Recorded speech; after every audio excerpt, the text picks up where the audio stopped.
because you guys have realized this rot is at the head. There's nothing Ruto will do right now that will change. Even he cannot bring. Do you know how much shame? Do you know how shameless you have to be to bring in the same CSs you fired? It's like he's looking at these Kenyans and he's not moved by these protests. He's not moved by any of these things. He's not even scared. That's the statement he sent out by bringing back these CSs. So the first strategy I would suggest is we have to have a clear agenda and push that agenda. As at now, there's no other thing I'm pushing. Hakuna could dissolve CSs. Ruto must go. That's the message. And the rot is at the head and he must go. And because I believe so much in this message, we have to now start organizing and strategizing towards this. I don't know how open we are to this, but I honestly think the time is ripe to start fronting our next president. When Ruto was president, when Ruto was deputy in Uhuru's time, he started campaigning in I don't know, it was year 2. That's why we used to call him Tangatanga. We wonder what's wrong with this guy. And we have to start fronting who our next candidates will be. It doesn't have to be one person, but we have to make our options known now. And we have to, those people who are intending to lead this country have to make themselves known now, because that's the direction we're going when we say Ruto must go. So we have to start pushing for our next president. Thank you so much. The other thing is, go ahead. Sorry. I'm gonna hug Right. you. The other thing is, I've seen John Allen here, and man, just take this message to the other media. I know you're not mainstream, but they need to get serious. But even if they don't, the 10,000 of us here, the other strategy is deplatforming mainstream media and creating our own media. If it means creating our own YouTube, our own Twitter, our own TikTok, and just pushing that because on TikTok already it works well because citizen journalism exists there. It's just that everyone is on their own. But if we can have one page where all these videos are put regarding the country, then it would work really well. And then any money generated from those accounts go to our own causes as a country and things like that. That would work in our favor, because we've seen the media is not on our side. Sorry to say, but that's the truth. We have to accept it. And now we are on our own. We are the media, we have accounts, and the people with influential platforms need to really, really rally behind us. And then finally, we have to deplatform the people who are our enemies. Earlier today, I know Kimuzi said he left and he's not here, but one of the hosts maybe could just I don't know, tell him. But earlier today, he tweeted something in the lines of Kina Cairo, we don't have to boycott them, and we can just deplatform them. And I disagree with that, because we have to treat this thing with the seriousness that it deserves. The Kina Cairo it's not just opinions. People have died. People are dying. You guys saw the videos. You've been seeing the videos, and if you've been on the street, then you feel the pain differently. These are not just opinions. These people are not just betraying, in quotes, a cause, a small cause. This is a serious thing. What they are doing is serious. And so I want to urge anyone here who wants to boycott their businesses to do so. What they are doing is beyond betrayal. And if you want to go beyond deplatforming them and boycott their businesses, you are fully justified to do so. And I know I said this is the last thing, but the other thing is, this thing is leaderless, but it doesn't mean that no one is a leader. It means everyone is a leader. So this thing of saying or tweeting, somebody should make what the other day I saw someone tweeted, somebody should create an account for the missing persons. And I tweeted and replied, why don't you do it? Because even me, I'm not a graphic designer, but I started making posters just for the missing people. There are things that we can do.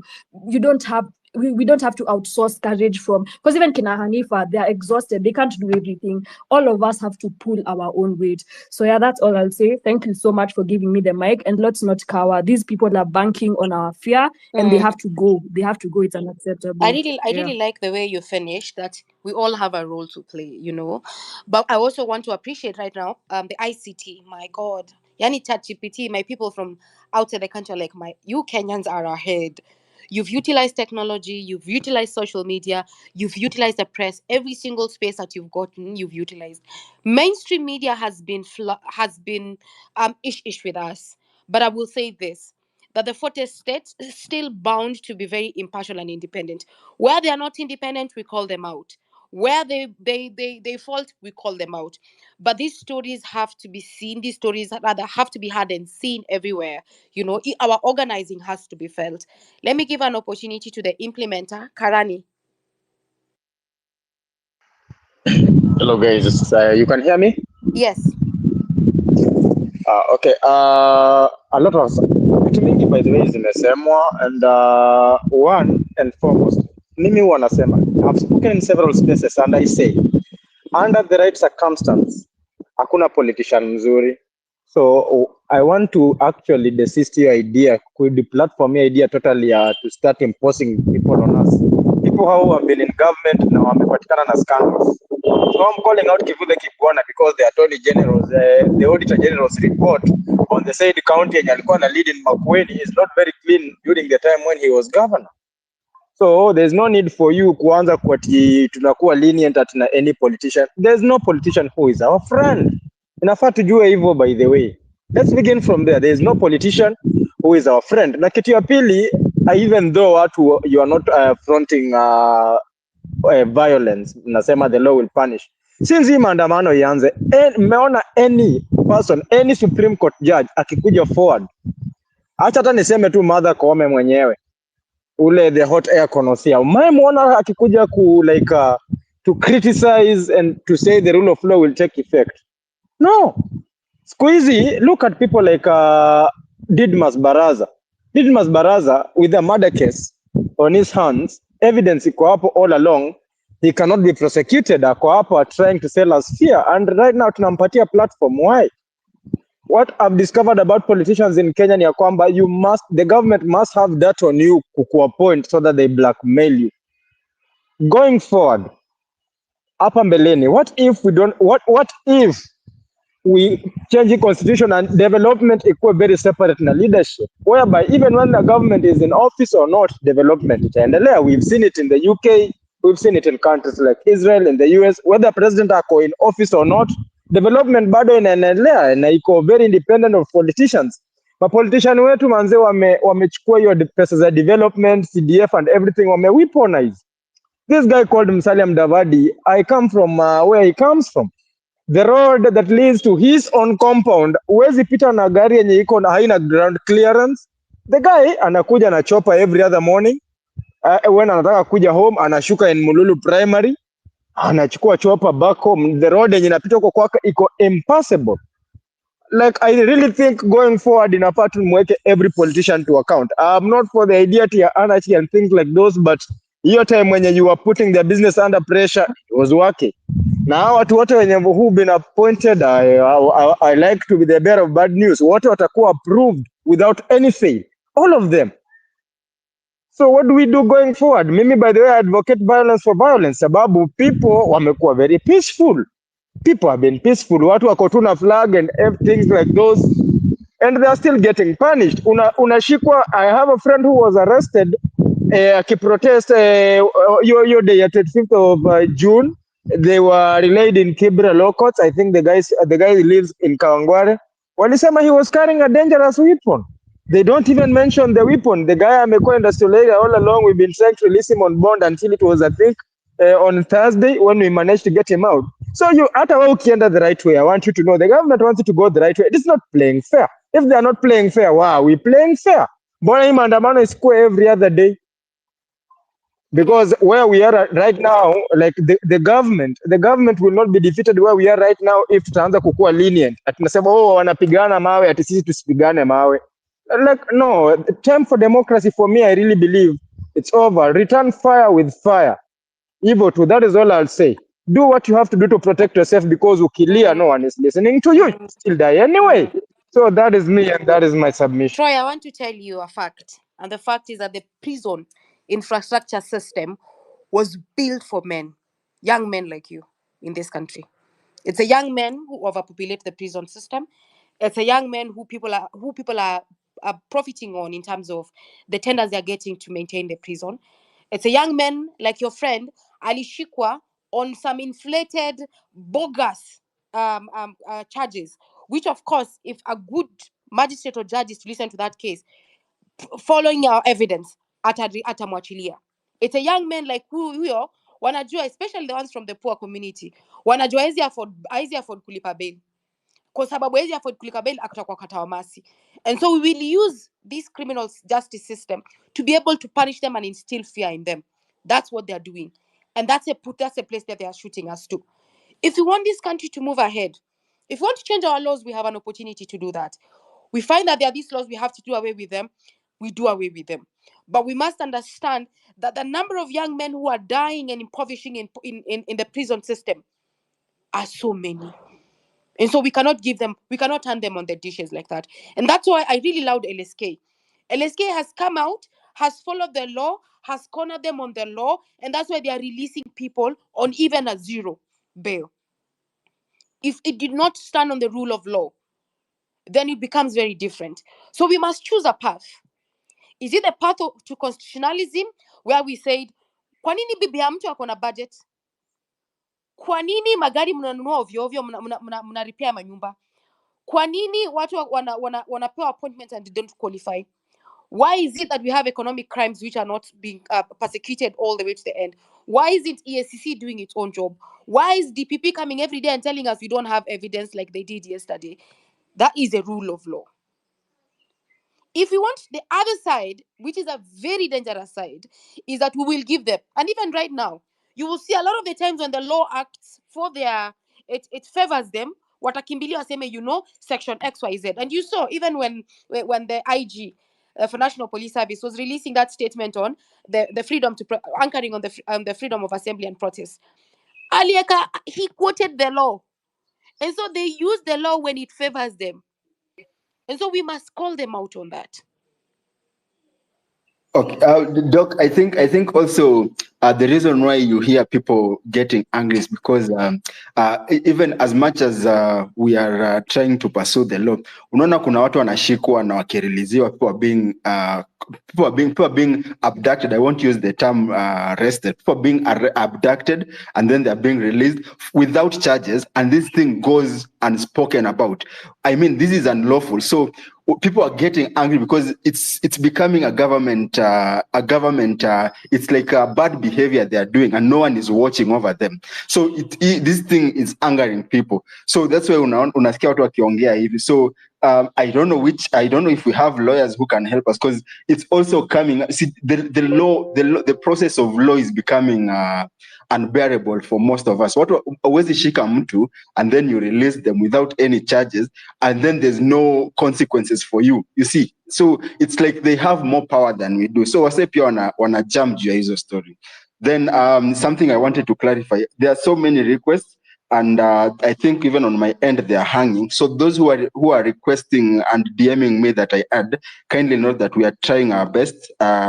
It's hanging on my end slightly, but be assured that you'll have an opportunity to speak. Sawa sawa. Asante sana, Davis. And I totally hear you. I totally hear around the place of anger. Kabisa. Because mimi yenyewe wakishutu mtoi wangu, neza guruka kabisa.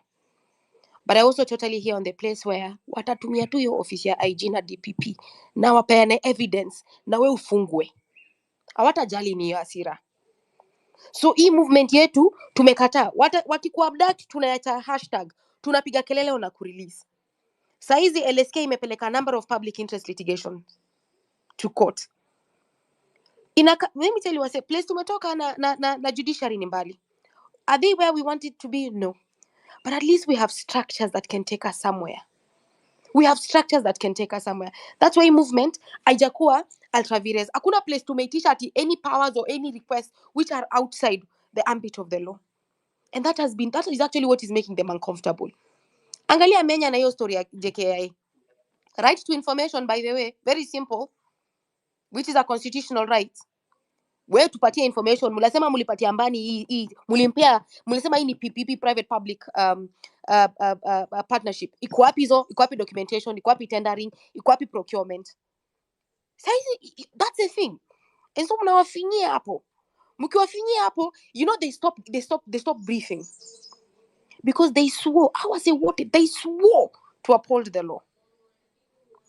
So at least if they didn't swear on that law, we have another alternative. By the way, Davis, mimi demwageto. Tunatafuta tu streetwise. But our baseline is what they swore to uphold for now. Glow. Mudeu, your hand is up.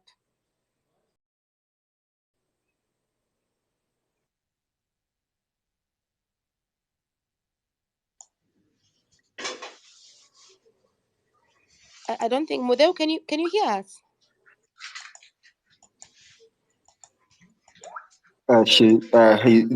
There's no response from that end. Flinch, and then Jamila. Oh guys, niaje? I think what I'd like to say ni hii kitu tuendelee kupush na don't give up yet.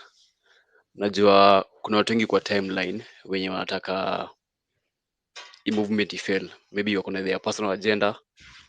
Kuna mtu anataka yani tu imsatisfy. Juu kama nimeona mtu kama Cairo, ukiangalia tweets zake ni jamaa tu anataka kudiscourage watu. So what you do, tukazane tu and you're going to win. That's all. Oh, thanks Flinch for being brief. Yes, Jamila, kindly go.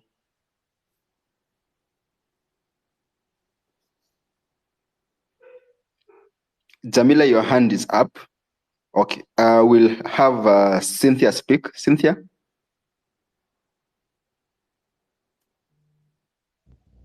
Am I the only one who's not hearing?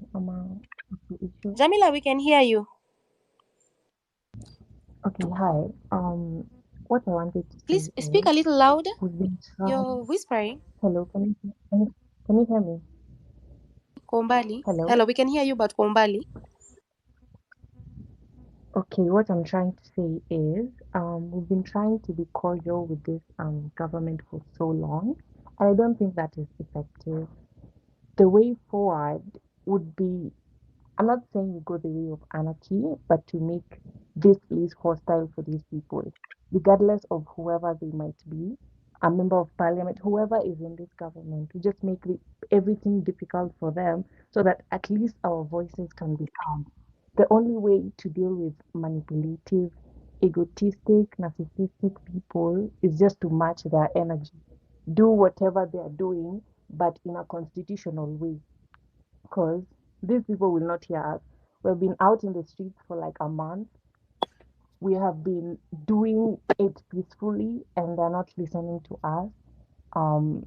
Coming to this point, it's not fair, and there is nothing we can do about it. But let's just try to be bad towards them the same way they're being towards us. Asante sana. Jamila, I really like that. I really like that we can hold them accountable but based on the law. For example, Jika mechekio video msewa, which constituency is this? MP. Barabara ni mbaya alafu anashukishwa na ambwa tembea. That was an MCA. MCA. That's very simple. As in kitu kayo. Kiari juzi, after our pasile bill, the finance bill after I voted yes, alinyimwa platform. Na ikuwa violent. Msi alienda kachukua tu mic akamwambia buda wezi tubongesha. And so, every single way their popularity can increase, remove it from them. That's why churches are a very important strategy for us. Wanafika church, mayouth mnaanza kupiga kelele. Wanakuja mako, mayouth mnaanza kupiga kelele. Mna make sure madha wenyu wote wanapiga makelele. So that means they become, let me tell you, the weapon of the politician is popularity. The moment they are not popular, wako nje. Cynthia, Tekla.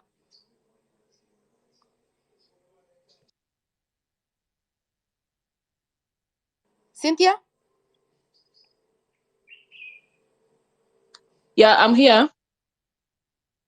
Chenye nilikuwa nataka kusema ni clearly we can see that we are dealing with a government that doesn't care. On Tuesday watu wamekuwa maandamano, on Wednesday Ruto announces people that we do not want. So clearly, as much as our protests are working, kuna message yenye bado hatujafikisha. We need people to organize ourselves. Kuna watu wenye ni IT experts hapa Kenya. Organize something, bibi sijui venye zinaitwa na those IT terms, but a bullying, cyberbullying something to those government like leaders. Wasipofanya chenye tunataka, shukisha down their account. Mtu akipost kitu, let it not get any attention. No likes, no comments, nothing. Let's paralyze them. And then kama kitu kama protests, we need population. Tunataka tukienda demonstrate, tunaenda wote. So instead of going there to tupiwe tear gas, what about we organize something like a concert? Tunaweza to hashtag something, organize a concert, kila mtu aende town. Have everyone in town. Na tufanye hiyo concert even for a full week. So that watu hawana reason ya kushoot people who are attending a music concert or a comedy concert or something like a musical. Hakuna mtu atakuja kushoot watu wamekuja kudance na kuimba, but something to paralyze the CBD or Nairobi. Tukitoka hapo to make sure that kama kuna mbunge yoyote ama someone that we do not want, someone that doesn't listen to us, mwenye anataka platform yoyote, we deny them. Mtu akiorganize rally, they want to come to speak to us, we do not attend. We don't like hivyo to boycott everything. Hivyo ndo tutaweza, because people are dying, kusema ukweli. Some of us are still very young, we still have dreams. Tukisema tunaenda rogue in an unconstitutional way, we are going to end up dead. And I don't think we want that. So let us like be smart. Tufanye kitu yenye ita work. Hawa wakina Ruto, let's make them lose their account. Something tunaweza fanya. Hawa watu tuwanyime spaces zote. I think that is all I have to say. Cynthia, I really love that. Kuwanyima spaces zote na kwa very innovative. I love about how artists have also taken this up. I've seen skits, I've seen short films, I've seen animations, as in all single ways in which our message can pass around. That's very powerful. I want you to remember that Kirkir, who has been appointed as a cabinet secretary of transport, has had criminal charges, economic criminal charges on him, has appeared in court. But huo mse amekuwa appointed. Mwosho moja. Wewe Cynthia, ukienda kusaibabuli mse, which one sababuli, of course it has, I mean there are certain things that the law says. Atatumana hapo kwa hao yako, ushikwe hapo, DPP ataandika charges haraka haraka, na by the way kitu kidogo kidogo unanyonyeshwa ukiwa ndani. My point is, kama hii website imebuildiwa ya Ndi, that website is very factual. Every single thing Ndi ashaisema imekuwa hapo.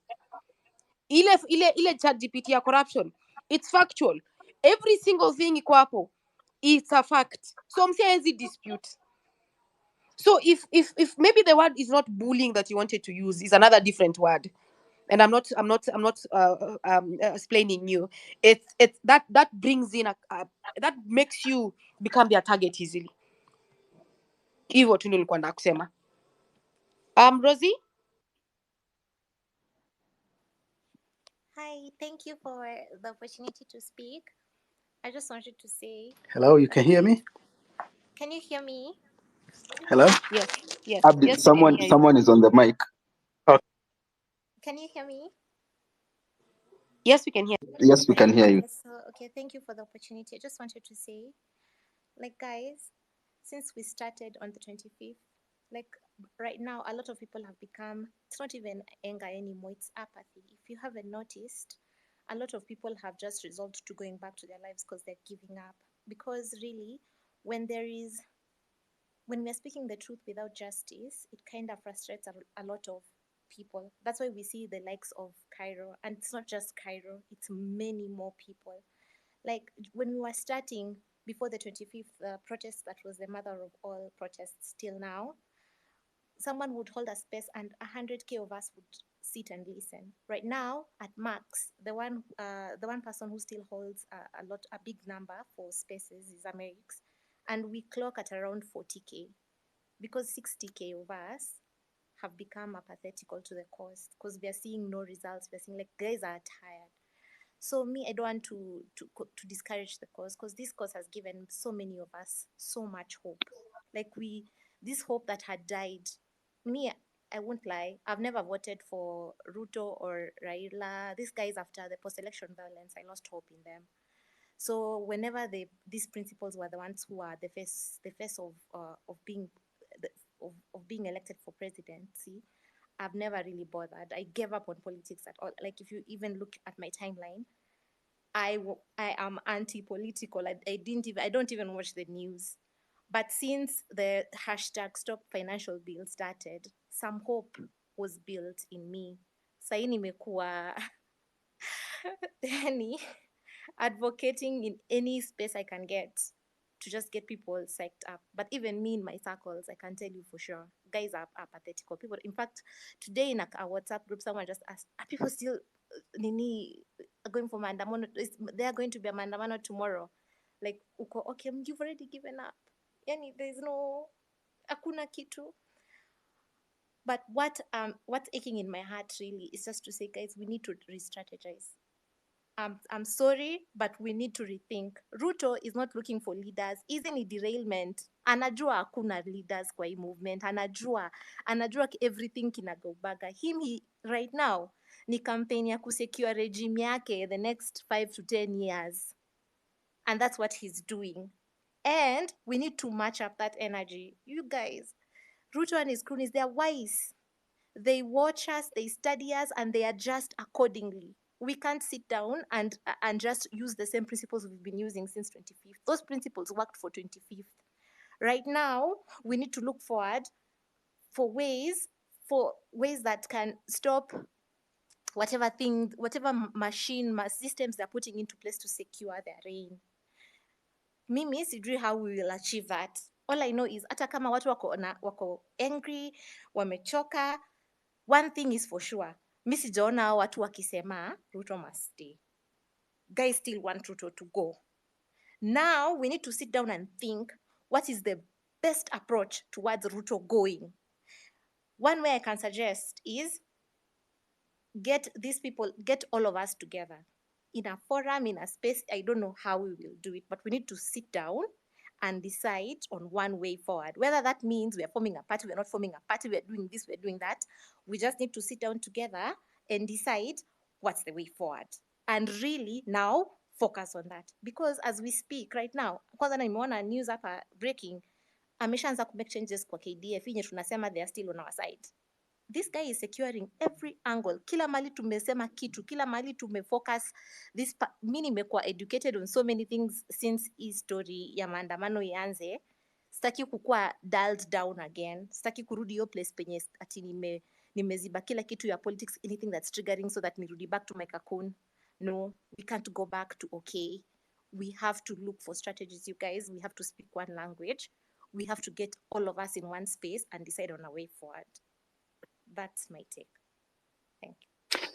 Thank you. Thank you very much. History getting all of us in one space. It's an idea that some of us have been discussing behind the scene, but ningumu manze. But also, it's also a good thing that people have various spaces. Ndio isikue centralized. You see, when you see, this is why Osama, people turned on Osama. Well, he betrayed the people, because we, at one point when this thing started, we used to have, I think, a maximum of 2 spaces on the TL. Ilikuwa Osama na Kimuzi hosting, and then it started by Osama hosting, and then when things went out of how they went, what were change. So me, I think the diversification kukuwe na various. The goal is one. Ruto must go. So what were diversify? What were kuwe na hizo space? Sorry. I saw that. Sorry to interject. I'm not saying that we have one space continuously. You're not getting my point. My point is not to have just the one space where we all meet during that one space. No, we just need to set our agenda correct. You see, when we were hashtagging for finance bill, we had that one agenda, finance bill. People were still having multiple forums to talk. But right now, we need to re-strategize, to have that one agenda that you're talking about. That's what I'm saying. So that's why I'm saying we need to have that skill. We need to have a mother. Like hata kama itakuwa commit physically ama wapi, whichever way works, we need to get all of us wenye tumeanza kukuwa na apathy, wenye tunaanza kufikiria maybe political party, wenye bado wanasema pana protest every day. When you see, guys are now having many different agendas, and that division is what's making us to be weak. We need to have one strategy, and that can only happen if we sit down and have a forum where we all agree. Hata kama si eti ni 100% all of us agree, at least 90% of us agree on one agenda and focus on it. That's what I'm trying to say. Perfectly put. Because you see, if you monitor keenly what has been happening, the reason why you might think we've been struggling is because people don't know. Kuna watu wanasema Ruto must go. There are hardliners who are on Ruto must go, and then there are people who occupy parliament, occupy MOH, or do this, sack the cabinet, dissolve. So you see, even when you hear from these, we might call them the experienced political, they're asking us, what do you want? You want the same Ruto who want, you are calling for Ruto to go, and then mnasema Ruto dissolve a cabinet, bring in competent people. Mnasema Ruto apatie ideas. What do you want? I think that's the point you're saying. We need to move with one agenda. Because as someone had talked earlier, people like Cairo, they got what they wanted. I mean, when the movement started, we were almost 100% in. Then kuna watu wame drop in because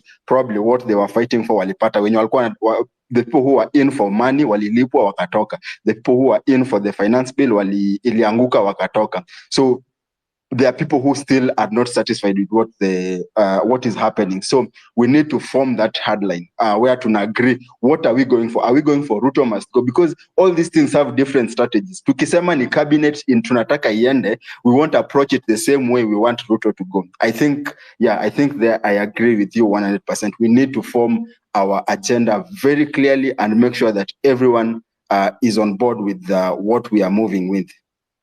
Who's been on the line for long? I think Mebs or Doc, kuna mtu ulikuwa ushaeka online. I think we'll Kuna have Rain na Mebs na Abdi in that order. Alafu Manga atafollow ine.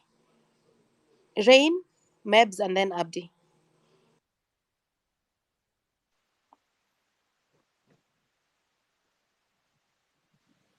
I can go as we wait for Rain. Can you guys hear me? Yes, we can. Go. Well, guys. I know some days are heavy. It's heavy on my heart, actually, from the time I saw the nominees. And once again, of course, the political class has just joined hands and left Kenyans all naked. But why do they do that? It's because Ruto knows he's naked already, so he's trying to cover his ass. Yeah. What we are doing and what you're saying is doing the swamp, 100%. I've had a speaker before me talking about Kivuta Kibwana, and with all due respect, I love Professor Kivuta Kibwana, but I disagree because it's true. His books were never clean as well. So there was looting when he was governing Makueni. Yeah, Martha, he on his when he chimed in, he spoke about Martha Karua and people. And yes, we can take advice from them, but it doesn't mean we trust them 100% because the political elite are just the same people. If they're not eating together, then they oppose people on the table. Yeah. Martha Karua is the same person who also, if you remember the scandal well in the election of 2009, she's not that clean anyway. So and also I disagree with people calling for violence, like Doc said here, Bosire, the prison is meant for poor people. Yeah, that's why you see people like Ditmat Baraza not in jail because the government, because they have money, they are looting for who, they are doing this. That is why they're not sitting in prison. Prison is meant for poor people. That's why mtu ameiba kuku huko ushago ako kwa jela Kamiti maximum prison, and mwenye ameiba milioni anatembea scot free. Obado is free. We can name all of them. Sonko is there. We can name all of them. I don't need to go that. So please do not use violence. Do not use violence. That is when you know, like Doc said, and I don't want to repeat because we'll just be repeating the same things. That's why you will know that the constitution, they follow the constitution. Yeah. I remember yesterday the DPP came out and said, oh, the person who shot Rex, it was not clear from which direction and all that, like trying to tell us, like, if I take a gun right now as Mabel, go to the streets of Nairobi in the darkest night and shoot somebody, I will be caught. I will be found. Just because I did it and nobody saw me, there must be investigation and it should be determined who exactly shot. And police they are given bullets in the morning. They're told, you walk with this. There's a leader there. You are someone in charge of you who says 5 of you are going to man this side, 10 of you are going to man the other side. So at least in the range, they know who was there. Yeah. So Tusibebo Ufala, guys. Tusibebo Ufala. We are draining the swamp saying Ruto must go, and Ruto must go doesn't mean Ruto as a person. It means he, the presidency, Ruto, with everybody in his governance. Gashagwa, everybody, I don't want to mention their names. So guys, do not forget that okay, I said, yeah, violence, please do not go for that. And leaders, people who are calling, oh, we should have a leader right now and start picking one right now. That is how they're gonna disband this movement, which doesn't need to be disbanded right now. You've seen already, even Raila, who has been the god of, we call him Baba, yeah, he's in bed with them right now. So please do not say. And didn't Ruto say that public officers, servants over 60 years should go home? How old is Aparanya again? But I rest my case there. So I just want to urge you guys, I know what is the way forward. The way forward is for us to follow the constitution as we have, keep making it uncomfortable for them, deplatform them everywhere. Yes, when they come, Uko Ocha, there's actually, I'm always against MPs living in Runda and then their constituents live somewhere else. I am for, if you are the MP of Madare, you should live in Madare. If you are the MP of Langata, live there so that you know the problems your constituents face. There is no way, mimi ni MP wa Siaya, ama whatever place, Samburu, and then I live in Nairobi, and then once every quarter I go home with my fuel guzzler with the muddy roads. You guys push my car. I see young children whose feet are submerged into mud until their knees, trying to push these big cars for the MPs to move. No, make them march, make them walk the walk, walk the talk. They should go in their hospitals, in their constituencies. At one day, everybody will benefit from where they serve. And I call for everybody, please, let's forge forward, because if we don't, anyway, it's a matter of time. I keep insisting on this. It's a matter of time. This political elite, the way they've been, our CS wamekuja tu saizi, they will be vetted, of course. They will pass that one. Mbadi told us the skunk, he's part of the skunk right now. He will be part of it. All of them are just now will compete. Who is going to loot more? Where can I get more money? Who is having this? That's why you hear the sayings of watu wa Murima, watu wa wapi. That's why every parastatal is full for their people so that they can steal easily. And if they continue like that, right now already, the middle class is just a disease away from poverty. If it continues like this, the poor people are becoming more and more, because the elite are less anyway than the poor people. Majority are the poor people. Once, because there's no food security right now, health is rotten in Kenya. Once it continues like this, in the next 3-4 years, people will be starving in Kenya. What do? You have your defense mechanism. It will urge you to go and steal for my neighbor. Ndaenda kwa Doc Bosire, ndakuja kukuibia, because I do not have anything. Anyway, it's either I die of starvation or I come and steal from you. And if I steal from her and we are done eating what she has, we will move to the next one. So Occupy State House will happen anyway. Yeah, people from Kibera will go to the next affluent estate in their surrounding and steal from those people. So at the end of the day, we should think about the Kenya that we want. And I just want to rest my case by saying, please do not give up. I had somebody say, of course, we are giving up. And I understand. And I know it's every day different information. Yesterday, people were being killed in the middle of the night. We couldn't sleep. Today is now coming with this bogus list that they're doing and all that. Tomorrow will be something. I know. Too much information so that we are even so exhausted with so much that they're giving us, the bullshit that they're giving us. But please do not give up. If you give up, politics, it's a body that governs a lot of your daily lives. I do not need to explain. A lot of eloquent speakers have spoken before me. So guys, let's forge forward. Let's drain the swamp. Ruto must go. We keep occupying the streets until they know really Ruto, Odinga, and everybody else. We do not need you. We do not need the political class, and Kenya can run without them. Thank you very much, Davis. Thank you, Kimuzi is not here anyway. Thank you, Bosire. And next to the next speaker. Thanks, Mebs. Very positive vibe. Abdi, I think you are next. Thank you. Thank you for organizing this space. I'm joining you from Toronto. And my take is... From where? Can you hear me? Yes. Yeah. You said you're joining from? Toronto. Oh. So my take is, I see Ruto as a real joker for sure, with his political coalition of losers. I thought he will listen to the ground, which is not the case.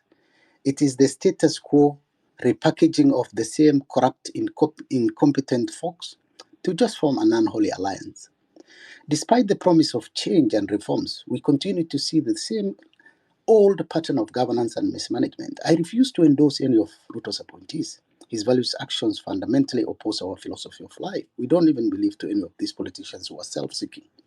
It's time for us to demand a genuine and accountable leadership rather than settling for recycled, failed governance. The government is not listening. The march will continue. And now we need to change of strategy and tact way forward. We need a vehicle. We need to follow the constitution.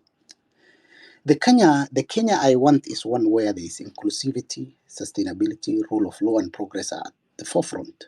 By upholding the principles of accountability and transparency and genuine commitment to addressing the root causes of our challenges, we can build a Kenya that truly reflects the hopes and dreams and our aspirations of the people. I believe together we can achieve a brighter and more equitable Kenya in the future. Thank you. Short and precise, Abdi. Love that. Love that. Duke Mtambo. Thank you, Bosire, for this opportunity, and Kimuzi. Uh, first and foremost, I would like to say it's a good thing that Raila has joined Ruto, because this gives us the opportunity to be the opposition of the government, and this was the last card for I think for the last 4 presidency that we had in Kenya. During Moi time, we had Kibaki and Uhuru, and now it's Ruto. So Raila, actually, I don't think Raila runs for really go fight for presidency to run the country. I think he's just put there to be the loser during the election, so that he can benefit himself, because during Moi time he went to he did a handshake, Kibaki handshake, Uhuru handshake, now Ruto handshake. So this handshake is a last card of any president in Kenya. It's a hidden card for any president in Kenya. So right now, when you feel like your government is in shaky mode, you bring Raila, and all of them, they know Raila is a conman, is somebody, he was called by Tata a political prostitute, because this guy only wants to benefit himself. Look at this position right now. He didn't even go with Kalonzo Musyoka. He didn't go even with Martha Karua. The same, it happened during the Uhuru time. He didn't went with Wetangula and all the other allies, So this guy always negotiate or always take opportunity for himself. Right now, in this particular moment, I'm so angry because he didn't even go to the street. Yeah, this guy didn't go to the street. The Gen Z movement started without them. It was a leaderless, it was a partyless, it was tribeless. And the guys went to the street because of one major cause, that was finance bill, and also to call out the corruption that's going on in this government. And then at the last minute, he saw the opportunity and he hijacked our movement. Right now, he has gone to bed with the government for his gain. Because even those CS, they have been put there. Those, if you read the article today that was wrote about the ex-CS exposed Ruto, you will see how the government works. Yeah. So Ruto is controlling the ministry, the CSs. So the CSs are there like puppets. They could not discharge their duty. It's the same thing with Raila. So those CS will put there. They'll just be controlled. They'll be puppets. So technically, Raila benefits himself from the government. Is the government. So my first point was, it is good that Raila joins Ruto, because this was the last card for any president to bring peace in this country. And we all love peace in this country. But this has given us opportunity to push harder, so that we know we are sending them all home. We are sending not Ruto alone, but we are sending even Raila. So we have to clean up the mess. We have to drain this swamp. So another thing, the second point is strategy. This is very important, guys. Let's mobilize. I'll take an example of Egypt revolution. Those guys were also leaderless. It was a leaderless movement. Those guys took 18 days, camped at the Tahrir Square, in Cairo, and In 18 days, the president was gone. So I like the strategy that we used on Tuesday, that we confused the police, that we are going to occupy JKIA. Of course, it was one of the strategy, but it happened that the protesters went to the CBD, so police were caught unaware, and even that made Bungei to come to the CBD to try and talk to the youths and to be seen anaonyesha urafiki na wao, so that it cools down the temperature. But that was an embarrassment for them, So the last Thursday ile ya ndani tulikuwa tumesema we camp at Uhuru Park. So these guys, they have their spies, even these spaces, even right now they're listening, and that's why, that's the main thing, that they were caught unaware, because they come to Twitter and take that information to their boss. So walifikiri tutaenda JKA, then we went to CBD. So they rely on social media. They don't have grassroots information, So if we could find some strategy and say we camp at Nairobi, let people travel. Look, the people who can, that is. It's not a must all of us go to Nairobi. But those who can, you can host 2-3 people at your house. It doesn't have eti tukuje the same day, and then we do the demonstration. We can plan, if the demonstration is next week on Tuesday, people can start traveling now. Host 2 or 3 friends at Nairobi. Then when we say like we are going on Tuesday for Mandamano, we are more than the number that came on that day that we occupied the parliament. So this will give that strong overwhelming will overwhelm. The police and the government. The other thing is, how do we deal with the goons? That's another problem. How do we deal with the goons? Because these goons are the ones which government they're using, and because it's not expensive for the government to use the to use the goons, it's expensive for the government to use police and the tear gas and all that, but it is less expensive for the government to use goons, because they pay 530, they'll pay 1,000, they'll come with rungus and all that. So, because remember, with this mandamano, with this protest, we are starving the government. So it's 3 weeks of starving the government, or a month we have been starving the government. The government depends on the revenue they collect. So if the business are closed, they are starved. They cannot run any function in the government, which is us as the citizens of the country, because we have stalled our economy. But at the same time, it's good because we are starving the government until they don't have any option but to shut it down. So that's a good thing. Also, it pains us because it's like a soul. It doesn't pain them alone, but it pains us because we don't have job. We don't have food on the table. But that also gives us courage. Let's push hard. The last thing is, let's continue with the fundraising. I think we did a very good job with fundraising during time with the Hanifa, because during that, what I liked about the time we occupied the parliament is it's because we had strategized very well, because we had medical guys on the ground. We had people who were not there on the ground, maybe from outside the country, they're donating, and this gave the government and Ruto sleepless night, because we have our own money, that will cater us. Because when you are going to war, you expect death or win. It's simple. It's yes or no. It's just like katia dem, utajua yes or no. But so when we go there, let's continue. Let's have a platform. I think I'll just say Hanifa has done a good job. If she'll like to continue that job, maybe be the treasurer of this the movement, well and good. If he refuses, then let's find a decentralized place whereby we can raise funds. It doesn't matter. It doesn't have to be the Mchanga, because maybe government can reach to Mchanga. We have different platforms like blockchain, where we can raise money through, say, Solana. Bitcoin is a bit expensive, but you can have Solana, where you have a wallet with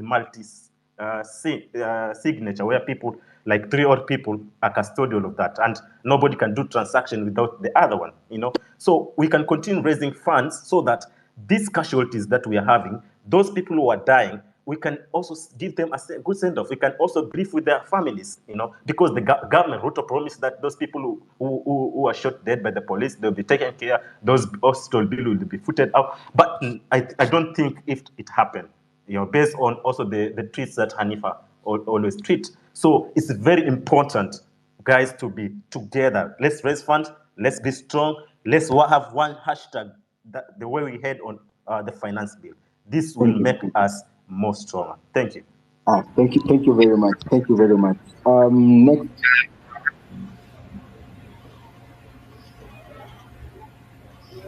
Hello. Let's have Tom. Tom, your hand is up.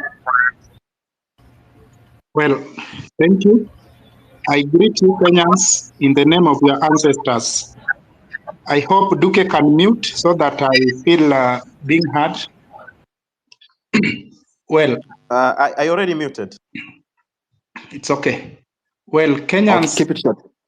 I really believe that we are in one accord saying that we are fed off with bad governance and what we need is good governance. It has been proven beyond doubt that if we are going to continue with the current political system and with the current leaders, we are going nowhere. So in this case, the subject of today, Ruto is a joker. To me, I find there is a problem even with that topic of the day, because it draws us back to lose focus. A situation whereby you've decided you are vacating your home, your rental home, maybe because it is leaking, maybe because there is no proper water supply or any other issue. You want to move to a better place. Then at the same time, you are still complaining about this house, that this house, by the way, the tiles are not good, the floor is bad, there is no proper supply of water. So that can just be, it's like you have lost common sense. What I really suggest for us Kenyans, having agreed that we really need a total overhaul of this system, talking about the issues like corruption, like bad governance, like starting to discuss all challenges that we have seen, up to that point can just be also time wasting. What do I mean? We know where the problem is, and the problem lies deep in the root. There is always a reason for everything. And even on diseases, when you want to treat any disease, you don't go to treat the symptoms. You go to treat the cause. That's when you'll get the right answer. The root cause of these things will just show us that the problem is not necessarily corruption, not necessarily what we are seeing, state capture and any other thing. The root cause Kenyans, the root cause Africans is number 1, colonialism, number 2, foreign interference, number 3, we have capitalism that is embedded in Africa, number 4, we have religion that was brought just specifically to capture our brains, not to think. Number 5, we have ethnicity and tribal balkanization. We also have what we call democracy, and we are also subjected to an electoral cycle, including the term limits. This is brought by a constitution which I believe was not African-based. This constitution, we borrowed it from America. That's why we have a presidential system. Well, if we want a total overhaul, it means we must deal with the roots. And I'm really talking passionately because I believe this is an African thing. We are continually being oppressed. We are continually made poor, and we are actually slaves. Neocolonialism is still alive today. Therefore, let us agree that we need a total overhaul. After that agreement, let us stop discussing all these other issues, which are just the fruits that are a result of the bad root, of the roots of this generally. Up to that point, I hope you've got my point. So continuing, I'd like to inform us that we, having the specific topics that we need to talk about, we can consider, if at all we are focusing on political education, so that the majority who have not understood these things that I've just talked about, then we can now be talking of the issues like corruption, trying to explain. But this should not happen on the social media, because I believe everybody that has access to social media and technology, these people are informed and they are here deliberately. Then how can we be able to go to the grassroots, kule mashinani, so that we start telling people, we enhance the rage in them, the vent in them, tuambie vitu zitawakashirisha na watosheke na hawa watu na wakasirikie. That one is only possible through political education. This political education should be funded. Going by how Duque left, it means we really need to have a fundraiser and we need to have a kitty to fund this thing. Number two, having agreed that we are alone, the political class have been playing into the same system, the same monkeys changing the different forests. Remember Joho passionately saying that Ruto is the most corrupt person. Whenever he's elected, now he's okay. Normally, anything that serves your interest determine how you behave. I can tell you that any one of you right now, even Kimuzi, if you are just called and you are told, by the way, the remaining one cabinet secretary preserved for you, and it is confirmed, honestly, the way you will behave will change. It's the nature of human being. Let us not necessarily judge people so harsh. Also, we must not expect perfection from people, from everybody. The nature of human being is like that. But us having agreed that we are speaking one voice, let us agree. Do we want Ruto out now? Do we want to go by the constitution? Or do we want to wait until 2027?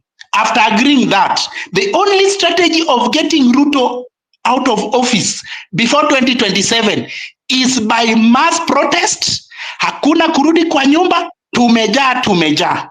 I fear that possibly Kenyans have not reached a situation whereby all of them, or the largest number, can get out on streets. Suggesting that for us to get the largest number on streets, we need to get people from other towns coming to Nairobi. I think that may necessarily not be the right one, because it doesn't mean that we don't have a large population in Nairobi. These people can get out and occupy the streets and it can be a success. Then why is it that they are not out? Because they have not got the information. Haijawafikia vizuri. Haijawafikia na hawajakasirika vizuri. Mimi actually, when Ruto was sworn in and I did not really want him to be the president, mimi nilifurahi kwa sababu ndio atachuna watu kabisa, watu wakasirike. So we need to choose. Tunataka kukasirika saa hii ama baadaye. Ikiwa tunataka kukasirika saa hii, then tuachane na mambo ya Ruto must go now. Let us go in political education, ndio to make sure watu wapate information, wakasirike. Ikifika 2027 we vote them out. But kama hatutaki kukasirika saa hii, let us get out, tuseme Ruto must go. Possibly we will be defeated. Giving him more time to play the games he's playing, that one can get many people. Watu watakasirika, watatoka tu wenyewe. I'm not necessarily saying that tumpe time. If we are not going to give him time now, then what can we do? Number one, vile Duke amesema, let us set a parallel way of mobilizing funds. Let us give our best into this thing. Let us have one space, either on days like Saturday or on days like Monday, Wednesday, and Sunday. One space that we are just doing political education, we are talking about one subject. The other days, let people do whatever they are doing in their different spaces. Also, let us make sure that, okay, what we already know kindly right now is that the way Raila has just joined, Ruto, they are going to program themselves and plan themselves, and also to lure the masses into supporting them. How can we go? Thomas, Yes? kindly wind up. Kindly wind up. Tuko wengi. Thank you so much. I'm winding up. So let me just summarize. Having said all things that I've said, Ruto must go means we must have mass out to go and get him out. And if at all we will stick to constitutionalism, I believe that the constitution was made to protect power. It was made to protect power. And just as the other person said, that if you are going to misbehave, only the poor will find themselves in the courts. If we play the game of the constitution, it's like we are giving ourselves into the hands of the oppressors. When need be, we may really decide not to consider the constitutionalism. We may just decide to face them head on because we are in a ring. Everybody is trying to survive. Thank you. Asante sana. Who was on the line? We have who's been on the line for yes, check only. Thank you so much to the hosts and the co-hosts. First of all, na suggest if you are for Ruto must go now, you start your speech with #Ruto must go. Ruto must go. So rest in peace to all those heroes who have died and those who are injured. I wish you a quick recovery. Let's talk about actions, not walking the talk. First of all, most of us, we are still members of UDA. We are still members of the Azimio Party. We cannot be in this while we are still members. We are giving them still numbers. So it's about the time to do the registration from UDA and Azimio en masse, so that we can be able to convey our dissatisfaction with the current rogue political regime. And one of the ways we can be able to, we can maybe do a Twitter space, specifically or purposely dedicated to the registering from those parties. I am aware we can do it online. Others, there's some, is it called USSD codes? That is one way of telling these people that we are tired of you guys. But if we are still in those parties, we are not acting. Hi, my next point, most of these politicians are using our religious spaces. I believe most, especially our Christian, I'm sorry to say this, most of our Christian religious leaders are giving platforms to the corrupt politicians. And I think part of our actions is to include boycotting the specific churches that are hosting the corrupt log criminals into our holy spaces. We also need to officially or formally write to the NCCK, the National Council of Churches of Kenya, and other religious bodies, so that we can raise or express our concern and request a clear stance on the issues the politicians using the platforms to influence the population and giving handouts so that they can influence the population ili tukae kwa poverty, because most of our parents are still languishing in poverty. The next thing, I know, before I finish, I believe that the religious spaces, zinafaa, they are supposed to be sanctuaries for morality and justice. Hazifai kuwa platform za kuendorse individuals that are killing innocent protesters and stealing right and left. That is, those are my two strategies. And the next thing I would also propose is that we should ensure that the more than the 52 people killed during the protests, and I find it funny that we are talking about 52 people. Well, there are reports that more than 42 people were killed and dumped at Kware. So, what is the true number of those people killed? Why are we talking about 55 while still other people are still missing? Why don't we talk about 55 plus 42 people? That's totals to about 100. Why are we giving numbers that are not real? Why is our traditional media giving numbers that are not true? We all know that Kware was a cover, but in the real sense, we have, and I can see Alanamu here. I'm asking because I'm also a creative. I'm asking those independent media to investigate what actually happened at Kware, so that we can know the accurate number of those killed.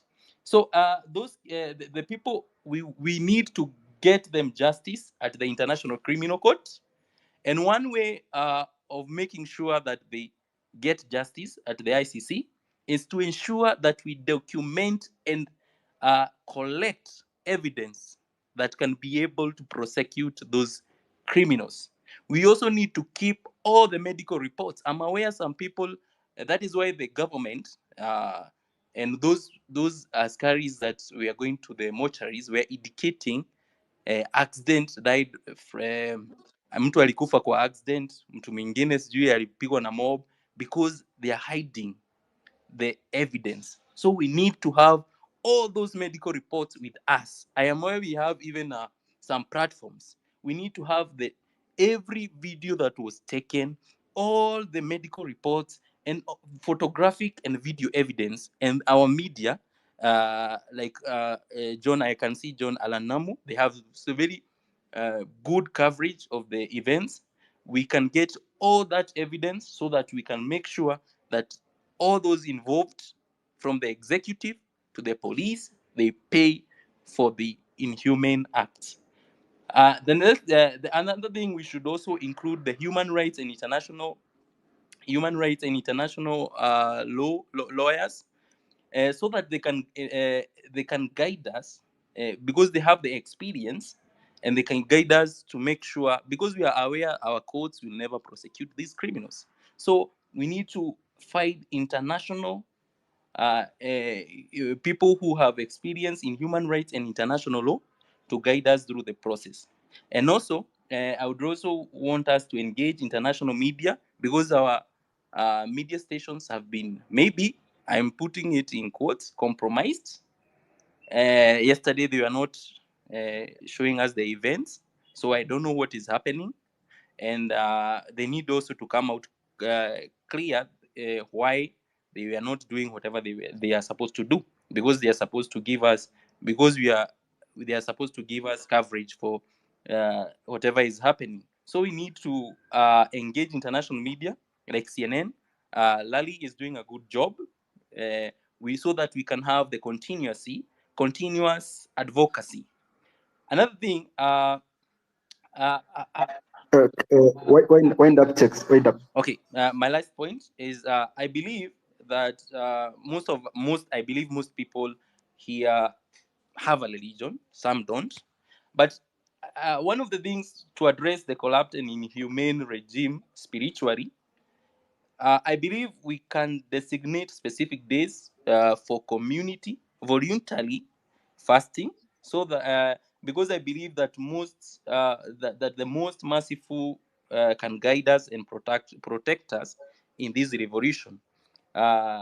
In conclusion, let's drain the swamp with actions, and thank you so much for everyone who is actively in the revolution. Asante sana. Asante sana. Kindly, guys, just to make a point, my co-host Ali drop.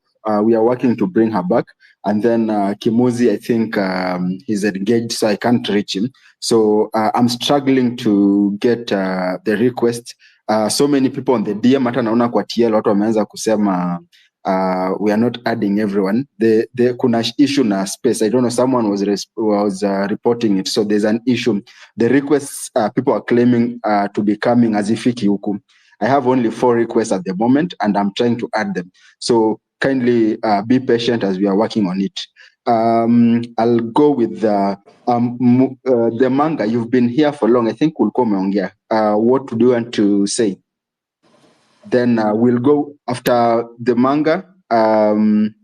Ameshatoka. We'll go to PC, then the real Joe.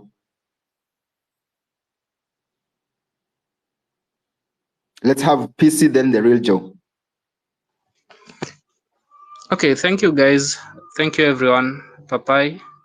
And I just have questions. I also have concern concerning these appointments. The suggestion that the government has Ruto has given that should be vetted. And what is the way forward for us, guys? And as we know, winning an election in Africa, not only in Kenya, entails a lot. And we need to get a solution as far as tomorrow maybe. And my first plea, we need to form a political party. If you people can remember the time Ruto started campaigning, so for Team Azimio was just a catch-up of which Ruto had already traversed the whole country. What do we mean by this? In the event that happened in Nairobi, we had Okiya Mtata, who we saw like is not an angel, but is a guy we see like he can lead us, he can give us that service that we need. And vile nimeona saizi is like Ruto is planning for 2027, is getting his team ready, and Gashaga will come up with the political card. I know for sure. This will haunt us if we don't start early. The question that we normally get on the ground, I normally get on the ground is, what next for us? And who is there for us? It's like, as far as we are leaderless, but we need to have a solution. And so who are we proposing? So people can start seeing, getting to know that person in every bit. One thing is, if it's Okiya Mtata we can front as a president, let's start it early as possible. And number 2, I see people saying like we should contribute or bring up something kitty. I will support it, and at the same time I'll not support it. The fact that Hanifa has been so genuine, amehandle our kitty for Mchanga, that does not mean like everyone will be as honest as Hanifa. And kama kuna contribution yoyote that we people need to do is our political party. If it's Okiya Mtata, we are contributing for the purpose of him to traverse the country. As far as I know, Okiya Mtata is 100% known on Twitter. I can tell you maybe 30% known huku ndani ndani. That's what we need to do. Our parents, see us. They need our leading now. They've led us. the leading that have taken all those years, they've seen like they were blind. They are ready for a leadership. And the person that we give out, this is our person. Before tribal cards come in, I know for sure maybe next week or next week, but one you'll see the likes of Rigathi Gachagua akienda Mount Kenya akisema our people have been secluded, it's our government now. Ruto has brought someone. To some point, those people might think like Rigathi also talking for us. Rigathi will not talk for us. Kalonzo will not talk for us. And when you say an overhaul, it's an overhaul of all these old cronies who have been in government since 1983, since 1992. Ni nini hawajaifanya that they want to do? They've had ministers, ministerial positions, they've had prime ministers, prime cabinet secretaries, whatever. So number 3 is Hanifa as a kitty. What we need to, if we can organize one big rally as a Gen Z family, so that we unveil our president, and if I can break that safe and say like, well, let's make maybe we book tickets for everyone who is willing and ready to travel to Nairobi. Maybe we book a place, come on Kasarani, I heard Kasarani is on a maintenance, one of the biggest places. We converge, we unveil our leaders, we have a vigorous work in this country tukiuza sera zetu. That's what people are yearning for. Tumefungua maovu, but hatusemi our end game. Our end game was one, it was we have a referendum where we need to cut those MPs' salary. Number 2 was to reduce the constituencies. Number 3 was this power. The constitution as such, you can see it has given the political class more power. As far as it tells us, power is for us. But you look at the point of maybe theft cases and corruption. It's only on the constitution it's only in Kenya where a politician steals, but six months down the line, 3 years down the line, hajaishikwa. But a person stealing chicken, thief who stole a phone, in 3 months kesi yake tayari asharushwa kamiti. Those are the things we need to change in our constitution, where we should get a law. The court should do these cases in less than 6 months, we get a verdict. And if someone has any case, a person like Waluke, a person like Aisha Juma who shot someone, a person like Didmas Baraza, they have criminal cases, then wanakuwa allowed tena to vote. If someone has any criminal case, either shot or either corruption, these people should not be allowed to hold any seat in this country. Those are the changes that we need in this country, or else we'll be talking, we'll be having these committees. As a matter of fact, energy inaenda ikishuka. Is not how we started, but we need the solution as far as we are all in this. Let's not tribal cards, please. We need these leaders so that we can beat this tribal card yenye watu wataamka. Watu from Mrima wataamka because tumeshindwa kupeana wa leader. Watasema sasa mmeshindwa ni nani Rigathi?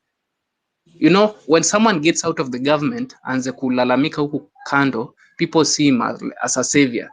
But he has stolen, anakuja sasa kupeana huku. That's what Ruto did. Let's get our leader. Let's form our tribal, our political party to drive this agenda. Thank you.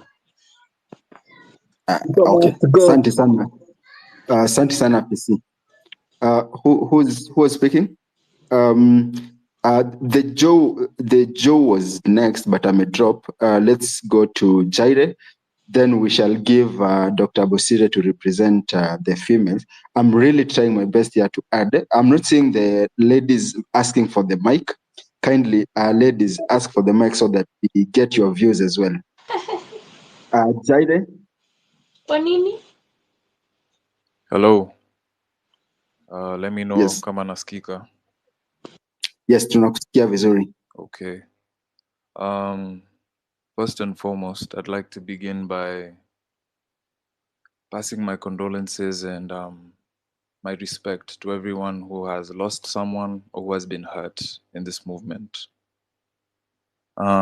Second of all, there's something we need to acknowledge, and it's that we're in a revolution. And a revolution is a time of revelation. So, as much as things are revealing themselves in all these ways, and certain individuals are not who we thought they were, and leaders are actually politicians and not who we thought they were. It is what it is. Let us accept it and remember that a revolution is a time of revelation. Now we know who they are and we can treat them as such and we can proceed as such. Many opportunities have come through with this truth and many realities as well.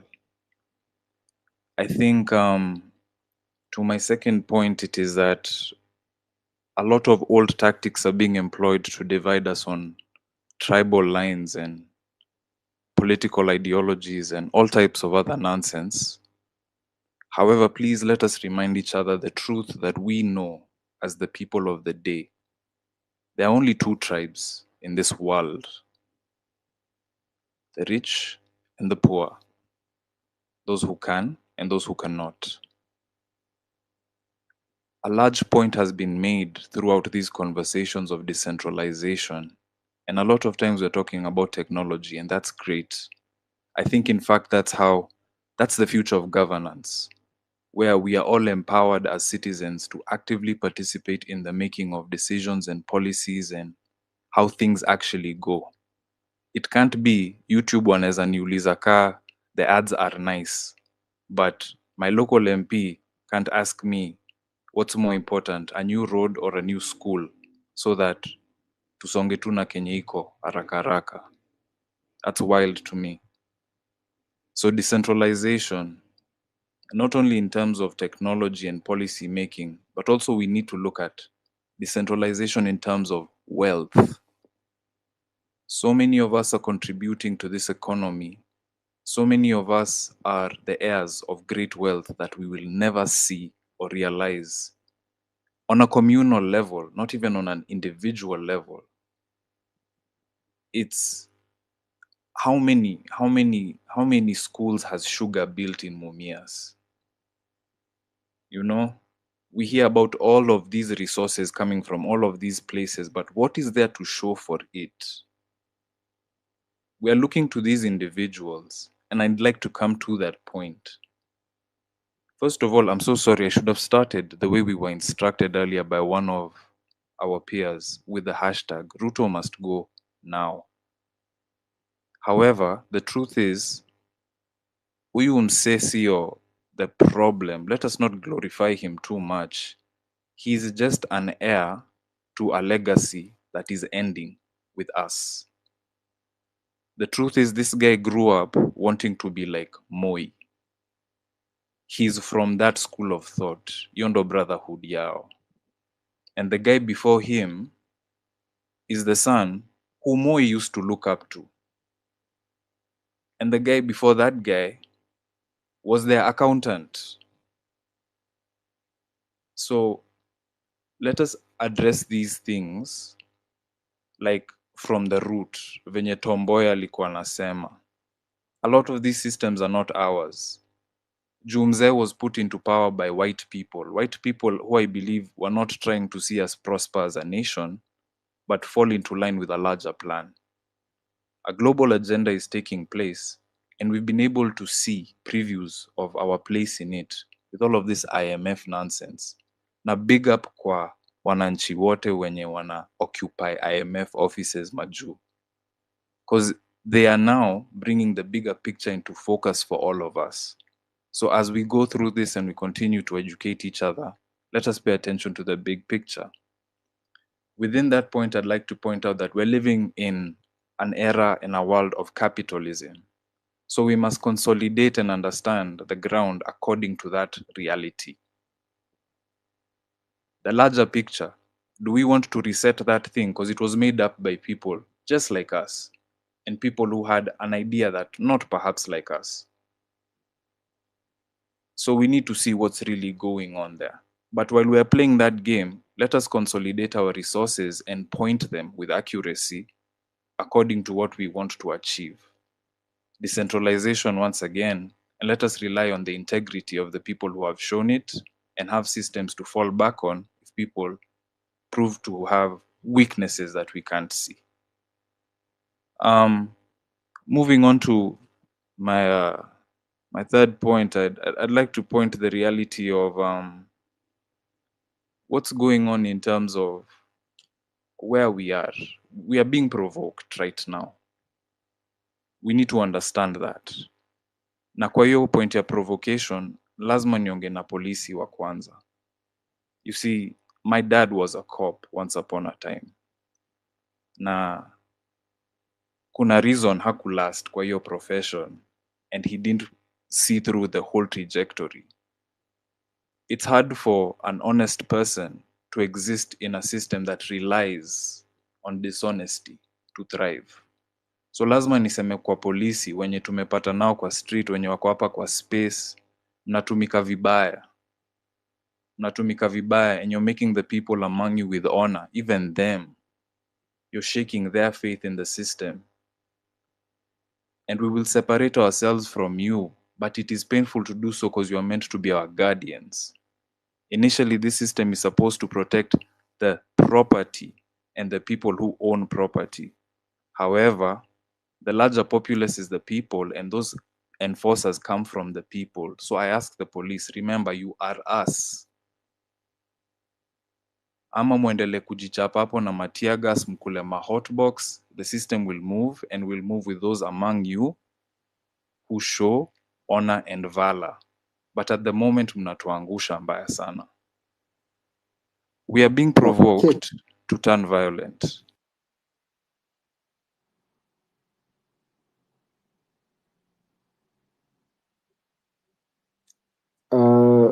Umemaliza? I can't hear you. Okay. I think I'm a drop. Can you hear me? Hello. Yes, Atmak. Yes. Let's have Bosire speak. I had already put her on the line. I took one ladies, but I think now we have one, Stacy, who will speak. We'll have Bosire, Dr. Bosire, then Davis, and then Stacy speak, and then Maxwell in that order. While I'm adding other. Thank you, Davis. I'm sorry I dropped as a co-host. I think the internet or something. But I needed to, first and foremost, let me clarify a few things. One of the chiefs said, he said that our constitution is not sufficient in as far as holding people to accountability is concerned. That is not true. Our constitution is actually extremely sufficient to hold right from the president all the way to the judicial officers. And that's why our constitutionalism is built on separation of power. We have the executive, we have the legislator, and we have the judiciary. And the reason why we have these three arms of government is that they are all independent bodies. One of the reasons why today we are all very angry at Raila's people is because they had literally blurred that line between the executive and the legislator. Right? Is that the opposition has actually been defined in the Constitution and the Political Parties Act and their role. And so confluencing an opposition and giving some members of the opposition to join the government is saying that the function of the legislature to hold the executive, because each holds each other accountable, is actually that has been killed. It's null and void. Then he also spoke about what does it look like in terms of the structure that exists to hold these people accountable. Again, when you look at the different statutes that exist, if you're looking at the Political Parties Act, if you're looking at the IEBC Act, Independent Electoral. Oh my God, why am I swallowing my words?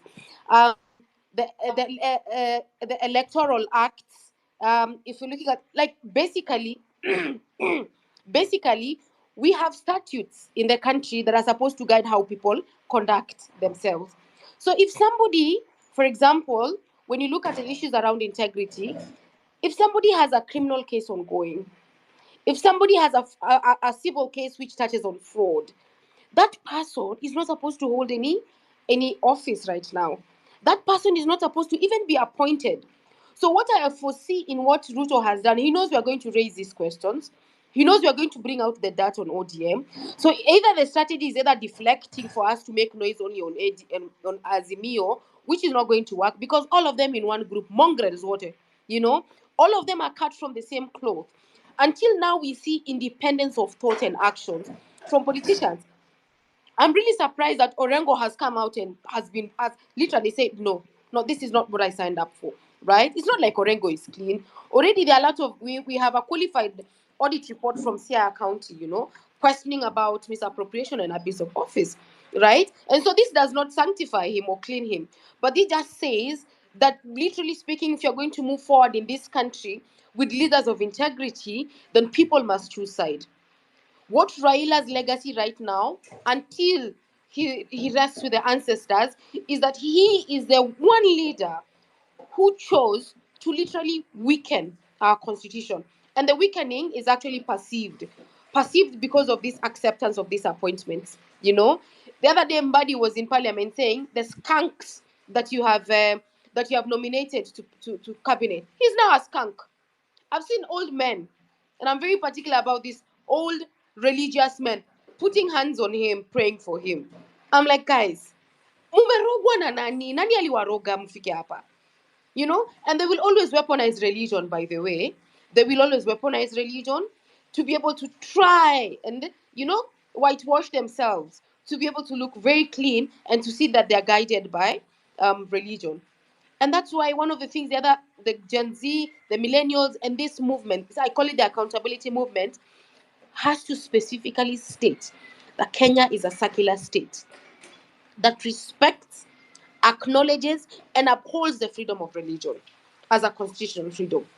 But it is not a state where people will put budgetary allocations for the first lady and the second lady. No.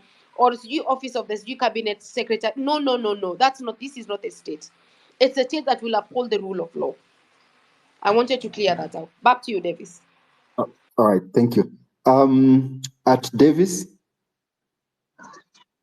Yo, guys, thank you very much, Davis, also for giving me this opportunity. We have to start with the hashtag Ruto must go. And I also want to thank Dr. Bosira for a very beautiful submission today. Actually, I've been listening to you since the space started. And I'd like to say that what we are doing a great justice to our country. Let everyone know what we stand for. I can just give an example, like for today, I did finish my work early, and my boss actually came to my office, and he did so me listening to the space. So he said, you also listen to space? I told him, you see, we have to represent you guys because, you are baby boomers. So we have actually to represent the nation and actually give out our grievances. Now, I'm just going to talk about so many other things. And I'm going to be very short and precise, and also give other colleagues the mic so that they can be able to also give out their take on this, what's happening to our nation. First of all, we have to understand what is our purpose, what is the reason as to why we are doing this democratic expression. Why are we doing these protests? This is a very good platform because for us citizens, we need to express our opinions, our grievances, and demands. Actually, they are a very essential and democratic engagement, and it makes us to allow us to hold our leaders into accountable. So if we do not do these demonstrations, actually, I'm telling you that we are seeing our country going into a ditch, and that's why we are not going to allow that to happen. And I think that we also need to understand that we need to have what we call the social change. That's why we have this protest. we need to have this social change. The process can highlight so many other things.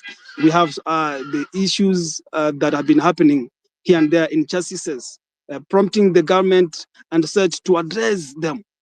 We've been having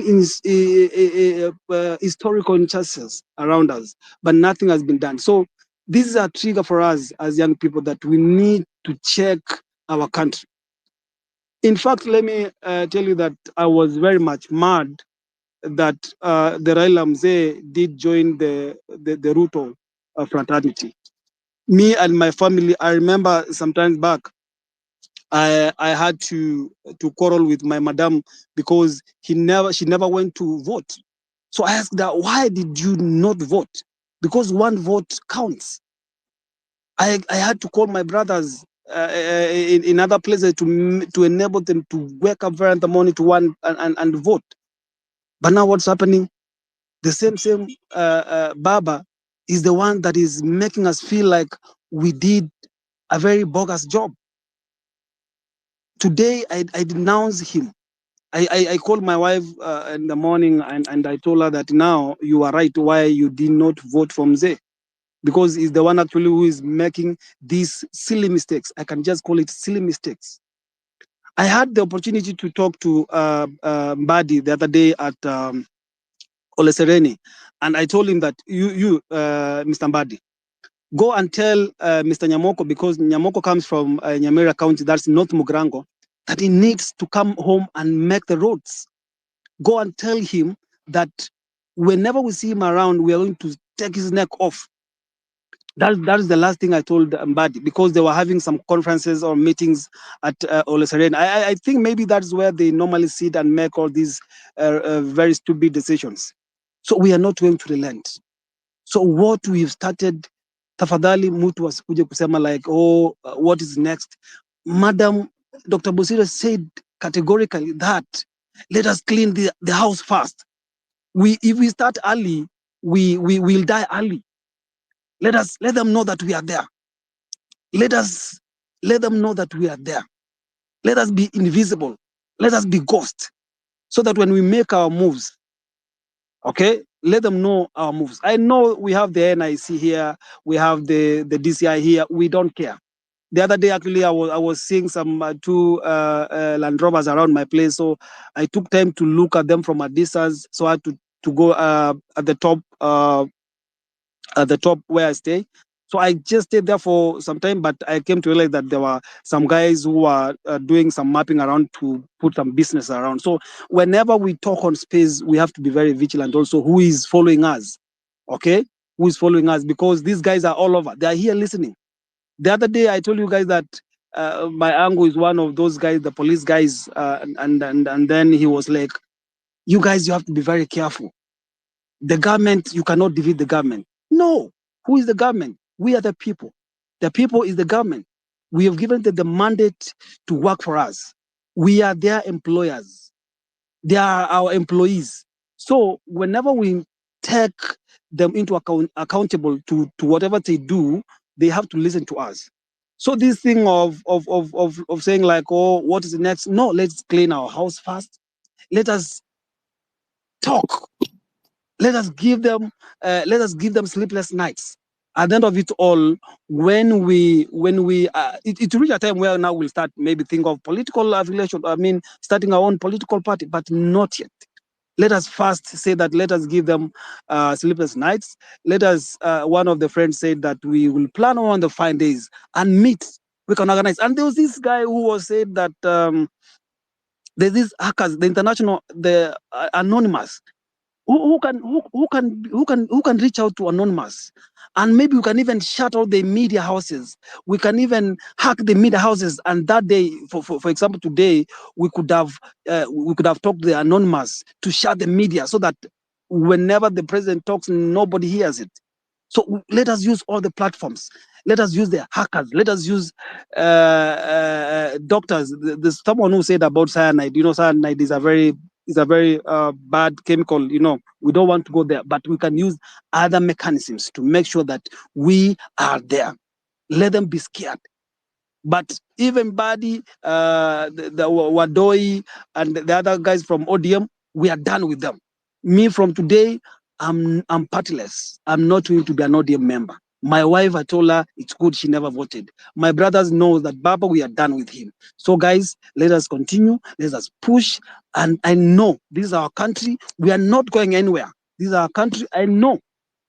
Once we keep on pushing, once we keep on moving forward, I know one of the fine days we are going to make sure that our country is on a very good hands, and we are going to be accountable for our country.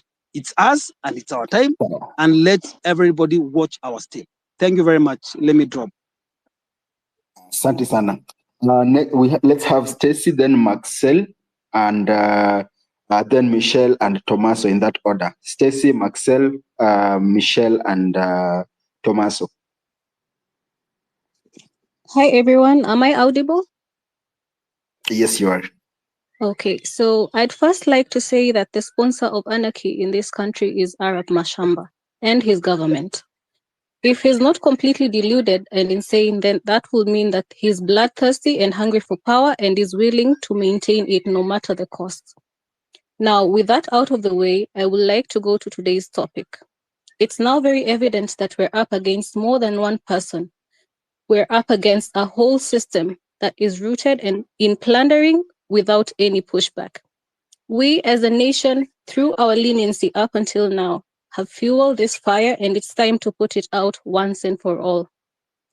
Now, the billion-dollar question is, how do we achieve that? It's not by lobbying or having dialogue, because as you've seen, there is little regard for the rule of law by the political class. If they respected the rule of law, then they wouldn't go ahead and attack and maim people in their homes at night, drag men from their homes, take people's kids out of their beds. I honestly lack words for this government. The way forward is to borrow a leaf from Bangladesh. We have to go all out, have a full-blown out protest, bigger and better than what we experienced on the 25th. We can't do the same thing daily and expect different results. Tujikaze kamba sasa. I propose a whole week of protests, no going home, no retreat, and no surrender. Young people, millennials, and Gen Zs, let's get everyone to Nairobi from everywhere in Kenya, starting from this moment. And earlier on, I'd heard this person saying that, why do we have to get people from our country? Why do I have to go to Webuye? Why do we have to go to Mombasa? Why do we have to go to Shimba Hills? And the answer is quite simple. The people in Nairobi right now, not many people can get on Twitter Space. Let's be clear on that. And what we witnessed on 25th is, I think there was much more public uproar because of the finance bill. We had celebrities amplifying it. We had media stations amplifying it, which has stopped right now. Yesterday, we saw what the media did. They weren't covering it. The celebrities have gone back to business as usual. The influencers too, some were paid not to amplify what's going on. And so right now, we need to be as vigorous as the political class. They're outsourcing goons, and we also need to outsource people. We're not going to pay anyone, because that's not, we honestly don't even have half of them or half of the funds that these people have in the political class. So what we can do is get like-minded youth. I know there's like-minded youth in Migori, in Garissa, everywhere in this country. If that is doable, then we can go forth.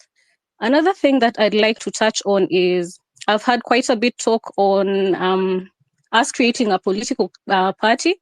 I honestly don't think this is the time for that.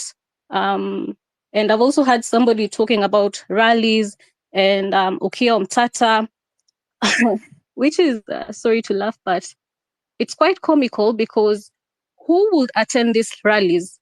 How safe will these people be? I mean, we have people being taken out of their beds at night.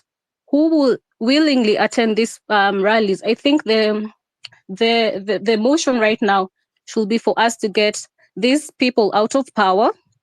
Then from there, we can have a national discussion on the way forward. Thank you.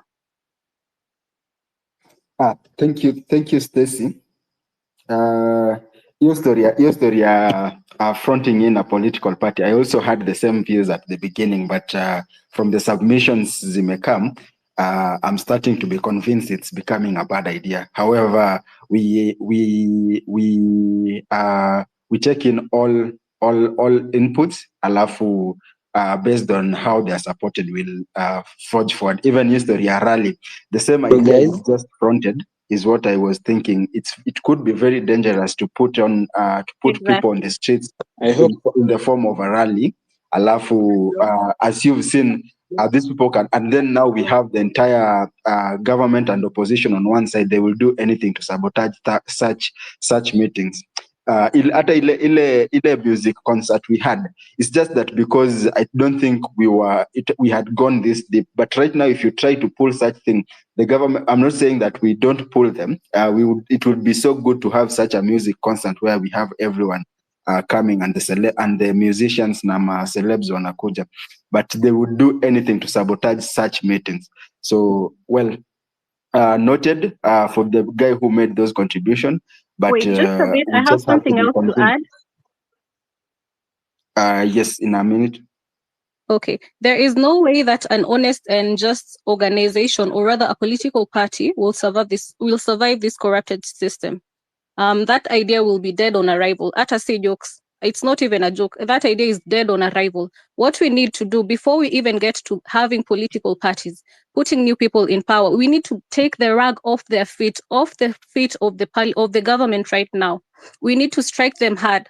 And the way to do that is to have a week-long protest. That's my thought on this matter. We need to have a week-long protest, no going home, no relenting, and no going back on our words. Just a strong week-long protest, and I think that's going to destabilize everything that they think is stable up until this moment. Yeah. Thank you. Maxtel, then Michelle, in that order.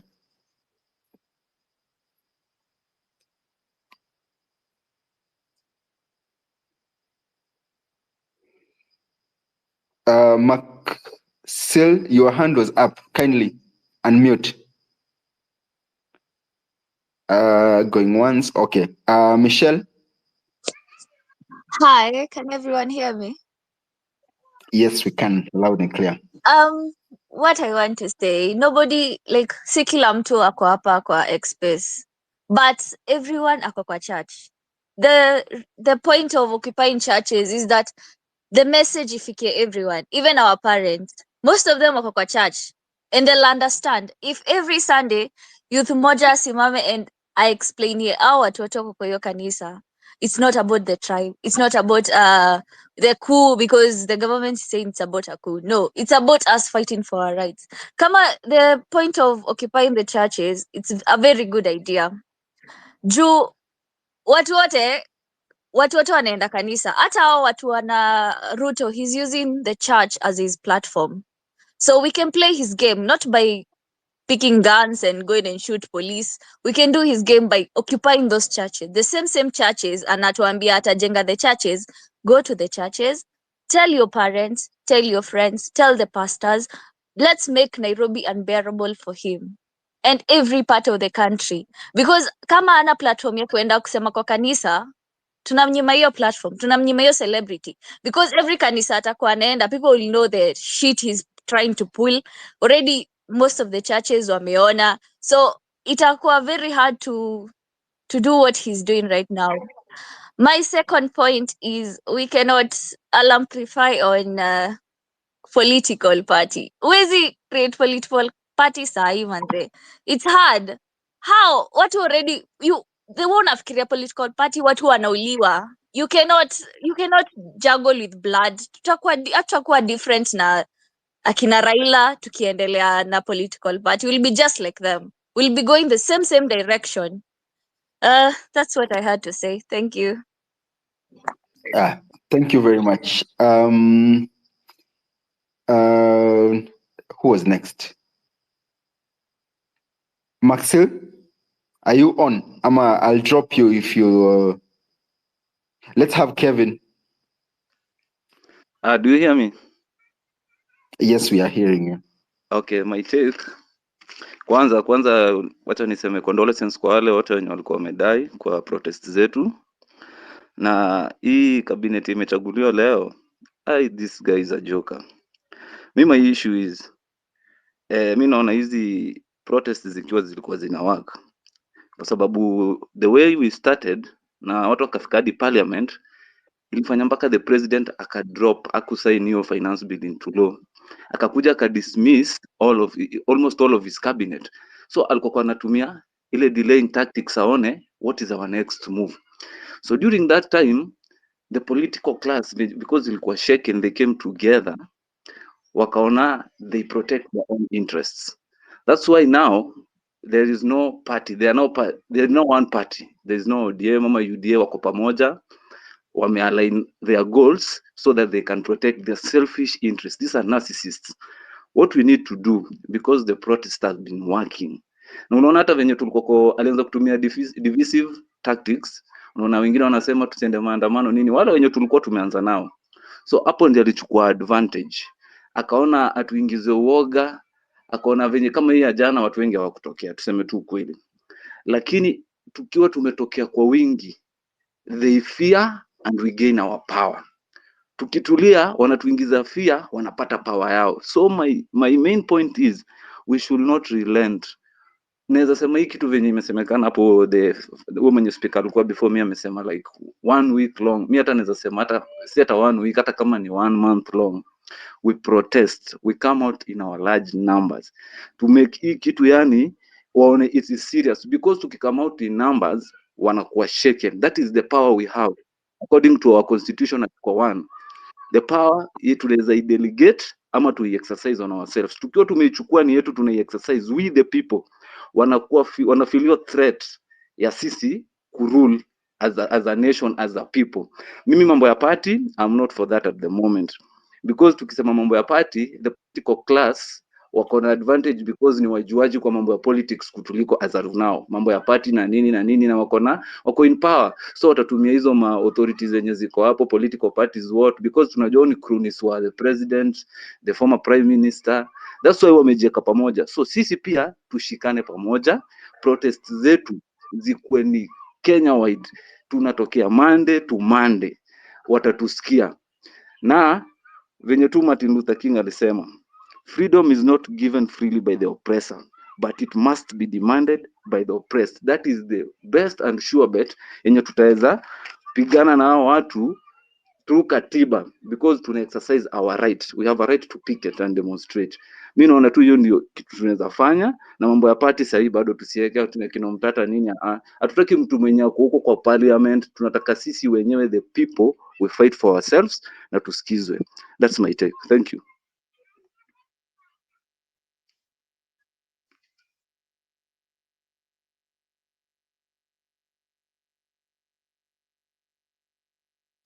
Lifeline, before you go, again, Kimuzi aliweka space and then I think he got engaged, or either simu yake imehang or ako engaged. So I'm struggling. The co-host was Dr. Bosire, aka left. Now I can't leave to come back. The requests zenye zinakam moja moja, and I'm trying to add them as they come. I think ni side yangu ina hang, and I can't drop to return back because Kimuzi is not on. So kindly bear with it. I'm trying my best to add when you wanna request. Kuna watu wana complain they have requested, I'm not seeing them. Not that I'm refusing to add anyone. Actually, I'm even at times na run out of people to add as speakers because in a hang. So I'm not seeing your request. If you are claiming that you've requested since 4, I'm not seeing them. It's not that I'm refusing. Go ahead, Lifeline. Okay, hi, you guys can hear me? Yes. Okay, mine is, I actually agree with most of you, and what is happening is actually tragic, a low down dirty shame, because clearly we are dealing with a very shameless individual full of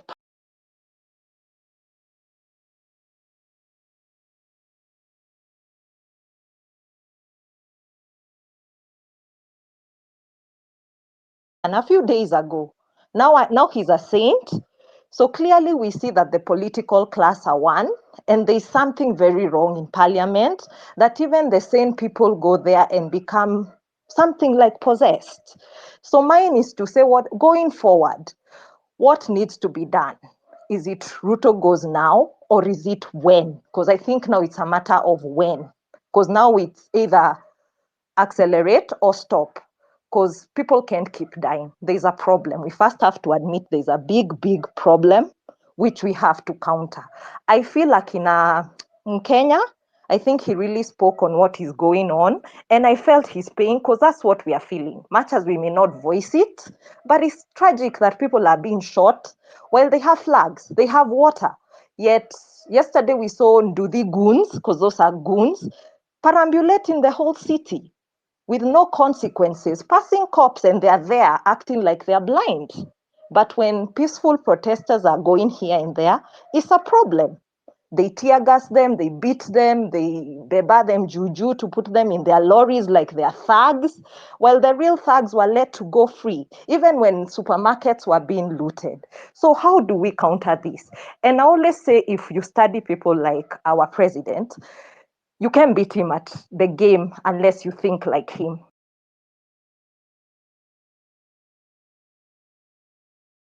He's those kind of people. To beat him, you have to play the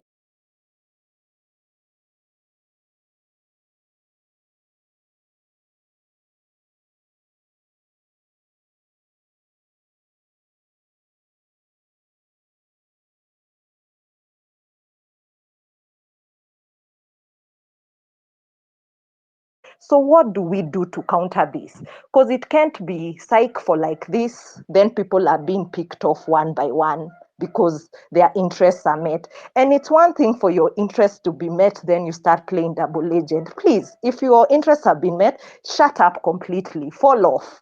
Don't be goading people, yet you're sitting pretty somewhere. Just shut up and keep off the whole movement. You've done your deed, keep moving. Because that blood money is never good. And also to speak on moving forward, I think people just need one voice and a plan. I know it may not be 100, but there's a way people can just say, this is it, and let's go. Because also the on off is not working. Clearly it's not. Because now it's become like the norm or a pastime. So how do you get taken seriously? I think that is it. Sawa. Davis, can I speak? Sorry, I didn't put my hand up. Who's that? Bosire.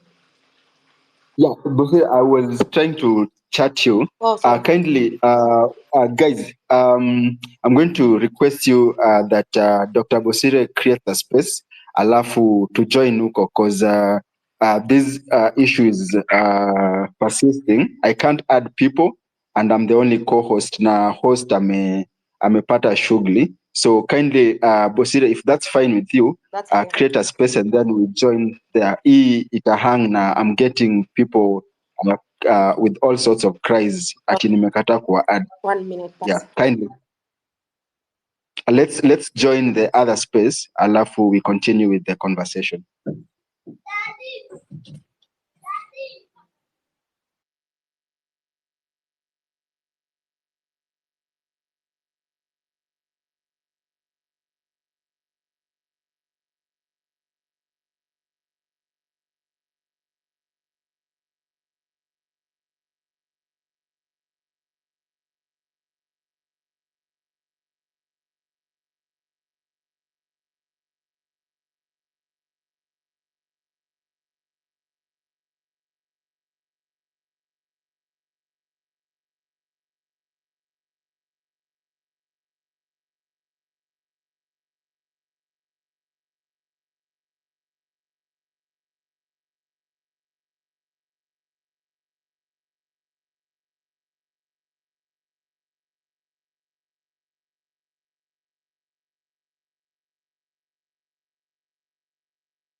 Hello. Hello.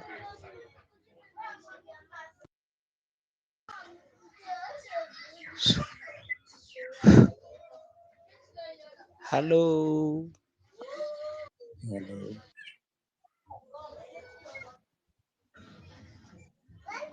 Hello.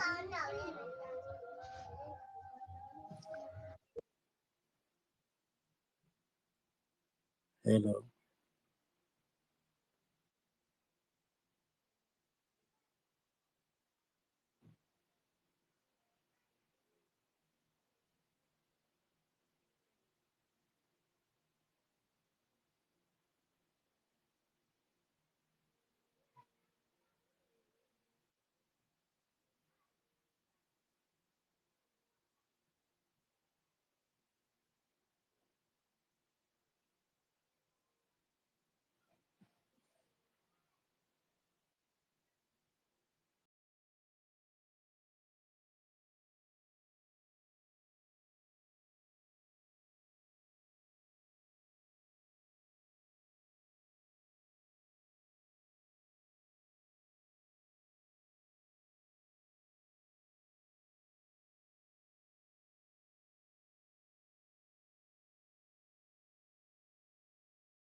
That is committed to listen to the citizens of this country, because as we speak, or as I speak, even from the list of the cabinet secretaries, I don't see whether the president listened to the Mwananchi or to the Gen Z and the other citizens. So it means that we may not expect a different thing in the future, because it's the same person and there's the same people. So I'm saying that for me, I think I believe in God, and I think that in everything God can hear the cry of people. And even as we are in this social media, wherever we are, crying and seeing how our people, our aunties, our uncles, our children are being tormented, our cousins, our brothers and sisters, we are crying. And I know God is watching and is listening. But now we need to act. And to act, it means we have to be determined to bring a revolution outside the political class, which is in this country. For example, you cannot tell me that somebody who has been there in government since 1980s up to now is there, is a leader. What kind of change, what kind of time does he want to bring change in this country if up to now for these 20 or 30 years he has not brought any change? So it means that we need to change our perception and the way we look at things. We need to have new leaders, people who are willing, who have the hearts of people in this country in their hearts. People are willing to be committed to serve people. People who are clean, who have not been mentioned in corruption cases. People who are new in this endeavor. Otherwise, if we'll be doing recycling and say, I think this one is better, this one is better, I think we'll not achieve our goal. And there's somebody who talked about fasting and praying. In fact, we need to do a lot of fasting and praying. Wherever you are, even in your house, pray to God. He listens and he hears. He'll change things the way we don't even believe. And we let us not lose hope or lose direction or focus. Let us know what we want first. Because others are saying Ruto must go. Others are saying we need to see him 2027. So we are not even sure what we need. If we need Ruto to go, then let us put in place mechanisms to make him go. And if we need him to get out of power 2027, let us now begin to prepare. But the key thing I think we have to do is committing ourselves to God first. Then the next thing is taking action. If it is mass action, we need to intensify. Let us do it. Let people come out in numbers and let us protest peacefully.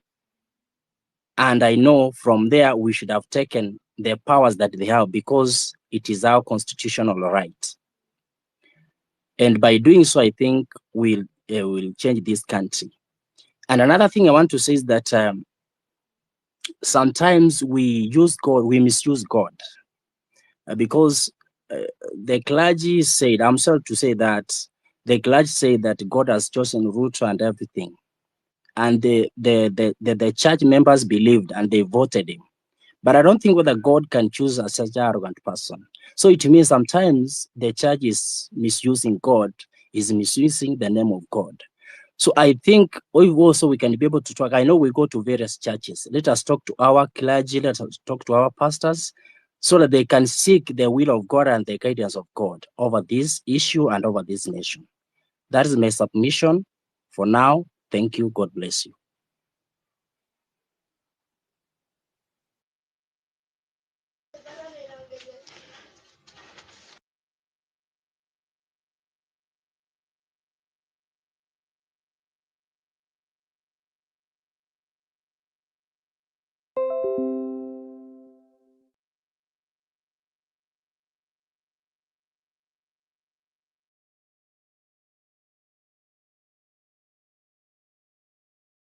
Cabinet he has nominated.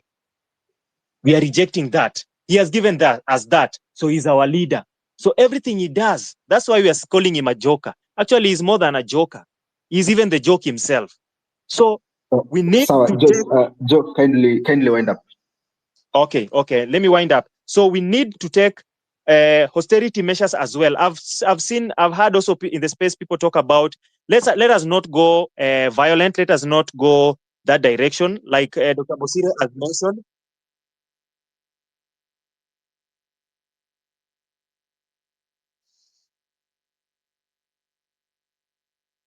So just to conclude, let us not go rogue maybe and go out of the constitutional measures.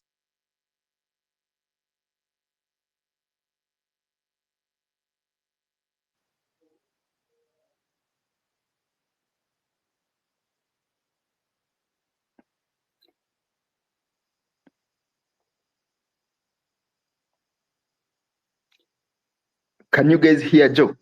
Amepotea ama ni kwangu tu? Si kwako tu peke yake, hata mimi simsikii. Okay. Sorry, I think I received a call. Sorry. So as I wind up, let us continue with the movement and let us continue offering civic education. That is what will get everybody into the movement. So that is my take. Thank you guys for the opportunity. Asante sana. Asante sana, Joe. Was there already a lineup? Bosire, was there already a lineup? No. Unaweza panga lineup. Okay. Let's go with Miss Mwajuma, then Polo Yen. I think we'll just go with the orders as you appear on my screen. So Miss Mwajuma, then Polo Yen, then Sha. Muliniruka. Oh, Isa.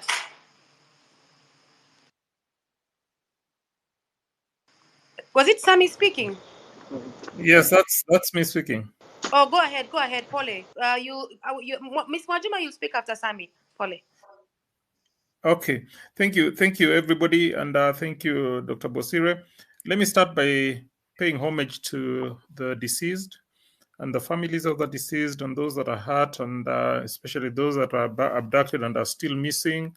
And let me call them our heroes, and pray and hope that those that are still missing will be found, and those that are hurting, still in hospital, will recover. May God comfort those that that have also lost. Now, I wanted to start by saying, first and foremost, I'm not a Gen Z. I think I'm either a Gen X or a millennial. But I want to say that I definitely I support the movement. This is a leaderless movement, and I have no problem with that, and it's fine. We say that it's leaderless, it's tribeless, and so forth. And whilst that is a good thing, I think we need to be aware that it has its pros and cons. There have been many leaderless movements in the world before. For example, the civil rights movement was largely a leaderless movement. Okay, the umbrella movement in Hong Kong, also leaderless. There have been very many leaderless movements, and they can have some form of success. But I also wanted to caution us that leaderless movements are good for pouring water. Okay, pouring water and not channeling water. The moment we need to channel water in a certain direction, we may need to perhaps consider some form of leadership. So if we have established that we are in the business of pouring water, and when I say pouring water, pouring water is a means of sensitizing people. It's a means of directing people towards a certain crisis and so on and so forth. It's very purposeful for that, and for the most part, I think we are achieving that in that particular regard. But where we establish that we'll need to channel water in a certain direction, because I've heard people talking about, oh, when it comes to elections, we need to have a leader. At that point, we'll need to be channeling water, and we may need to consider a leadership. So let's just be conscious of that. I also wanted to say, let's arm ourselves with information to understand why things happen the way they do. In my view, I know people are very angry about what has happened today. I found myself almost laughing. It was almost comical to me.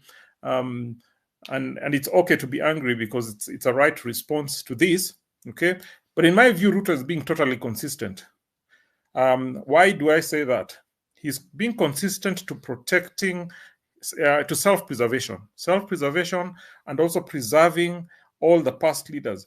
If you want to understand a little bit more by what I mean by self-preservation, please listen to John Alanamu, Wanjigi, and Omtata on the public debt issue. I know some of you, or most of you, are very familiar with what's happening on that. If you think the finance bill was a major issue, please arm yourself with that information. You'll start to understand why Raila has never lost an election. You'll start to understand why C.S. Rotich was appointed C.S. Rotich. You'll start to understand why Njuguna was there. You'll start to understand why Thuge was there. You'll start to understand why Chirchir currently is there. Some things will make a lot of sense. You'll start to understand why the opposition is being invited into this. Why Mbadi? Mbadi was public accounts chairman in parliament at one point. Why him to be in charge of treasury? Okay, so for me, Ruto is being totally consistent to self-preservation and preserving all leaders that have made mistakes, especially since the promulgation of this constitution. So lastly, let me finalize by saying, True victory is anchored on espousing the principles of shared humanity. I want to say that our constitution is very progressive, but our constitution is not above our shared humanity. Let's put it in the right context. Our constitution is very powerful, but our humanity comes first. Okay, and so let's not go take extra legal means that go against shared humanity, because you are actually even going against what you are then supporting or advocating for. Let me close by saying let's keep the energy up, okay, and let's not lose hope. Thank you. Asante sana, Sami. I really like how you finished it, that at the end of the day, we are human. And the reason why this movement, the accountability movement, is very human is that we're asking about protection of the human rights. We're asking about safeguarding of our constitution, which, if you look at chapter 4, provides about our bills, our rights and freedom, the Bill of Rights and Freedom. And right now, Kenyans are asking pertinent questions around social and economic rights. The looting that is happening is disenfranchising Kenya. The looting that is happening is compromising our healthcare. The looting that is happening is compromising our education. The looting that is happening is starving Kenyans. The looting that is happening is exposing Kenyans to unsafe water conditions and poor disposal of waste. The looting that is happening is compromising our dignified housing. And so we speak, Gen Zs have always spoken, the movement have always spoken from a place of humaneness. And so when we question this autocratic, fascist leadership and regime that has killed Kenyans, more than 60 Kenyans, more than 60 young people, that has poisoned us using sugar, mercury in sugar, that has thrown this country into food insecurity in the next couple of months because of fertilizers, that is selling our assets in broad daylight, in secrecy, in the name of public-private partnership, JKIA. We are actually anchoring our demands on our humanness, on our humanity. Davis, I don't know who was speaking next. Hand over to them. That should be Miss Mwajuma. Okay, thank you. Am I audible enough? Yes, you are. Nimesubiri mic karibu hasira itulie. Ole. Thank you. I'm Audrey or Mwajuma. And what I want to say in the first place, you've been lost, or to avoid using the term dumb, you've been lost if you ever thought that there is a moment in time when there was opposition in Kenya. There's never been opposition in Kenya. Opposition only comes towards election and into the ballot. Just after the election and so has won, the loser, in quotes, starts strategizing and looking for a way forward to build or create a rapport with the incumbent government, while consequently wanna blindfold the citizen so that it looks like they're for the citizen, while indeed ni wao wanajipigania. You can see with like the last 3 elections, the opposition, the power of opposition inashika towards election into the ballot, and maybe some months or a year after election, thereafter there's nothing like opposition. There's nobody fighting for you. You fight for yourself. There's a quote that says, "A man for himself and God for us all." You fight for yourself, and if a single person knows that he or she is fighting for himself, and mobilization is created in large numbers, then comes a movement like this. Another thing I'm advocating for is mass mobilization. These things that we are saying here online, kwa ground ikuwe ni same what is being said online. Like if you are holding the X spaces for like somebody like me, let me use me as an example. I've been in these spaces online on X. I know what is going on and I clearly understand what is going on, but there is somebody there deep down uko mashinani. There's that kamama, there's that kababu, there's that kakijana who doesn't have a phone ama participate on social media. Personally, nikienda kubai mboga, then I hear mama mboga saying that this movement is for the Gen Z. I feel terrible. I feel bad, and it is my work as a person who understand what I'm fighting for, to educate and enlighten that mama so that she understand what people are fighting for.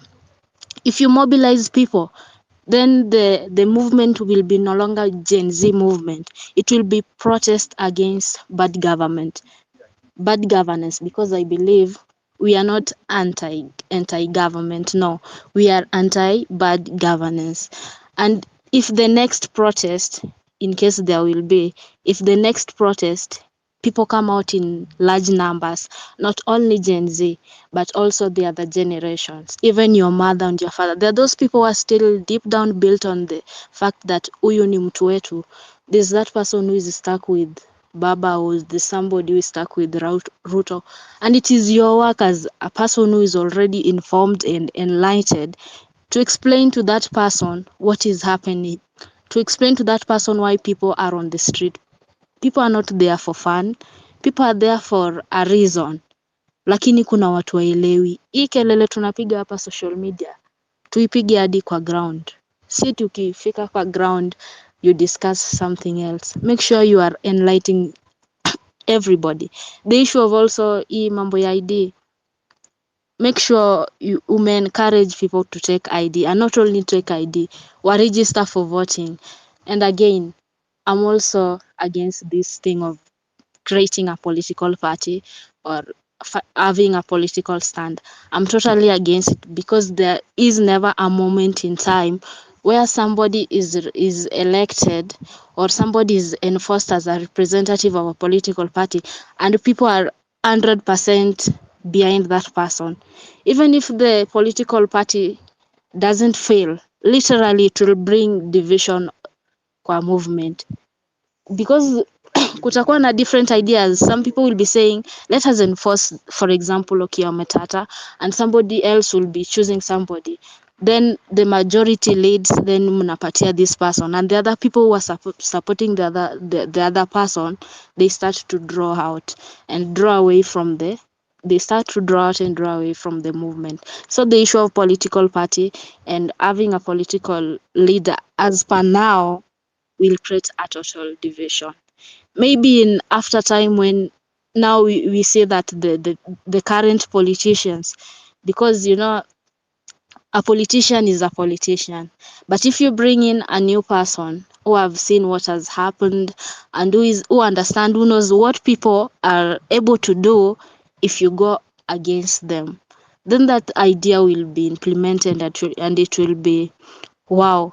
Then another thing, change is radical, change is inevitable, and change is gradual. Change doesn't have happen overnight, but it also has to be consistent. Mkikuwa consistent and you persist on that, you'll actually achieve what you want. But mkilose focus, now watu wengine they're saying we want Ruto to go, mtu mwingine anasema we want the person to implement this and this kumsikansa, then another person is saying sisi tunataka to create political party, another person, you see those there's a lot of divergence, and that one is bringing diversion to the main point. People need to have a common idea. You need to hit somebody where it hurts the most. And when you hit a person where it hurts the most and you push them to the wall, they'll definitely reach their breaking point. As per now inafanyika because the person hasn't reached their breaking point. Why? Because maybe you haven't realized where it hurts the most. And why haven't you realized where it hurts the most? Because there's a lot of diversion in ideas and thoughts. People want this, other people want this, but we know that the common enemy is one. For example, upper X, instead of people pushing an hashtag or people doing this and this, you find people of the common idea, people are literally of the common idea, still fighting against each other. That time they wanna waste fighting on another person. They could spend that energy and time in mobilizing other ex people when you're gonna to followers, and is probably following them. Majima, you have given us such powerful submissions there. We are really grateful for your wisdom. I like the point of Consistency. There is also anasema ati nimeona msee ametweet ati there is no point of peaceful protest. I said no. Historically, persistent citizens have caused change. We want change, we have to be persistent. And persistence is painful. Persistence is loss. Persistence is fatigue. Persistence is mental draining. What we are feeling right now, that is it. But we shall hold on. We shall hold on until this country becomes that which we want, the country that we want to leave to our children. We will hold on. It doesn't matter. It doesn't matter where Ruto or Raila affiliate themselves. It doesn't matter. But right now, officially, the citizens are the opposition. Jelani.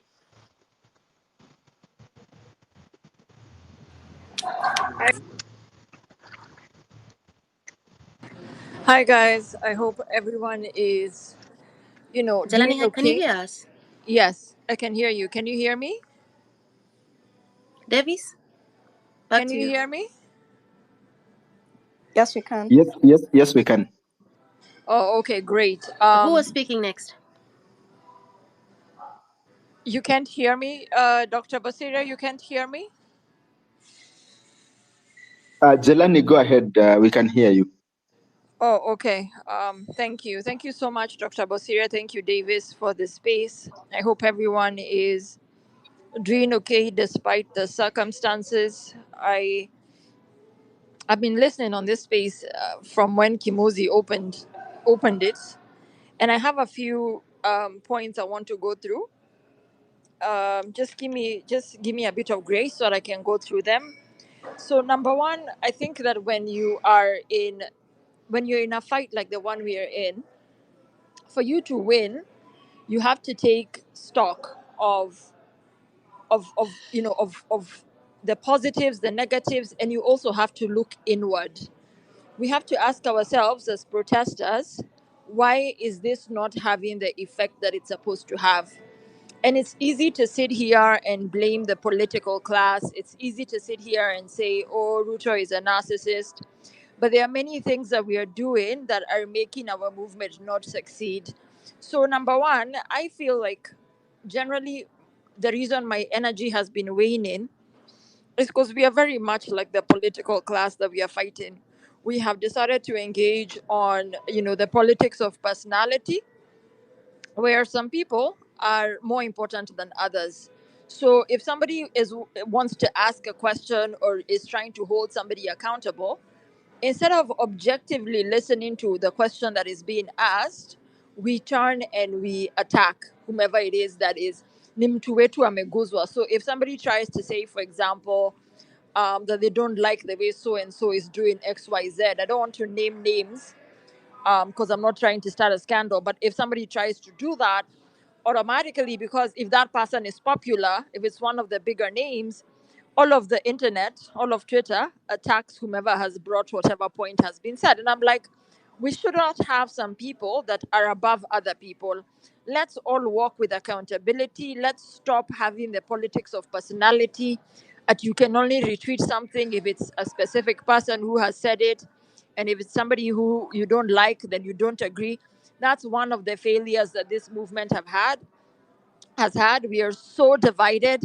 We are fighting over stupid things. I actually called out one of the bigger accounts. I was like, why are you engaging in this shouting match with this person? Like, at the end of the day, they speak for the movement. Why are you doing this? And they didn't care.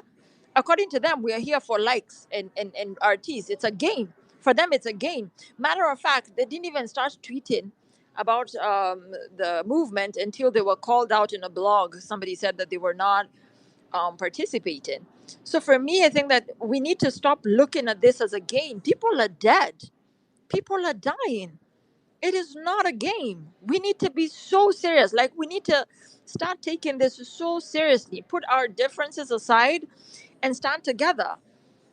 The other point that I wanted to put across is I had said on my Twitter that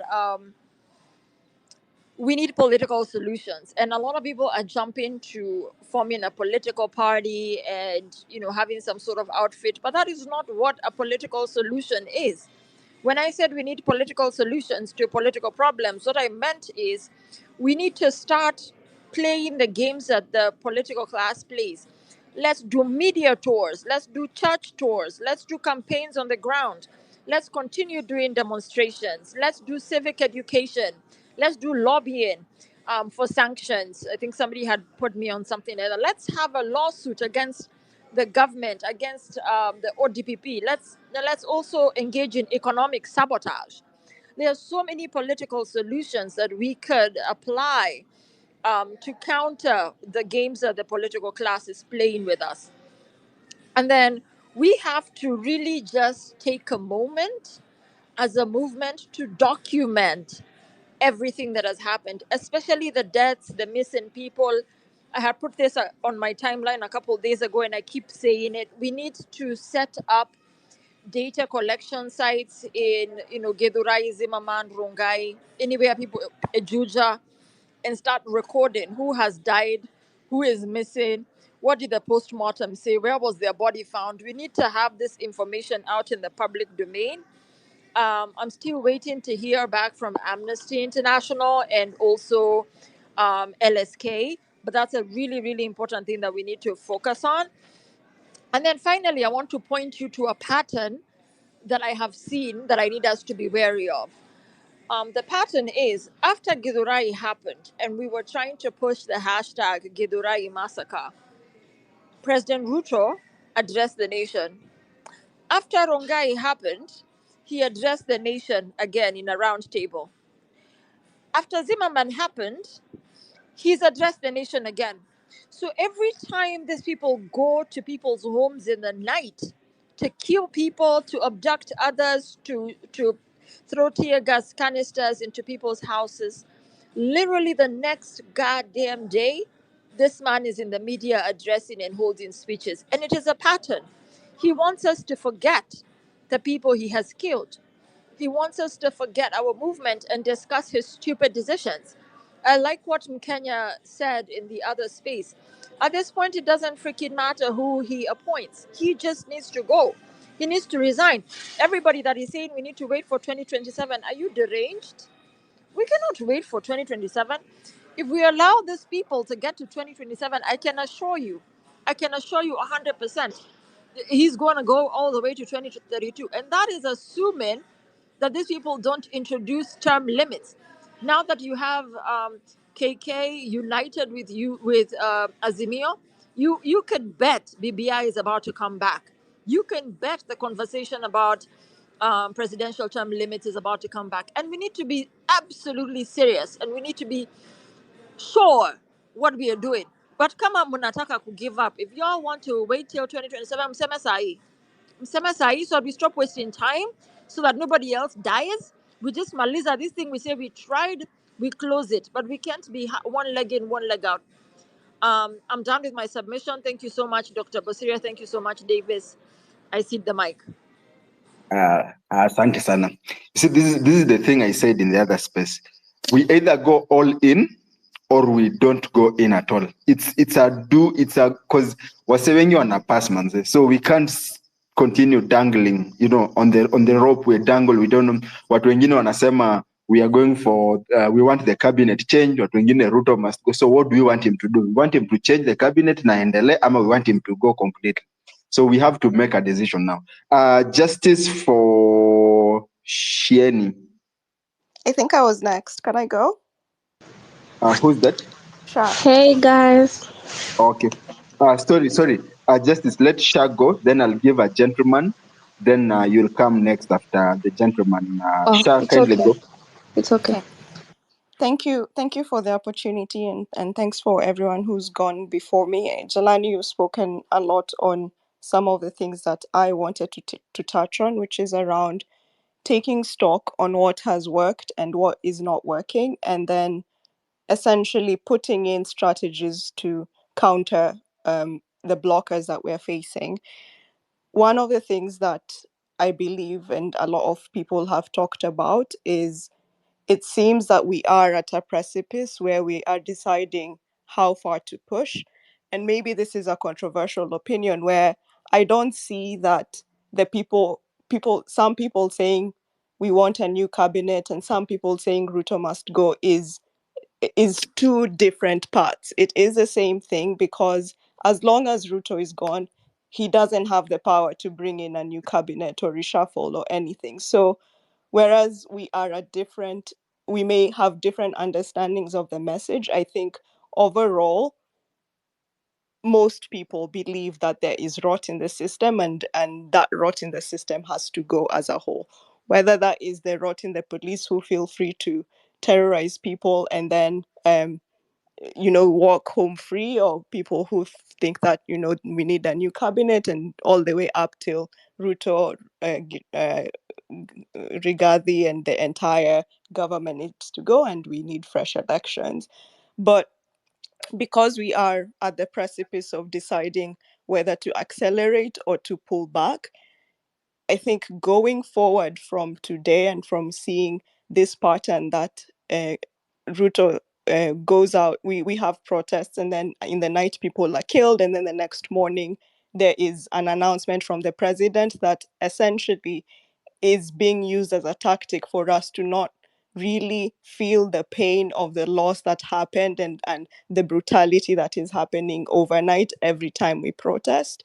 Um, for me, I think at this point, the most successful thing that we could do is put all of our energy into the biggest protest the longest, whatever it'll take to get Ruto out, because some people have the privilege of time in that we can come again and again and again to protest, but others do not, because every day there's a protest, they get killed at night. And whereas some people are being radicalized because their children, their brothers, their sisters, their uncles, their young people have been killed, and now maybe they were on the fence, and this is the thing that turns them over into seeing being on your side or being on the side of anti-government. For others, it is a loss that's just too much to bear, and we we can't keep on putting ourselves in that sort of danger. And for me, I think that the just not relenting includes staying on a protest until he leaves. But that said, I think we have to acknowledge the privilege of being able to protest for a whole week or for however long it takes. Not everyone has that privilege, either because they need to work every day, or they have young children, or they're just not in a position physically or health wise to maintain a protest for that long. But at the same time, we are trying to bring as many people as possible along in the journey. And so someone in the earlier space mentioned using all of our resources and bringing as many people along in the journey. And in terms of using political methods or using political solutions to political problems, where a politician goes and gives people money to come and counter protest, I'm not saying that we pay people to do that, but it goes in the same caring for each other, the same way we have a fund that takes care of the sick and takes care of families who've lost others. We can be proactive in that giving and supporting, because if someone is leaving their job that pays them daily to come and protest, we can support the family that they left behind at home by paying their transport. We're not saying bribe people to come to protest, but we take care of everyone who's putting themselves in danger so that we can keep on the cause. And yeah, that is what I was trying to say. We all use the resources that we have, and where some people have more and others have less, that is part of mobilization, where 100 shillings may matter differently to other people, but we we we support in the way that matters to the people at home, because when you're giving someone money and explaining to them what is going on in the government and convincing them to join your cause, um, taking care of them and their family is not just a bribe. It's the care that we offer all of us as Kenyans, just as we've been offering families that have lost people and the people in hospital, and the Defenders Coalition, all of the ways we are coming together to fight. But I also wanted to say that we have to think differently about how we mobilize, because we mobilize a lot well, and it started well here online on X and on Twitter. But we also have to tap into community organizers, tap into the people who work every day in communities that are being marginalized, and they can take the message home and bring other people into one protest, if that's the way that we're going. And we support those CBOs, community-based organizations, gender-based organizations, because we also in the process of overhauling the rot in the system, we have seen how we've been badly represented by old men and people who you cannot relate to in any way. And as we go forward, as we reimagine Kenya, it's inclusive of everyone: the rich, the poor, the men, women, children, able and disabled, whatever place in life you come from. Again, it's our humanity that matters, and we have to be showing up in that way where everyone around us is included, and we're using the resources in the same way that politicians speak to others in them, to the pain that hurts them the most. We also speak in that language. Thank you. Thank you very much, Sha. Just to echo on what you said, there's something that we've done. We've done so much for people. You see, we have some kitties, people contributing through various was a too random. I can't say that various mobilizers, but we have people who channel money, alafu wasa wanabaiwa lunch, was the people going to protest. But trust me, I can assure you that there are so many jobless youths out there who are very angry at this government that they don't need any funding. All they need is facilitation wafike tao. And now this has been ongoing. If you've noticed, this has been ongoing ever since the protest started. People are getting funded, wanapata transport ya kufika tao, they do their thing, wanakunywa maji, and they are even willing to walk back home, bora wamefika tao in time and done what they came to do. So I can assure you that there are very angry people, jobless angry people, that are willing to do this, and they are supported in so many ways. Not see it in a bribe. The moment we start, the moment it goes, I'm not saying you said it, but the moment we go into that direction of hiring people, it loses the cause, because this thing has to come from within you. You do why you are fighting. And so there are so many people, they just need the direction. This confusion, there've been so much confusion. That's why you are seeing probably the energy, in some eyes, the energy is going low. It's because of the confusion, but people are angry. People are very angry. I'll go with a gentleman. Nilikuwa nimeona mtu gentleman. I think we go with Dida. Sorry? No, let's go with Dida has been on the line for long. Then we'll have Dida. Then I think Kenyan, that was you? Yes. So we'll have Dida, Kenyan, then we'll have justice for Shieni. Dida, Kenyan, then justice for Shieni. Yo, thank you for this opportunity. I hope you can hear me. Yes, we can. Please confirm, Davis. Yes, we can. Thank you so much. Hey guys, today is really a remarkable day in our democracy. You have seen what the president We can ametuonesha hear you. middle finger. You can hear me? Thank you. Yeah, there's someone else on the line. Kindly mute. Okay, it's okay. So, Leo, literally, the president has shown us a middle finger right on our faces. Anatuambia, you can derail my government, but you cannot shamble it. Mona, what has happened? The appointments that have happened. Guys, if there is a time to be mad at the presidency and that virtual opposition that was there, is now. I need you to know that the cards have been shuffled and Ruto has added to his cup. That guy is now 260 strong in the National Assembly. You know what that means? A 2/3 majority. So saizi, if there is a time we need to like check this government and really fear for ourselves, ni saa hii. Ruto has been able to buy from the opposition. Now they're in the same camp.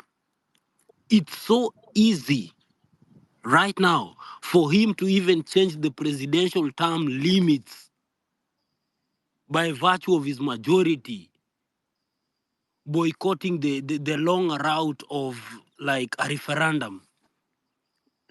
And then they shove it down on us like any other laws the courts have said no to, but he has still gone ahead and signed up on them, and then they have taken effect. It's a time we need to wake up. We are the opposition of the country beginning today. Sahi like mazee majamaa mkilegeza nchi yenyu inauzwa, mnasikia even the land in your country does not belong to you. And we have seen such laws trying to be sneaked into parliament. Uzuri Ishungwa was able to learn the environment and pulled that bill out. Otherwise, hiyo bunge ingechomwa mara mbili. Again, now that we are the official opposition of the country, sisi as Gen Zs, I feel it's important that we departmentalize this movement. I'm not saying leadership, but departmentalizing. There are so many facets to our grievances and our agitation, to accountability, stopping of corruption, and good management of government resources in all fronts. We need to ensure that at least all government proceedings na all procedures zinaenda accountably. And how can we do this? We need to ensure we have like a good number of enough people with good interests of the Gen Zs, the Gen X, and the country at large, taking on different departments. Maybe mtu mmoja anashughulikia whatever is happening on the mining sector. Someone else anashughulikia the massacre that happened yesterday pale nini. It's like we're forgetting about it, and after 2 days from now tutasahau that guys were killed in Mirema. Tutasahau. We need like maybe 2 to 3 people following on this to the last point of the rock, kujua what really happened, what was the motivation. We need other people to follow him. Mambo ili happen Mukuru. So many things are happening concurrently. Tena kidogo utasikia like 15.6 billion has been siphoned from e-citizen. We need like 3 or 5 of us to follow through this to the bottom of it, kuelewa what is happening. Because if we don't departmentalize, we are only going to deal with what's hitting the headlines, na tunasahau the side shows. And in the side shows is where the meat is. So let's check that. Let's departmentalize the movement. Again, I feel we need to have a central communications point. Like,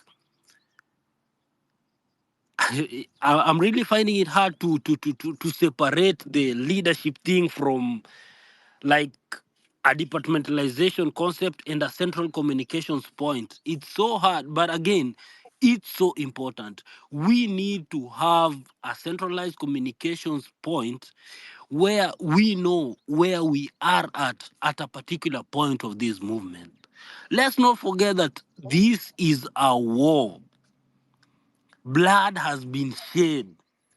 Guys have been tortured. Name it. People have been threatened. Name it. We need to have a central communications point. I don't know whoever is going to handle that, but whoever has good interest for this movement, please, we need just someone who can be communicating. Kama ni 23rd, tunajua ni 23rd and not 18th. Kama ni JKIA, tunajua ni JKIA. Kama tunajua leo maybe we are staying at home and maybe honoring our country with flags, we need to know that, and with a clear communications point. Tunajua when we see from here, this is official. This is the movement's position. To my next point, guys, we are on X. Let's come to the reality that not everyone else is on X, and every other guy on X, not all of us know how to maneuver around this app. Kama ushaisikia msana kwambia mimi siko Twitter kwa sababu sijuagi kuitumia, it's for real. Let alone being on Twitter, even maneuvering. Some people can get to a space because they don't even know where to find it, how to search for it, where it's located in the interface. They don't know. We need to like break from, I understand that X is the head of all this. It's where everything kicks in and then trickles down to other platforms. We need to start sensitizing guys on Instagram lives, TikTok lives, and Facebook lives. And I mean the guys that are on X going to Instagram, TikTok, Facebook, and all other social media platforms to send the same message, so that the message we are sending is uniform down the pyramid.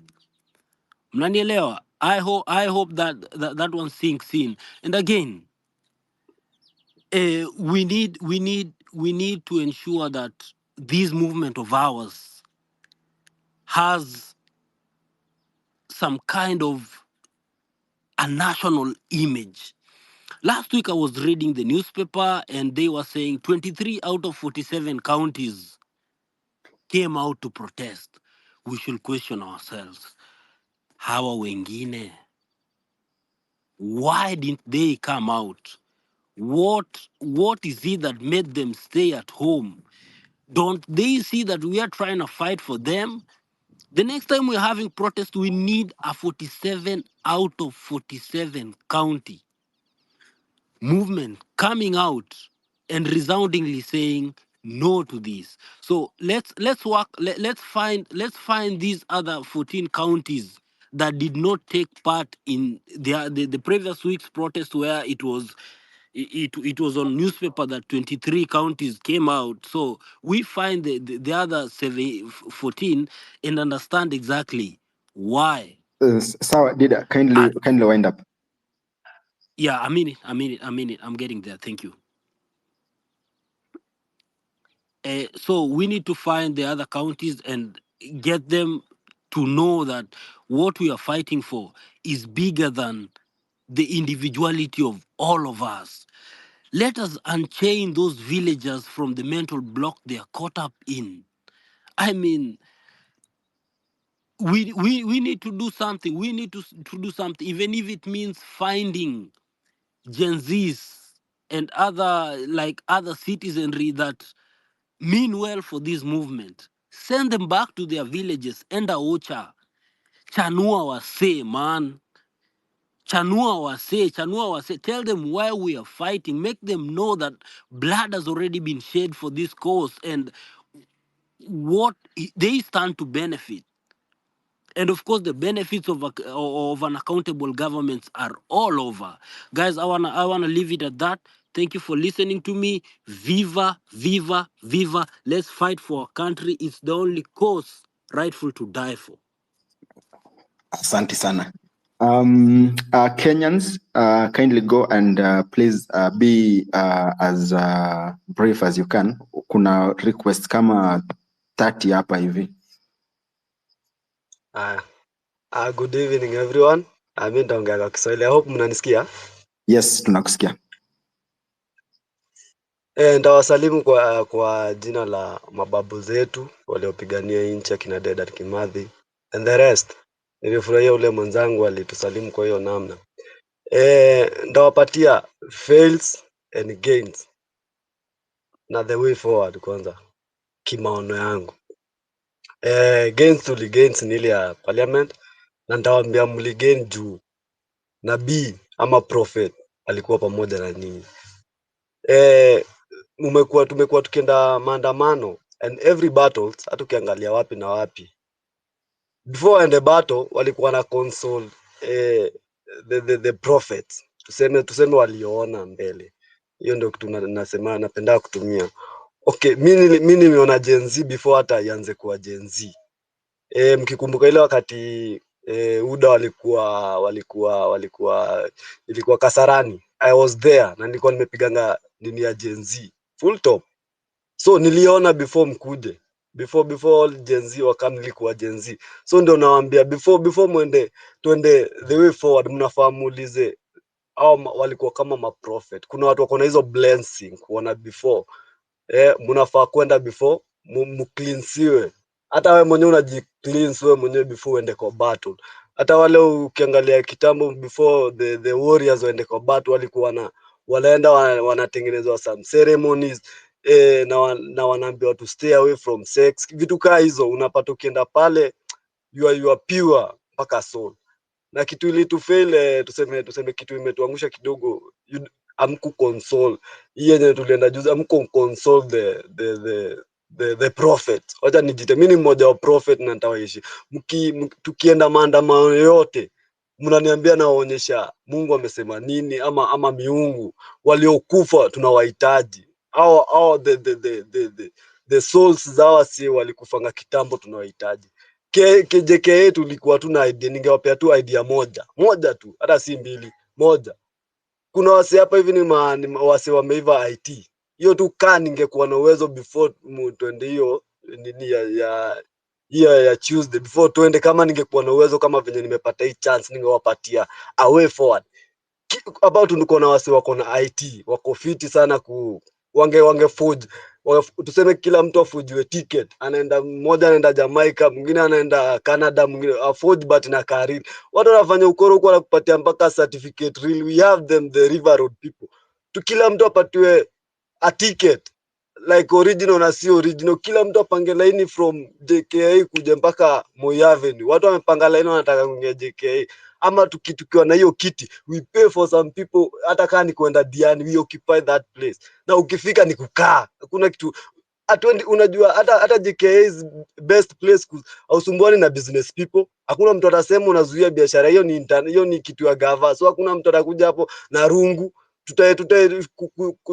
nini barabara, like tungefanya hii kitu with mental, like strategically tungewin, cause tungepanga line kama ni kuverify hizo nini wanaitanga hizo ticket. If they wanna verify, verify zote moja na mpanga line. Kama yako inaonyesha ni fake, kitu atafanya kubwa ni kukuweka ndani. Kama ni fake, kitu kubwa atafanya ni kukuweka ndani. Hao wengine like tungeoccupy JKA so easy. Hizo pesa tunasema tuchange, tulipie wase ticket, a true ticket, ndani watu wakae.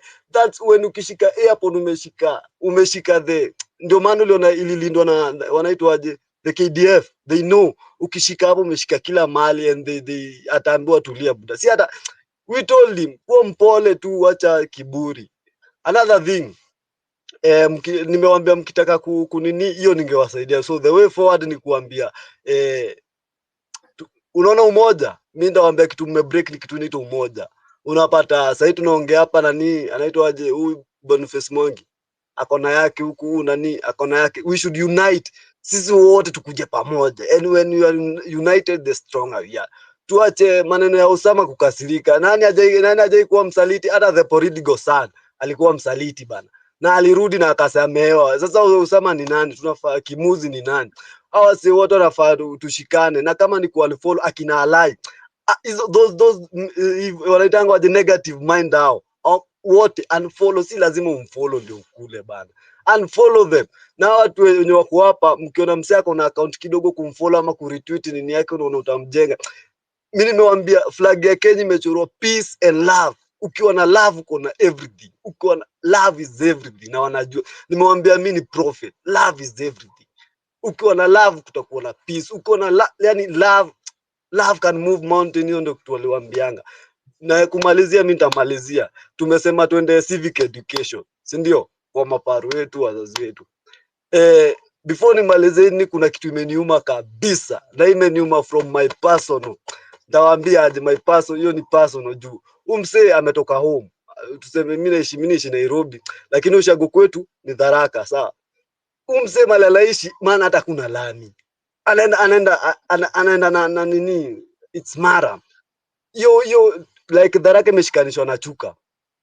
So barabara zimejengwa mingi ziko ukiingia Tharaka uende wapi like let me address him in the language that anaweza elewa, cause najua kuna wao wenye wako hapa wa CID wake wamfikishie Kithure Kindiki wewe mumero wewe umutharaka ni unire mutharaka ndio mumerie bore umumerie ndio mutane bore umutane bai no to kwete wana kuma ntiye myanke gana kuba wese neta thaino mbone barabara no mukuma Gikingo wenda me mukothima wenda me Chekariga mbone barabara no emwe ira gwakite tuge igite ke interior is a very very big position no barabara no emwe atwoni ngetia menya the before I can tell you where I'm talking from, because the more the nini Kibaki wanaweza waambia before win ile munini yake alihitajingi the kura za Tharaka Nithi. I'm talking to that from that person na mboni barabara no emwe ira akite kuma Kathangacheni wenda me Gikingo wenda me Noambi iko barabara no mukenda nenkero gitiki ukionde ingi Kithure Kindiki no mwana ora tuthomithitie Tharaka yonde no tugite ikagetu aciario kuma ke senator Raino interior minister barabara no mianga neno alafu achokwa kuruthata alafu arugamie akuruba Kizungu tafadhali ama Kiswahili I need to address it. Tumesema okay, tulisema tribalism, unajua hapa ni unity. Sasa ni Kiswahili ama ni English? Haina shida na try kumuaddress kiendi aone ametukosea. Tukisema civic education, mimi niko na tribe like naweza watuma tuseme tunakuwa na kitu inaitangwa tribe hizo sijui zinaitangwa hizo naweza waambia watoke kama ni maandamano. I command them, I'm telling a tribe Tharaka yegechiaro na mumudhambi nkera mumudhambi umothi maandamano asubuhi mapema na amka naenda. So si ati ni tribal, we need to educate our mothers. My mama ajui Kizungu, my mama ajui Kiswahili, ndamwambiaje toka maandamano. Okay, wantikwira mutharaka tiga support kende kya choko gitini kuke interior mutharaka ungiure kunkwariria ndero reyoni rwake wewe are wita makembo wewe ichigo wewe ngata wito intakathenya marieto momondi ni udina. So ukiniambia ni si address the people who support the wanaitwa nani Kindiki, they talk my language, nisipo address and our address nisipoongea hiyo lugha waisikie nda how will I pass that civic education? Umse ajui Kiswahili, umse ajui Kizungu, ndamfikia aje ndiye ajue hii serikali yetu ni kutunyonga na tunyonga, ni kutuibi na tuiba? How will I reach to that person? Nice one. Kenyans, nice one. Let me finish ya Kindiki na nyuma no ntore tiare to kuma mumero gotieroje exact gotie stima mokozima nende eraonire stima dairo to kwario yani mwanko tugera stia nani yake Kindikera to ya interior imbia to ruthirite roya from roya anabaki kuba kuthomera renana awatambia bakairo ngambo. Sisi wote tuwezi enda maju, hauna passport unaenda maju gani ukichoma hii Kenya? Kwanza kuna hiyo 1 minute umenipea mzae, wacha ni address watu wanaitwa ma religion leaders. Hiyo ndio kitu imetufuck kwa hii kitu yote. Hao watu wanaitwa I will talk about the Muslim wenye walisimama pale wakasema jua wengine hao mabishop wa Catholic hao wanaitanga mashoga, hawezi ongea nikiongea. Before me they bow. Hao Catholic before me they bow. Wacha niongelee the Muslim. Stories za Gaza. Every nation ilikuwa inaandamana stories za Gaza. Muslim wao are you? Mulikuwa wapi? Hao wengine wakitoka maandamano. Sisi tumetoka juu nchi yetu tumefikiwa. Sijui kama mna get tulitokea juu tuliguzwa. How the Muslim community hizo countries zingine simama na Israel. Zakaya alikuwa wapi? Mbona sasa mnatokea tio wa Kenya Gen Z mnafanya kitu mbaya? Hakuna kitu mbaya tunafanya. Nimewaambia I will leave you here. Na mkitaka mnielewe nilikuwa Gen Z mwenye nataka kuangalia 2022 mimi niko already Gen Z. I saw before. So before hata hiyo Tuesday ningewa direct muulize, mukae mniwa make mkue pure. Tukienda maandamano, tukifika maandamano mabullet ni kukumits tu, akijali kukupiga ni missing cause mababu zako wamekulinda. Bow to your ancestor. Yeah, Thank you. waheshimu. When you respect your ancestor, everything is possible. Thank you. Before mwende mahali popote, you console and I will show you Thank you. Thank the you. way forward. Thank you, Asanteni Kenyans. sana. Thank you, Kenyans. Good hiyo point. hasira ndio tunataka kabisa, yani hasira constructive. I had a few words, mimi ni Mugusi, nilisikia a few words, you know, we've not had electricity for this period of time, you kept speaking to us, you know, so nakusikia kabisa comrade, kabisa nakusikia kabisa. The only thing mimi nataka kuona hiyo kama unaweza tengeneza kivideo utupatie pia sisi tushare kwa spaces zile ziko na wameru wengine wasikie hiyo passion umeweka. In fact hiyo ni civic education what you've done here, fantastic. Bana niko naweza kani niko kwa space kwa nini yangu kwa timeline yangu wasiwa naweza ni, but mali popote tunaenda before maandamano, you console the prophet. Asanteni. Sawa. Prophet ameongea. David, sijui nani ulikuwa mpanga kwa lineup yako? I'm not seeing her. It was a lady. Daima, there's a justice for something. I'm not seeing her. We'll go to a lady. Suleiman, the floor is yours. Let's go for a lady, then Suleiman. Okay. Michelle, Mwenda came early, I think. Mwende, then Suleiman, then Michelle. Okay, thank you so much for this. Suleiman? Can you hear me? Yes, Mwende, go ahead. Michelle, you can speak, eh? Mwende. Michelle, go ahead. Mwende, not Michelle. Okay. Sorry. Okay, great. Thank you. So, for me, what to say is that first, I will start with Ruto must go. That still remains Michelle? the slogan. Hello? Doc, someone is speaking. Mwende is speaking. Okay, great. Thank you, David. Okay, so what I'm saying is that the first thing is that Ruto must go. Most high. Bonga. Ngama tusikie Michelle na Suleiman. Doc, unanisikia? Hello? Mwende, go on. Nakusikia. I think Doc has an issue. So what I'm trying to say here is that okay, so and then they also someone sijui amefungua radio ama nini. There's someone akona background. It's Doc. When she unmutes, I think she has a TV playing on the background. Hello. Okay. Hello. Can you hear me? Yeah. So I can hear you. Yeah. So one thing for me, yeah. Who's speaking? I don't understand. Maybe what is going on? Guys, Mwende is speaking. I think Doc is not hearing Mwende speaking, but Mwende is speaking. So let's have Mwende speak first, then we'll go to Suleiman, then Michelle, in that order. Samuel konaongea? David sent Doc a inbox or something. Umwambie nini? All right. People are hearing her, but all right. Yeah. Okay. Let me start. Yeah. Go ahead. Yeah, Sam, you can speak. Yeah. So okay, can you hear me? Mwende, go on. Kindly ignore Doc. Let me talk to her. Okay, great. So for me, I was saying that Ruto must go, and this is a pregnant revolution. So we are expectant. And we are not political deadbeat. That's why we are not going to leave this revolution halfway. Nobody leaves a pregnant woman if you have impregnated her. So this is our revolution. We have impregnated this revolution. We are not going to abandon it. Bonnie, can you hear us? Okay. So what I'm saying is this. As much as people are saying we front people out there, I think it's not yet time to front our leader out there.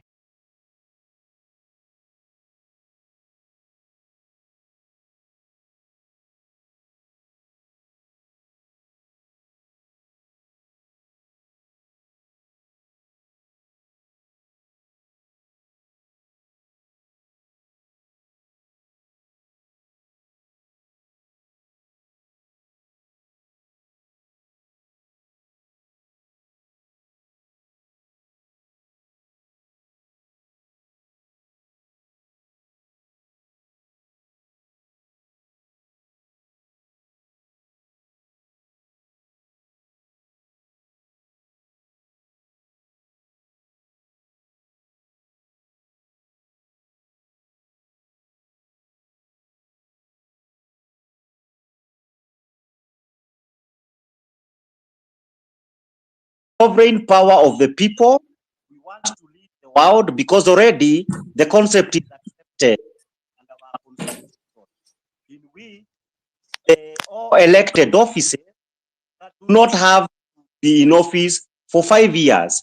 In the event that they violate the constitution or abuse power, they can be removed from office. And therefore, the notion that when I hear people say that you got a 5-year mandate, that is an ignorant and arrogant, because even parliament itself can impeach them. And if my agent or my servant, which parliament is, can be able to remove Ruto and Gachagua from office, then the masters of the ultimate authority, which is the people, can do the same thing. And it is important also to appreciate, I have heard today a lot of commentary in the advocates forum, people saying there is no express provision about how you can use the people for purposes of removal. But the simple question that you would answer that is this: in Britain, where they do not even have a constitution, when they wanted to leave the EU, the leaders of the EU say, since the political class cannot be able to agree themselves on the issue of removal, let us refer this issue to the supreme authority, which is the people. And the people of Britain voted for Britain to leave office. So in any democracy, the people of necessity are the supreme authority and can make any decision, including like in this case, where for some time it has been obvious that despite the fact that Kenya Kwanza government is incompetent, there is also the serious loss of legitimacy on the part of both the president and his deputy on their right to govern and capacity to govern in accordance with the Constitution of Kenya. Therefore, I am proud of the petitioner for this effort that they have taken. And I believe that we have an extremely strong case if I can compare that to the year 2004. Wakili, let me ask you then, does this go through the normal court process where if you start at the High Court, then it can move to the Court of Appeal and then go to the Supreme Court? Does that mean that we have to exhaust all avenues of appeal? The way it goes is this way, that, and remember, there is a right of somebody who is dissatisfied, whether the petitioners or the respondents, to go to the Court of Appeal. And the final appeal in this instance would be to the Supreme Court.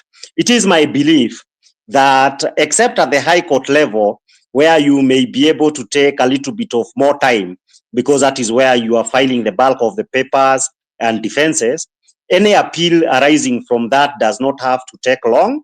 But in all this happening, the most important issue that would have to be considered is that now that the legitimacy of the president and his deputy to be in office has been questioned, it is in the interest of everyone, starting from the Chief Justice, the president himself, and the National Assembly, that this question is settled as quickly as possible.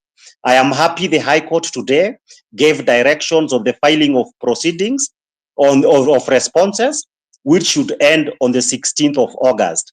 But because the High Court is on vacation, we were given a date, something like 24th of September, which is a little bit far. But there is a procedure in law where we can move the High Court after 16th of August to beseech the High Court to ensure that this court is heard during the vacation. The vacation ordinarily would end on 15th of September, but because of the nature of this case and the need to settle the issue of legitimacy of the current government, this is a case that should be fast-tracked. Therefore, it is possible to have this matter settled with or without appeals before October this year, and we go to the vote. I believe in the end, the people of Kenya should be invited to have the referendum and let the people decide, as Kenneth Matiba used to say. All right. So thank you very much. So there are several people on the chats who are asking the questions, and maybe I just want to start with this one. Mugambi is asking, from a strategy perspective, would it have been better to file the petition in the Supreme Court if this could then go through all these other avenues? Is it possible, or is it not possible? Wakili. It is not possible. The direct answer is that the Constitution provides that the Supreme Court has a limited mandate. The only original jurisdiction the Supreme Court has is over the issue of either advisory opinions, number one, or number two, the presidential elections petitions. But in all the other matters to do with interpretation and the enforcement of the Constitution, the court of first instance is the High Court. And therefore, there was no other strategy that could have been used. The only strategy that is important here, and I believe we have, the petitioners have already asked that question and we agreed, is that a number of things can be done simultaneously. Even as we argue this matter in court, I told the petitioners that they can move ahead and to start preparing the people of Kenya for this petition, create referendum committees to coordinate this vote that we expect will take place in the soonest time possible, because a government that has got no legitimacy is dangerous. And here I need to say something, Eric, that when you have the problem of Sri Lanka, when you have the problem in the Sudan, it is a situation where governments that did not have legitimacy remained in power for so long, messed their economies without anything happening. In West Africa, the coup d'etats that keep happening there, when the new soldiers come, they always say, this government had no legitimacy. That is why we decided to intervene. Our country has been lucky since independence. We only had an attempted coup, a small one in 1971, and the other one in 1982, but none was successful. We do not want to have in Kenya a situation where the serious legitimacy questions that have been raised by the people, by the petitioners in this case, either would have to be sorted by the military or by an uprising of the general public like we saw with the recent Occupy Parliament. We would want this matter to be settled in a civilized manner, in accordance with the Constitution. We take a vote as soon as it is practicable, so that if Ruto and Gachagua have the majority of the people, they continue with that confirmation. If, as it appears to me and the petitioners, they have lost favor in the eyes of the people, then we take the consequences of that. They are removed from office and a new election is held, so that before the next general elections, we can have a legitimate government which can urge the people to lead them to get new jobs, to stop the humiliation of the Kenyan people, to tell them to go and scrub floors in Europe and in Saudi Arabia, and wash dirty people in Europe and the old. We want people to remain in Kenya, be engaged productively, and the Kenya to be a happy land for everybody. And if it is young men, to have enough money to marry, and not to keep saying that the only thing they fear is porridge and marriage. Everybody should have some money to marry if they want. And I've seen very many young men demonstrating and saying, we are daily humiliated by our wives about what kind of men we are, and we can't even buy diapers. We do not want this humiliation of our young people to continue. And it is why we must have this referendum in the soonest time possible to get a responsible government that does not borrow money and steal it at the same time. Thank you very much, Wakili. So we want to open up now to hear from other participants in this chat this evening. If you'd like to speak, I know there are several requests that are there. My co-host Muthiora is looking at them and he'll admit you speakers one by one. And in some cases where Muthiora, you see that we have overflown in the number of speakers, you may drop some of the older speakers so we can then accommodate new ones. As we got there, Wakili, I've got to ask you another critical question here. So you are presenting charges, specific charges against Dr. William Ruto, the president, and separate specific charges against Rigathi Gachagua, the deputy president. It's my assumption that you're asking the court to look at those charges per individual, and then each individual to come and present their response. If the judges find that there's sufficient grounds to remove against one and not the other, what happens? Do we then go to a referendum just to remove, let's say, the deputy president and leave the president in office, or the president and leave the deputy president in office?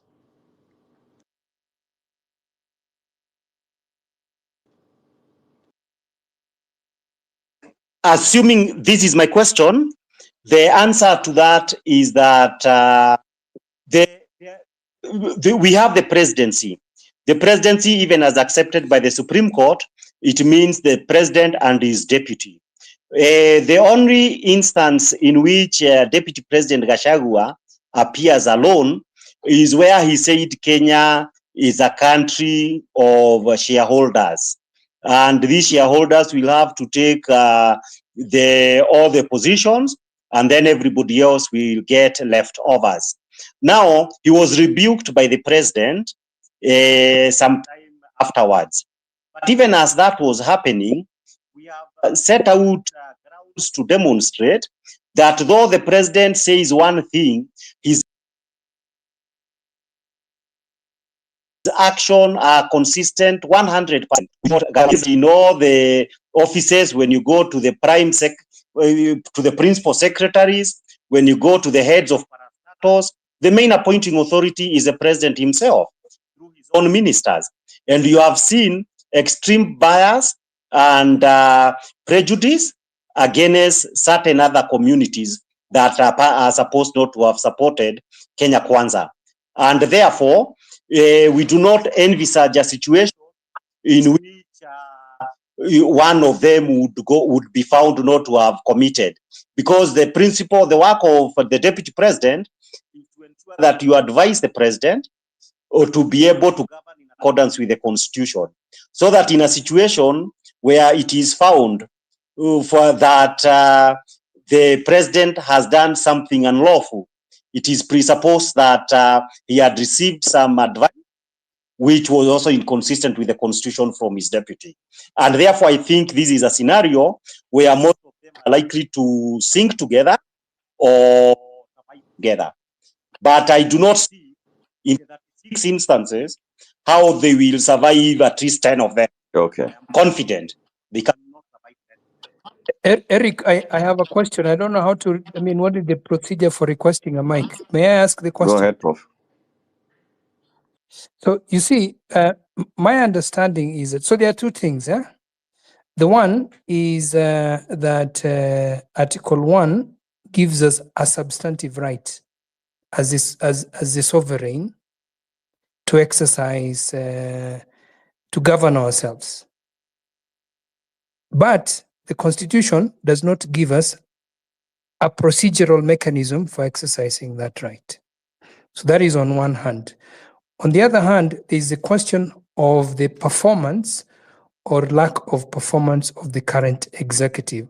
So is the petition about the former, asking the court, please, we know we have a substantive right, which is that we can exercise our power directly. And as Kibe is saying, that power can be exercised through appointment and removal. So please give us a procedural mechanism for doing that. Or is the petition about telling the court that these people have not performed and we want to prove that they are not performed, which is why we are enumerating these 36 instances. I think, in my respectful opinion, that the latter route is a slippery one. The more solid route is to go and ask the court for a procedural mechanism. As I said earlier, the people really do not need a reason to recall their executive, if they so wish. As long as we're able to say that, look, give us some procedural thresholds. What is the threshold? Do we need 60%? What is the standard practice, for example? And this has been done before. The recall of a president is a very, very popular mechanism for exercising power directly in Latin America. So I just want to get a sense from the petitioners, what is it that you're asking the court to do? Very good question. Because I think my sense is that I think asking the court for a procedure is the way to go. Thank you. Very good question, Professor Migai. Erica, that's hi, Professor Migai. Thank you for that question. Now, the direct answer, and thank you for recognizing that Article 1 establishes the substantive right of people to exercise their sovereign power directly. Now, on the procedure, I do not think that you need any procedure beyond what is already provided. Why do I say so? Article 3 of the Constitution says the people have a right to go and defend the Constitution. Article 88 says that one of the mandates of IEBC is to hold elections and referendum. And therefore, there is already in existence the fact that because IEBC exists, and their job is to hold referendum.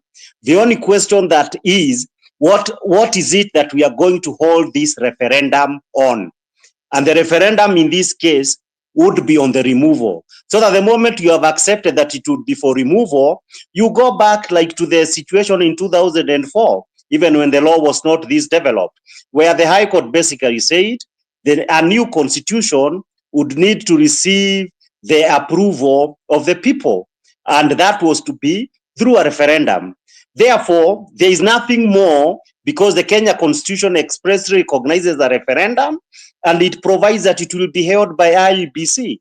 And the rules of the referendum is simple majority, that the people who come out to vote, if the majority are in favor, then the motion is carried.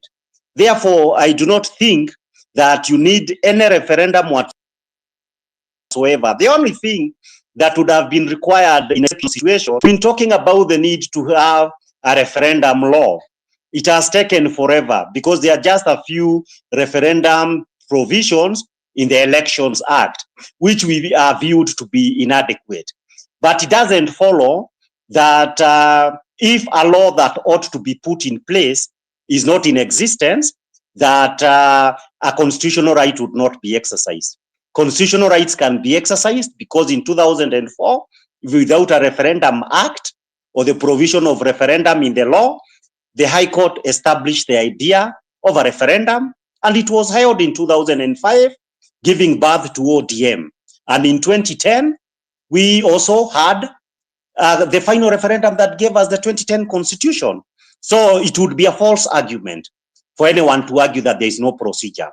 There is an intact procedure already in existence. And the mandate to carry the referendum is on the IEC and the Constitution. Thank you. Thank you, Wakili Kibemugai. Let's hear from other speakers. I know I can see Fred Ogola, one of the petitioners. You've raised your hand. You want to speak, but let's hear first from Dr. Kasim. Dr. Kasim, you have the mic. Okay, thank you. I wish to seek some two clarifications. Kasimu, you are very faint. We can't hear you. Okay. Now you can get me. Very, very faintly. Okay, I have two suggestions and some clarification. You can get me clear now? You're very faint, Kasim. I think just do something about your mic. Yeah. Let's mute you for a bit, and then let's hear first from Nelson. Nelson Amenya, let's hear from you. Thank you, Latif, for this space. Mine is just to ask a few questions regarding this exercise that is being undertaken for a referendum to recall the president and the deputy. And I just want to draw your attention to in 1937, Franklin D. Roosevelt, he was a very popular president. And when he when he was elected president, at that moment, there was the Great Depression, and he was trying to make policies to shield Americans from the Great Depression. And one of the things he did was to come up with something called the deal. So you can compare this to what President Ruto is trying to do, like the SHIF or the affordable housing. And at some point, some people went to court. And when they went to court, some of the proposals from the deal were struck down by the courts. And then Franklin D. Roosevelt was very angry at this. And what he did, he tried to ask, it was called the court parking plan. So he tried to make the Supreme Court judges to become, to be more, so that it's easier to deal with them, because less judges means that it's harder to deal with them. So basically, he wanted to have a little bit more control over the judiciary. And well, obviously, it was rejected, and people said, no, the president cannot have absolute power over the judiciary. There has to be a balance of power between the institutions. So, in my view, what we are trying to do basically is to remove the individuals, President Ruto and his deputy, but we forget that the institutions we have in Kenya are the ones that, that there is a big challenge. The executive is in bed with parliament, the National Assembly.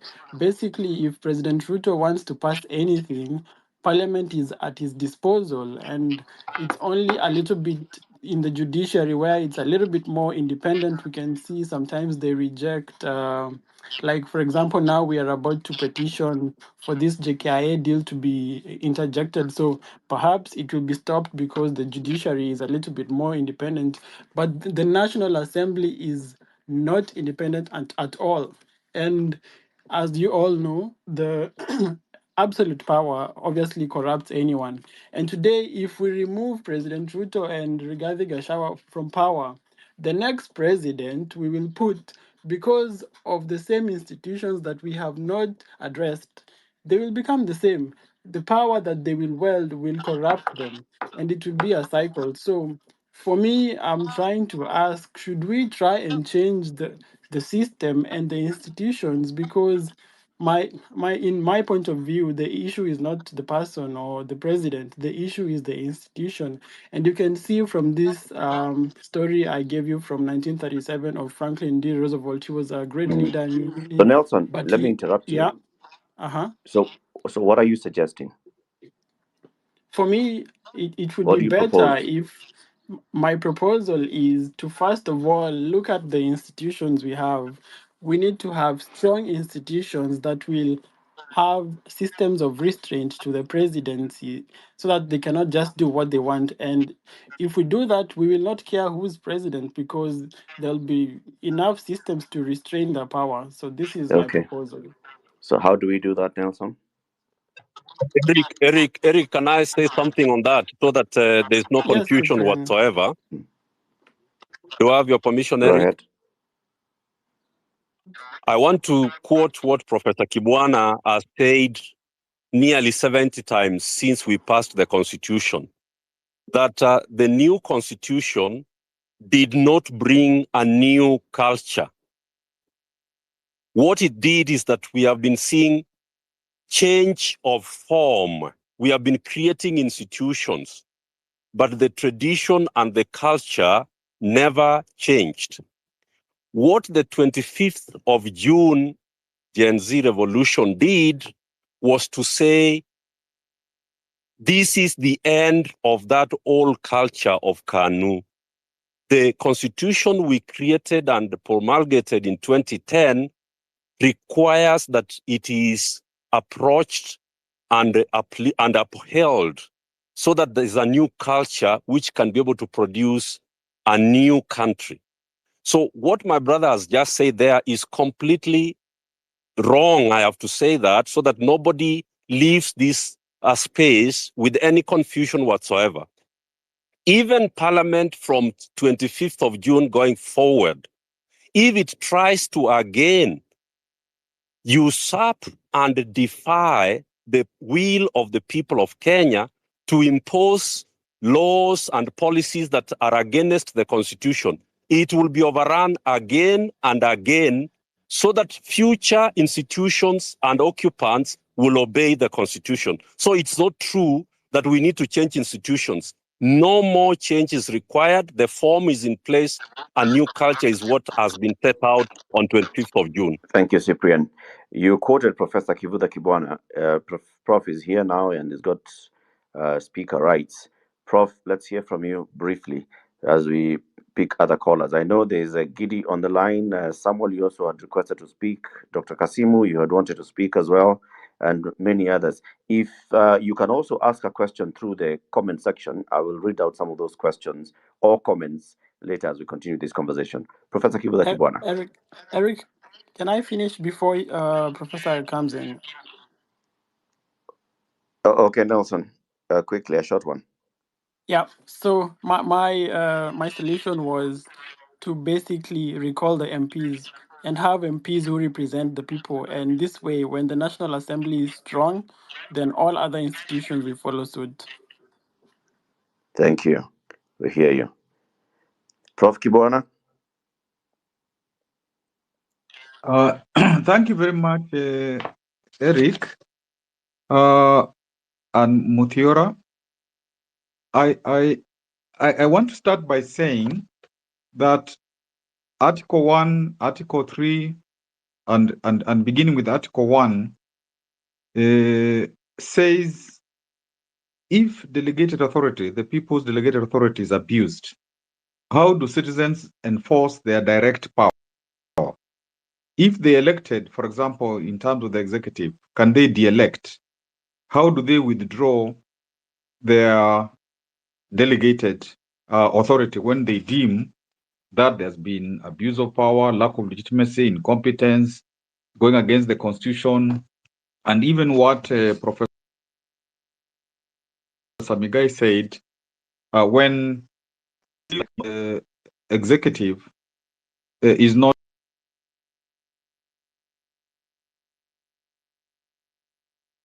serving them, Article 1, which talks about the interpretation of the constitution.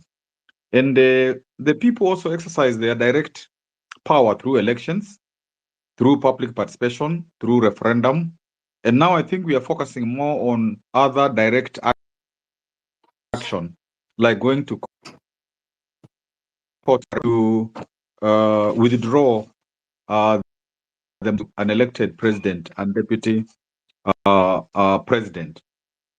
And I like what Professor Migai was saying, that there is a substantive right in Article 1 and Article 3, but there isn't a direct procedural way of achieving it. So that this social contract doctrine, which has been translated in the Constitution to Article 1, there isn't now the way in which, apart from elections, public participation, the usual referenda, even referenda for the Constitution, there isn't that direct way. Now, I think I will not let hold on. Cyprian, please mute.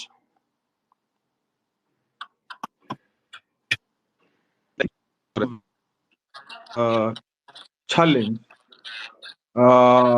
is successful, I think there are certain things that one has to look at. I was wondering if it was, for example, something going to the Supreme Court to seek an opinion. That's one way, an advisory opinion from the Supreme Court about what is the procedural way of enforcing Article 1 outside the elections, public participation, the usual referenda, including referenda for constitution. So that if violation, you are asking the court to do two things simultaneously, to give you the procedural way and use that procedural way to and I think that's where the guy is having some problems of, is the court going to be ready to do both, or is it safer to do stage 1, the procedural right, and then proceed subsequently? But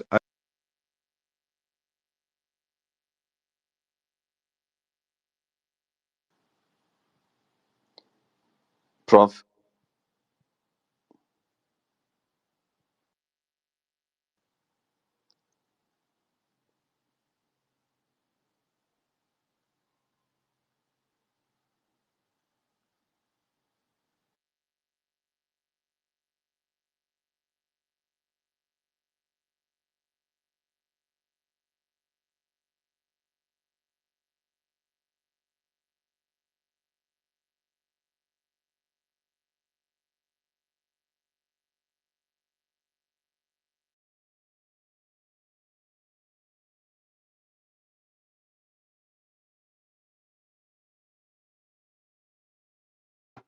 I'm not sure whether I'm the one who has lost Prof. Can you all hear me? Am I here? We can hear you, Eric, but I think we've lost Prof. Kibwana. Okay. So let me bring in Samuel.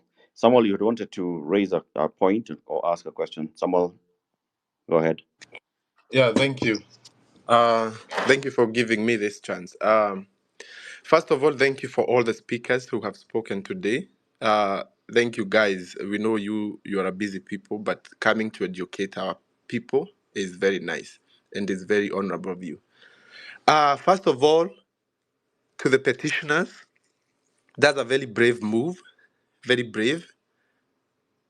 But my question is, I'm going to give a suggestion, then I'm going to ask my question that I really want to ask. We all know that justice system in particular in the Republic of Kenya is rotted to the core. We cannot trust the justice system, to be honest. We have doctors of law here, we have lawyers, and we respect you guys, but the justice system is rotted. It has never served the common mwananchi. Even if we take this movement to court, it's a good idea, but these people, as long as Ruto is still in office where he is right now, there's nothing is going to happen. Nothing. Like that one I am. So here is my question to the professors and the doctor. Is there any way we can amend the Article 1 and the Article 3 to be, because the article, the first, the sovereign of the people, if there is a way we can amend this constitution for us to be able to exercise that right as a sovereign, because even after I read, it doesn't give a clear of how the people can participate directly themselves, apart from the either electing or like the constitution is not so much clear. To the professors here, how can we amend it to make sure that we can exercise our power? Thank you.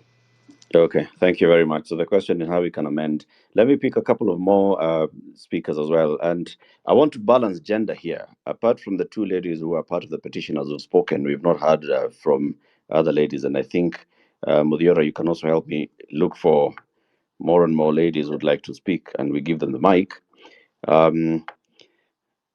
Laika, let's hear from you.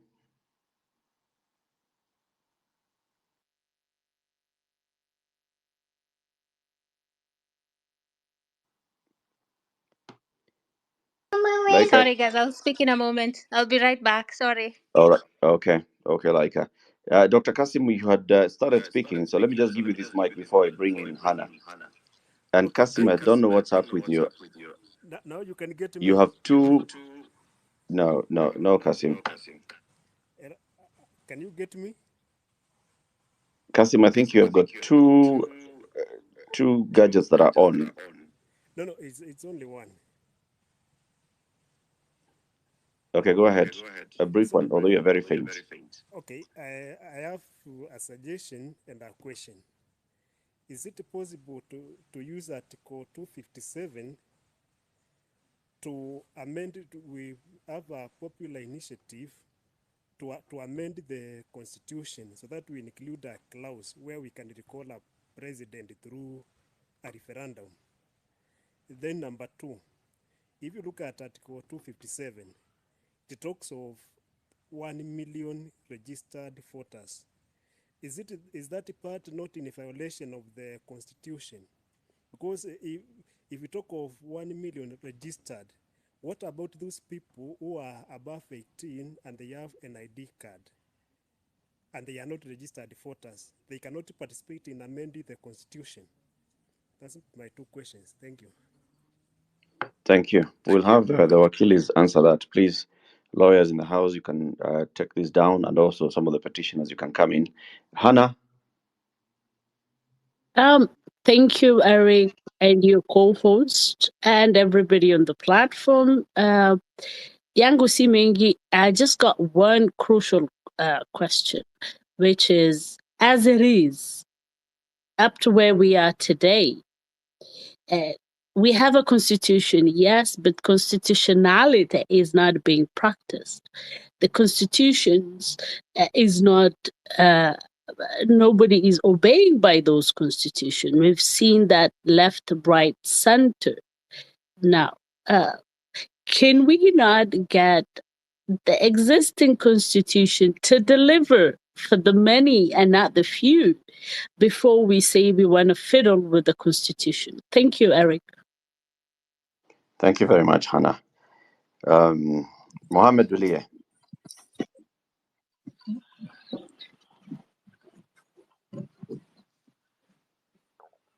Mohammed, you are here? Okay. Fred Ogola.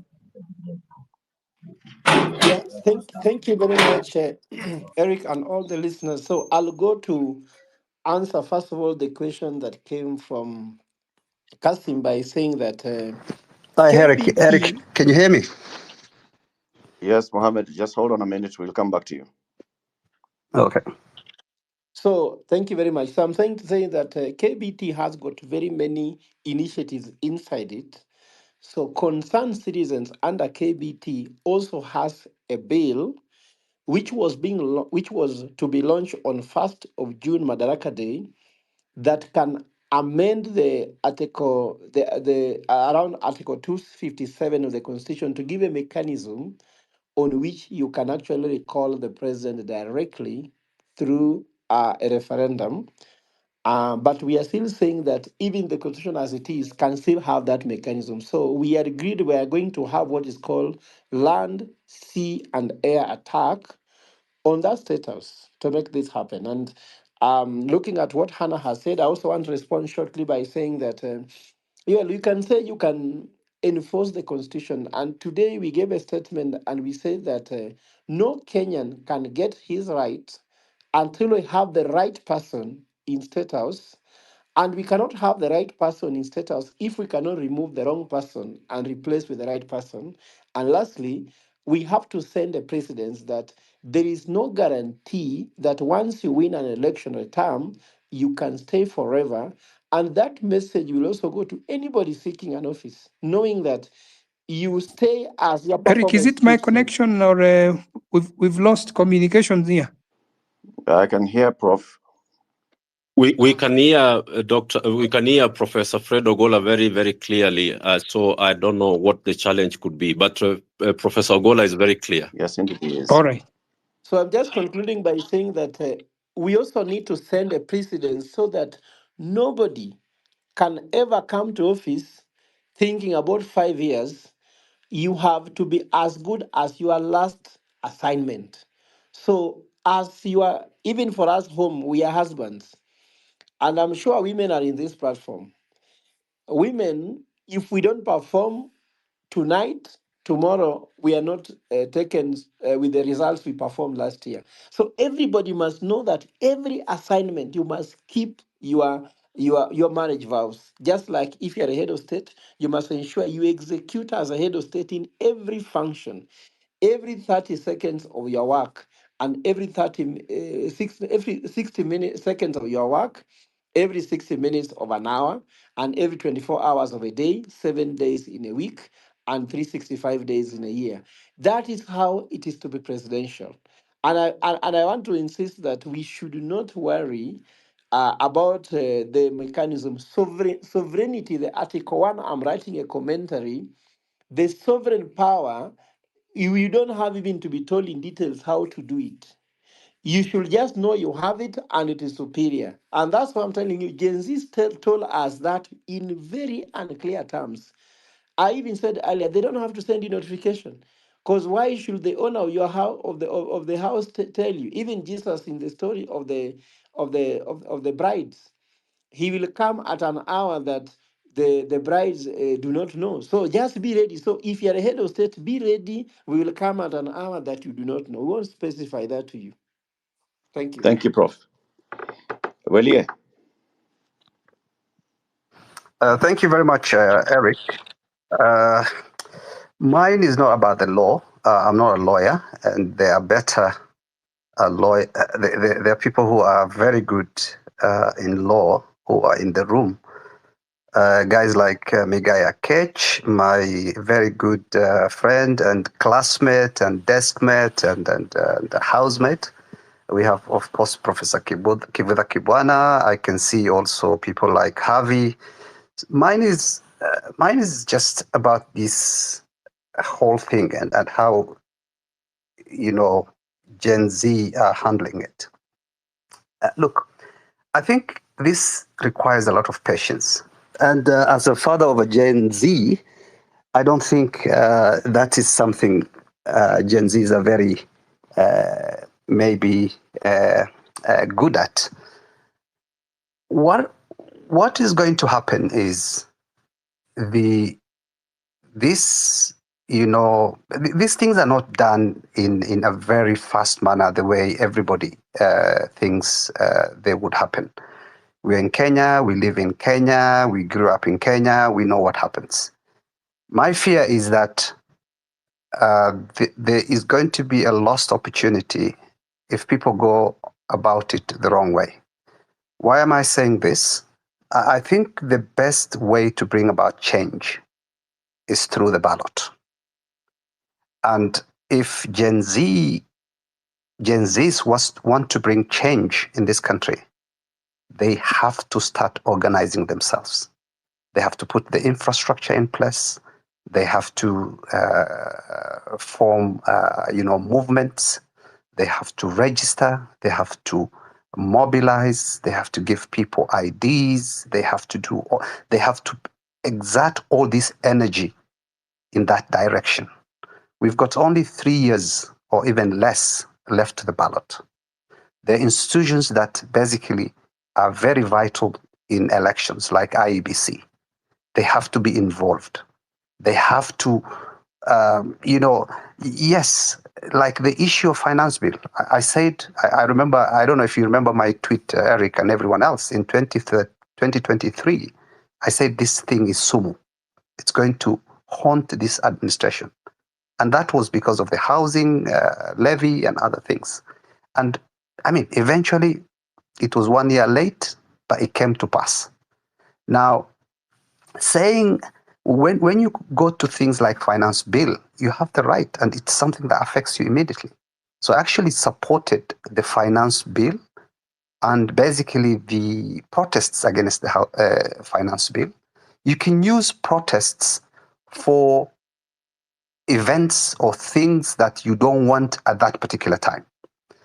But this issue of, let's remove the president, let's recall the president, let's do a referendum. Yes, okay, you will do it. You'll spend a lot of time on it. You might succeed, you might not succeed. If you succeed, another guy who behaves the same way as the past presidents will come on board. Are you going to keep on doing the same things all the time? The big problem we have is a generational issue.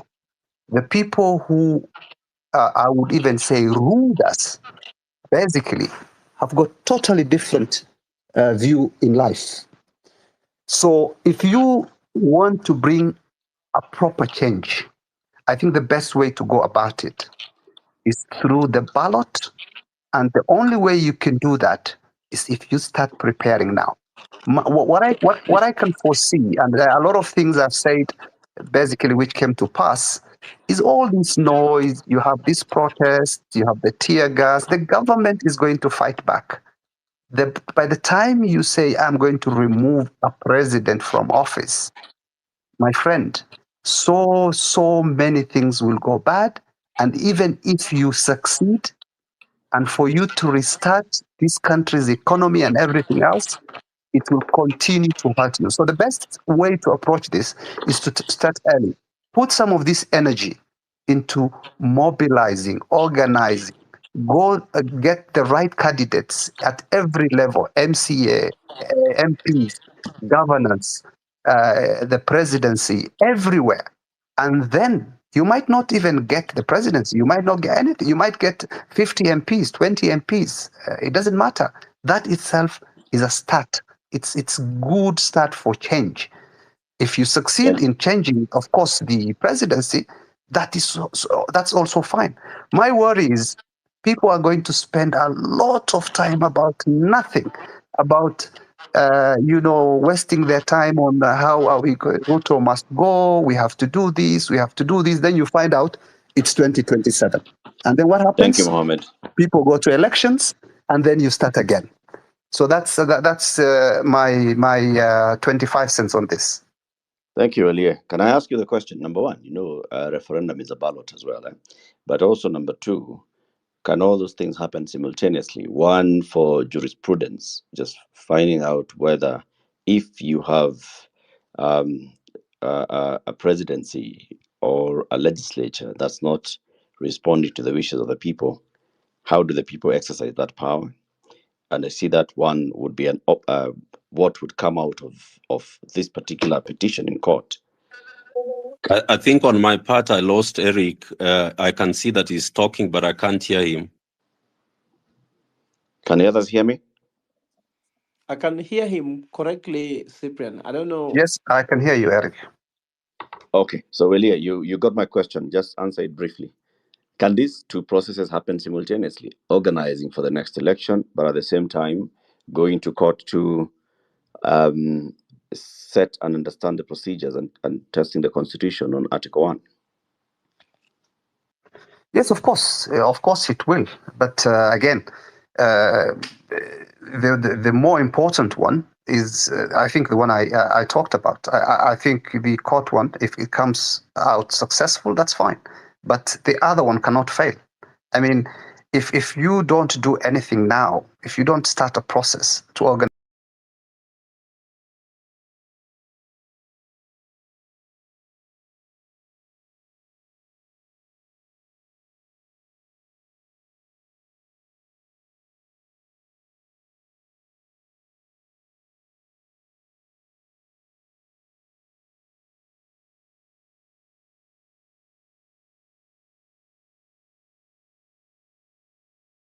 by that time it's you find yourself 6 months to an election, then you find out that you have nothing, that you have not done anything.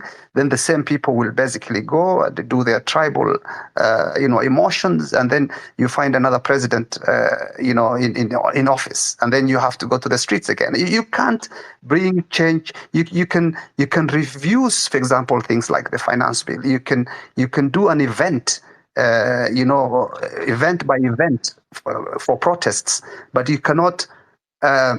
You can also protest maybe to bring change, to remove even a president from an office. But then, what are you going to achieve after that? What will happen if you don't have these systems, your processes in place? You are not ready yourself to go into to assume office, because what it looks like now is people want change, but they don't want to go in there themselves and do that change. It's very hard to teach, an old dog new tricks. So if you think as a Kenyan youth or a Gen Z that I am going to revolt every time, and these people who are 60 or 70 or 80 years old in office, and you're going to allow them to be in office, and you will change their behavior, you might remove one, you bring in another one, it's going to be the same. The best and most sustainable change is if the Gen Zs themselves plan now to take over power through the ballot. Okay, point made. Thank you very much, Mohammed. I want to pick up other callers. I know we're already getting into those hours where many of the people who are on the show will start dropping off, going to sleep. So I'd like to have a lot of this conversation while they're still up. Gidi, you have been queued for quite a while. Now is your chance. Please speak.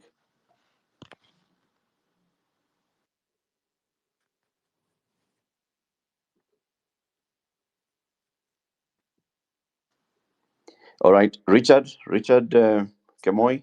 Okay. Thanks, Eric and Muthiora.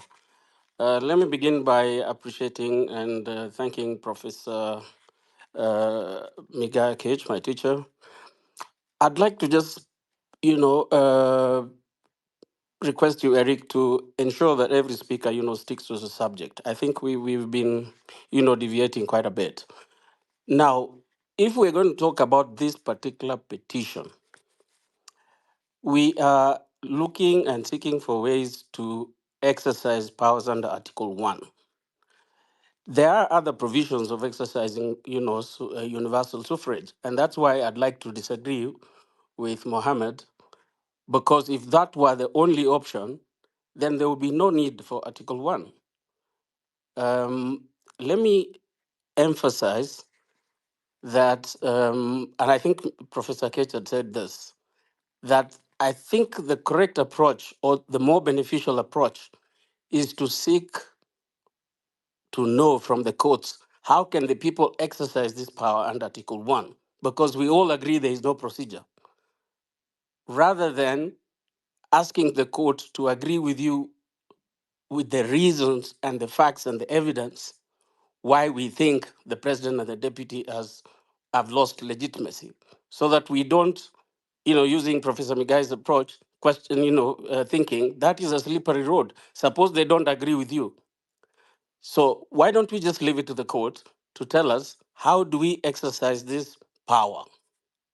Okay, is it through a constitutional assembly plus a referendum, or just another way?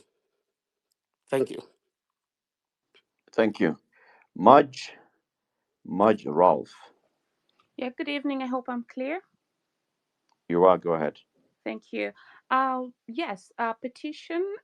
What I understand at the moment is that, okay, if the courts would then give guidance to the unclear situation in Article 1, my assumption would be that it would take us back probably to a constitutional amendment. And for me, I think a constitutional amendment when there's a crisis is not a good idea. So my suggestion would be that we have a series, or we get to a position where we have a real single serious dictatorship in the country, and the dictatorship should be the current constitution, because we are not living up to it. The president comes up with the Defense Act and later goes to seek the approval. So how can we? Of course, we can test. We need to test the constitution and seek for guidance, but we're not going to get direct solutions. That is not going to happen with the amendment. But until we reach that point where we know what to do, I'd really like us to get ways of even having accountability, because the current government is doing so many things that are very unconstitutional. And so how do they get away with it? Because now today we are really together here and want to talk about improvement, but we see a lot of things they do. Mudavadi, his office is unconstitutional and so many things. So how do we have a scenario whereby any president knows they have to really just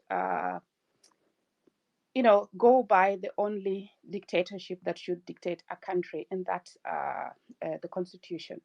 Finally, I'd like to say that we have a very good constitution. As we see, it's airtight, almost airtight, because if you want to do it according to the articles where the National Assembly would then impeach the president and everything, you see that we have an orderly way. It's good that we have such an orderly way, because otherwise, the example I like to use is, we have, for example, a war general coming over from wherever and they want to take over, we should be happy that our constitution doesn't allow that. So my point, let's try to have some accountability as we wait, but I'm also looking forward to see how that can be changed. Back to you, Eric. Thank you, Mudge. Thank you, Mudge. And just to clarify, that the petition before court is not seeking to amend the constitution. It is seeking for the court to declare that there is grounds and a procedure for going to a referendum to recall a president and a deputy president. So what the lawyers have told us, Kibe Mungai and lawyer Lempa, that they are seeking, plus the petitioners, the 14 of them, is they want the court to directly say that, the people of Kenya can recall their president using Article 88, where the IEBC has the powers to conduct a referendum. Okay. I know, Prof, you've been wanting to speak for a bit. But so you can speak now, respond to a couple of the issues raised, Professor Ogola, and then we'll hear from Lucy Shege. Yeah, so thank you very much, Eric and listeners. I think why it is critical that this petition is done, even if we forget about the issue of mobilization, like Gulay has said, is that if we do not defend this constitution, the raping, the maiming, and the destruction of this constitution will continue unchecked. And in fact, I wrote an article on the making of a one-party state. Even what has just happened this evening or afternoon, you might even find we go back to one-party state because the people said they fought for democracy. What they have done today shows that they have actually can reverse it overnight. So as far as I'm concerned, I'm happy with what Eric you said before, that we can actually do this simultaneously and they are not mutually exclusive. I don't want to go divert because I know Kenya Bora Tukatayo is also concerned about doing the same mobilization you're talking about. Cyprian can talk about this in the next subsequent activities. Maybe that's why it will be nice to talk more about KBT. But we're just focusing on this substantive matter. I'm sure that the declaration that we are waiting for today, I can celebrate there's a win already done because normally the judge is not forced to say that this matter will be heard like this. If he knew that there was crap inside this case, he could have just easily said that this is not admissible or this cannot happen. So for us, I'm happy. Let's celebrate what we have won today. First of all, to file this petition, it's taken a lot of effort. It's been filed. Secondly, it's been actually been allocated to a judge. Thirdly, that the judge has given direction, and then we are waiting for more direction. So as far as I'm concerned, the big step has been done, and Okay. the bigger step needs to be done as well. Asante. Lucy?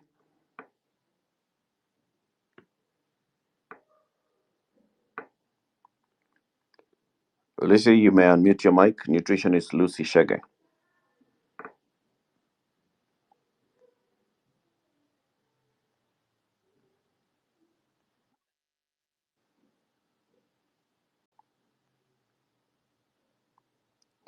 Not able to hear us? Okay, so we've been having Kitonye queued up to speak. Giddy Blackman, that's your Twitter name. Please speak now.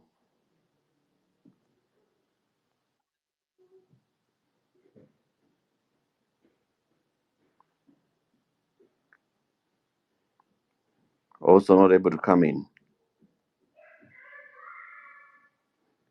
All right, so there's some issues that have been raised by a previous speaker. In fact, who said, okay, do we really trust that this thing can go through the courts and that the system will not be manipulated in any way, that justice will be served as justice is desired to be served? I want to ask one of the petitioners, just a citizen, Janet, what do you feel here?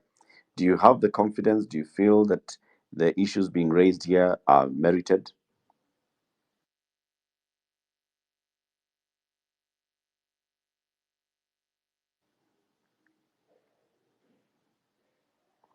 Janet Mudhoni or any other of the petitioners, you can speak. I can come in, Eric, if you can hear me. Can you? Yes, go ahead. Thank you very much. I want to say that we have seen that on 25th of June, the people of Kenya focused on the executive and the judiciary and told them that they must do things the right way. On that day, they even went to the Supreme Court to send a message to the Supreme Court and the judiciary that hearing and listening to the people of Kenya who are the Supreme is very important. We are taking this matter to the court at a time when the court is being reminded that it is the ultimate guardian of our constitution. I want to say, let us not operate on the basis of fear or of doubt. The case that we have filed, as Wakili Kibe has said, is a very strong one. And the grounds are actually extremely imperious. So it is necessary that we do the public information and civic mobilization as we prepare the country for the outcome, which is to defend the constitution and to actually ensure that the sovereignty of the people is enforced. I would say that it is now up to the judiciary to tell us on matters of law, what is it that we have not demonstrated that the constitution has been violated. And when we know that Article 165 requires that the High Court is the one which has to defend and interpret the constitution.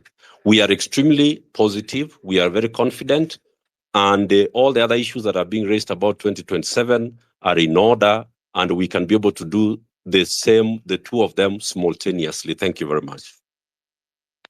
Asante sana, Cyprian. One of the political questions that has, of course, been asked outside of this conversation, and I've got to bring it here, is on the organization, Kenya Bora Tuitakayo, out of the 14 petitioners. First, who is funding this petition? How are you financing it? Who's paying these wakilis? Kibe Mungai is a seasoned lawyer. Doesn't come cheap. Can I speak to that directly? Yes. Yeah, let me speak to that very directly, because Kibe Mungai has just disclosed that he was our lawyer in the Njoya case for NCEC, and even before the Njoya case in 2004, which is now 20 years, he had been representing NCEC pro bono, having been working at, Dr. Gibson Kamau Kuria's farm, the likes of Professor Kivuda Kibwana, the likes of Justice William Otunga, who are actually the founders of NCC. These are lawyers who have given their lives to the work of ensuring that Kenya is established as a democracy. The second thing, and finally, is that Kenya Bora is a self-funding movement and a network of patriotic citizens of Kenya. We've continued to work directly to fundraise resources that are needed to achieve whatever convening, whatever work that is needed. And the fact that a lot of the 16 lawyers are actually pro bono lawyers, including Lempa, who is on this call, tells you that there's a remnant of many lawyers who did work even during the Mandamano, who are members of LSK, who offered to do this work pro bono and for free. We don't need anybody to fund us to defend the Constitution as we are required by Article 3 of the Constitution. Thank you very much. Thank you, Cyprian. Wakili Kibe Mungai. Eric? Yes, hold on, Janet. Yes. I wish to confirm that my colleague... Kibe, there's something not okay with your phone. Hear me? Yeah, if you're using an earpiece, yes, now it's better. Try. Okay. So the point I was making is that I confirm that when you are, the call of patriotism requires every person where it is something where you have some speciality and capacity to serve your country to do that with or without pay. This particular initiative by the particular petitioners, they wanted a lawyer and a group of them who would lead in ensuring that the important connection and the question that kept on being asking, that Jay-Z are pushing the country into a crisis, and is that true or not? I confirm to the petitioners their beliefs that the Constitution of Kenya does indeed provide a procedure for the direct exercise of the sovereign power without any amendment whatsoever, because we already have IEBC, we had 2 previous referendum. Therefore, it is possible to do what we are doing. The question that was asked by a gentleman about the fact that they do not believe in the courts and their capacity to do justice, I think it may not be entirely fair to the courts for 2 reasons. Number one, the fact that we have a referendum at all in Kenya it has its genesis not in parliament, but in the court, the High Court in the Joya case. Number two is that we have a new constitution that ultimately is traceable to the courts. During this series of events, we have a situation whereby the Inspector General have tried to declare that maandamano are illegal. The court gave orders requiring that maandamano can go on, and there were also orders where the police were told you cannot use certain weapons, but unfortunately, they have not followed that. Therefore, it is my belief that we need to try the court. There is a lot of goodwill. I need to say that I know very many good judges, people like Judge Bajanja, who are my classmates. They are decent people and people who have been involved in the struggle for human rights and constitutionalism. Therefore, I have the full confidence that we have a good case. The High Court of the Republic of Kenya, that we have a referendum so that the serious question of legitimacy and incompetence and the violations of law that have been taking place can be addressed by the people of Kenya in a referendum. Now that it is obvious, Parliament was captured a while back by Kenya Kwanza, and the situation is now likely to be worse now that some people from ODM have decided to join Kenya Kwanza in making the situation worse. Therefore, I urge everybody to keep the faith. We have a constitution that is respected by lawyers, by all of us who are on this platform today, and I believe by the judges. Mbele iko sawa. Respond to this issue, Kibe Mungai, that it has been raised by Professor Migai Akech, it has also been raised by Professor Kivuda Kibwana and others, I think. You are adamant that the procedure is provided for in the Constitution on people exercising their power directly. Then there's the other school of thought that maybe this procedure is not clear. Probably what you could do is also handle one prayer in the Supreme Court, constitutional interpretation. Is there a procedure as you're seeking the other route in the High Court? Does this make sense? The direct answer to that question, starting with the Supreme Court, the fact is that as an individual, as petitioners, you do not have a right to go for advice of your opinion in the Supreme Court. And therefore, for the petitioners who are my clients, cannot be able to exercise that right, go and seek that advice of opinion. It is a limited right. Number two, and I believe we shall have a more technical forum to discuss this, is that this issue of referendum, a referendum law, as I said, in an ideal situation, we should have a referendum law. But a referendum law would be a law that is based on the recognition that the Constitution has provided for it. Let us give an example. The right under Article, I believe, 37 of the protest and picketing, there is no law that provides for it. But we have been going to the maandamano based directly on the Constitution.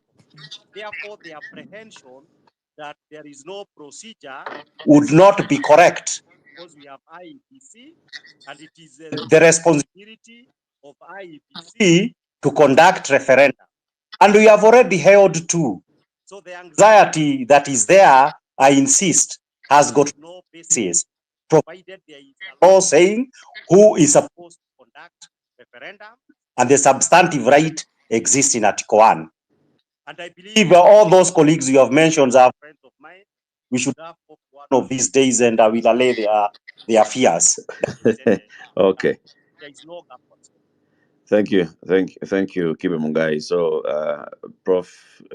Migai and Kibwana, chai has been offered. Now, Janet, you have a hand up, and then we'll hear from Mugambi. Ladies and gentlemen, I'd like us to conclude this conversation shortly. So these are like final submissions, and then we'll come back to the petitioners, and Wakili Lempa will close for us. Janet?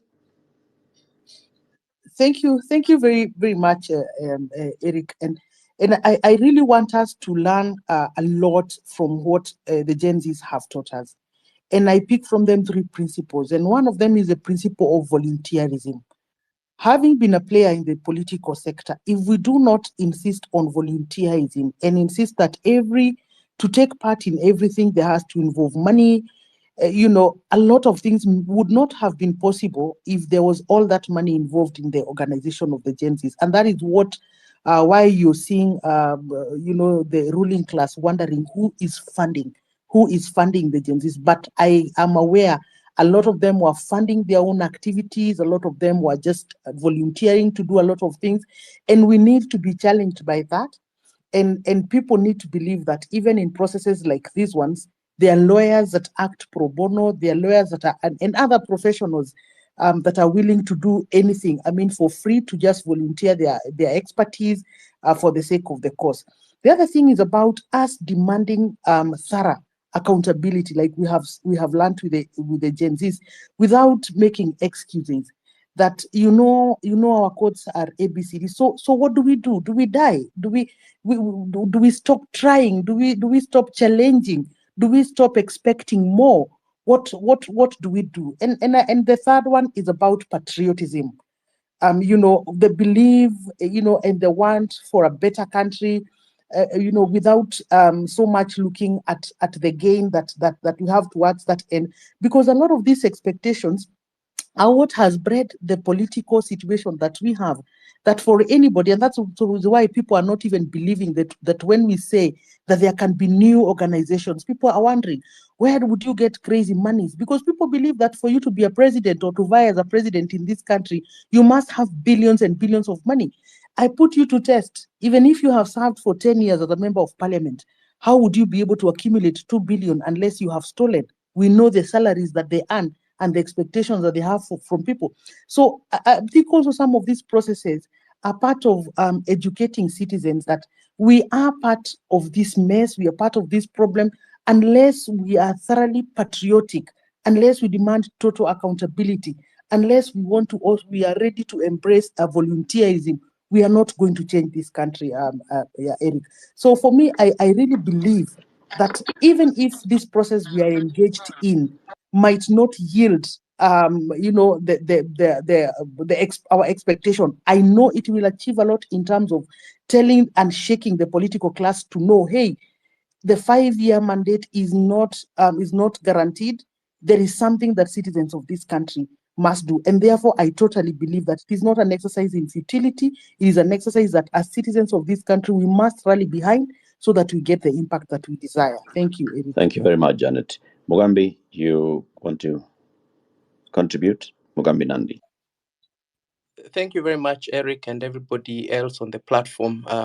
I'll begin by first saluting fallen comrades who have given their blood, their lives, so that we may have a better Kenya. And then I'll go straight to my contribution today, and I think that it is necessary to get an opinion or a declaration from the High Court, since Kibe says we cannot go to the Supreme Court, regarding the exercise of the power given in Article 1 and 2. And I am thinking, looking at Article 255 and 256, the Constitution actually envisages two types of referenda. If you look at Article 1 or Article 255, 1 and 2, which is about amendments which include the term of the office of president, that particular referendum is distinguished from the referendum envisaged in Article 255.3, which is the one that goes through the county assemblies. So I think, as most of you might already know, I'm not a constitutional litigation lawyer, but I'm throwing this out for us to think about, and specifically to my friend Kibe and others, to think about looking at the distinction between the referendum as stated in Article 255, 1 and 2, and the referendum that goes through the county assemblies in Article 255, Sub-Article 3. The next thing I would like to say is that while I agree with Welie that it is important for Gen Zs to have structures and things like that, I don't think it is priority at the moment, because it is possible to elect sound people into public office as independent candidates, or even as members of existing political parties. What I think is probably more important is to push for certain important amendments to the constitution before the next election, whether it's 2027 or before, because one of the things Gen Zs have complained about, and I agree with them, is the cost of government, the size of government. If we agree that we are overrepresented, that we have 400 MPs and we have 2,000 plus MCAs, and a lot of them are nominated, and we want to reduce that number, the best way is to reduce that number before the next election, so that that amendment takes effect with effect from the next election. And so I would say that that is probably something that we need to consider. And at the same time, entrench Chapter 6, so that the ruling that people can serve in public office unless they've exhausted all appeals when they have criminal and corruption cases, needs to be firmly and strongly resisted and removed from the constitution, so that we don't have people who should be in jail sitting in parliament and ensuring that they are not facing due process. I think I'd like to end my contribution there. And once again, thank you very much. Thank you very much, Mugambi, and thank you to all who have joined in. Very many comments as well on our comment section. Many people who had requested to speak. I believe in keeping conversations short and sweet. We've done this for about 2.5 hours now, going on to 3, and I propose that we end it here. But like I told the petitioners, as I was saying, let's have this conversation. This is the beginning of a journey. What I hear tonight is people exploring the the options of exercising the supreme powers that we have as citizens through this constitution. 14 petitioners have gone to court. They are supported by 16 advocates who are coming out here to say, how do we actually actualize our constitution? Many other scholars joining in and saying, how about we approach this route and the other one?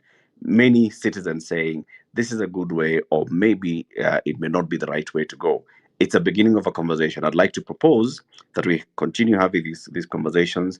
We'll host another one again with Kenya Bora Tuitakayo in coming days, which we plan to incorporate all this feedback, take in more questions, and this time just open it to the public. What do you think about the call to recall a president through a referendum? Is it a good way? Is it a bad way? And we shall make it a debate.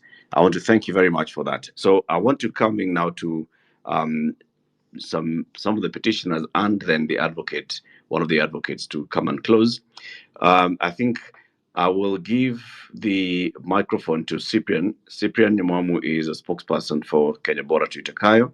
You will close, but before you do that, Lempa, as Wakili, you can take us through the next steps and what you expect to see in coming days, in coming weeks, in coming months.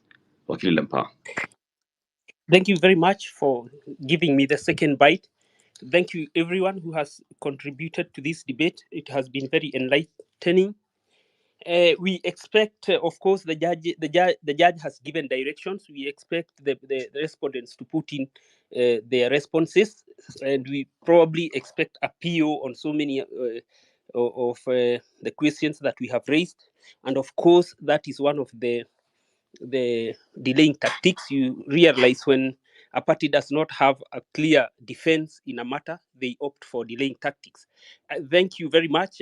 We expect a lot of work, a lot of research to go into this, because of course you expect them to bring in very seasoned lawyers, of course, to oppose the petition and face us in court. But as my senior Mr. Kibe says, and as in Kiswahili huwa tunasema tuko na kifua cha kupambana na wao. My senior has explained it very clearly that in times of critical juncture, sometimes you do not require money to be paid. And I can give you an example of about 2 weeks ago when the Kenya Kwanza Gulag arrested about 187 Gen Zs and presented them to court at around 8 p.m. A galaxy or a phalanx of advocates from LSK led by Faith Biembo turned up and were leaving the court at around midnight, which was a service to the republic with no pay. So the question as who is funding the Gen Zs or who is funding the advocates should not arise at this time.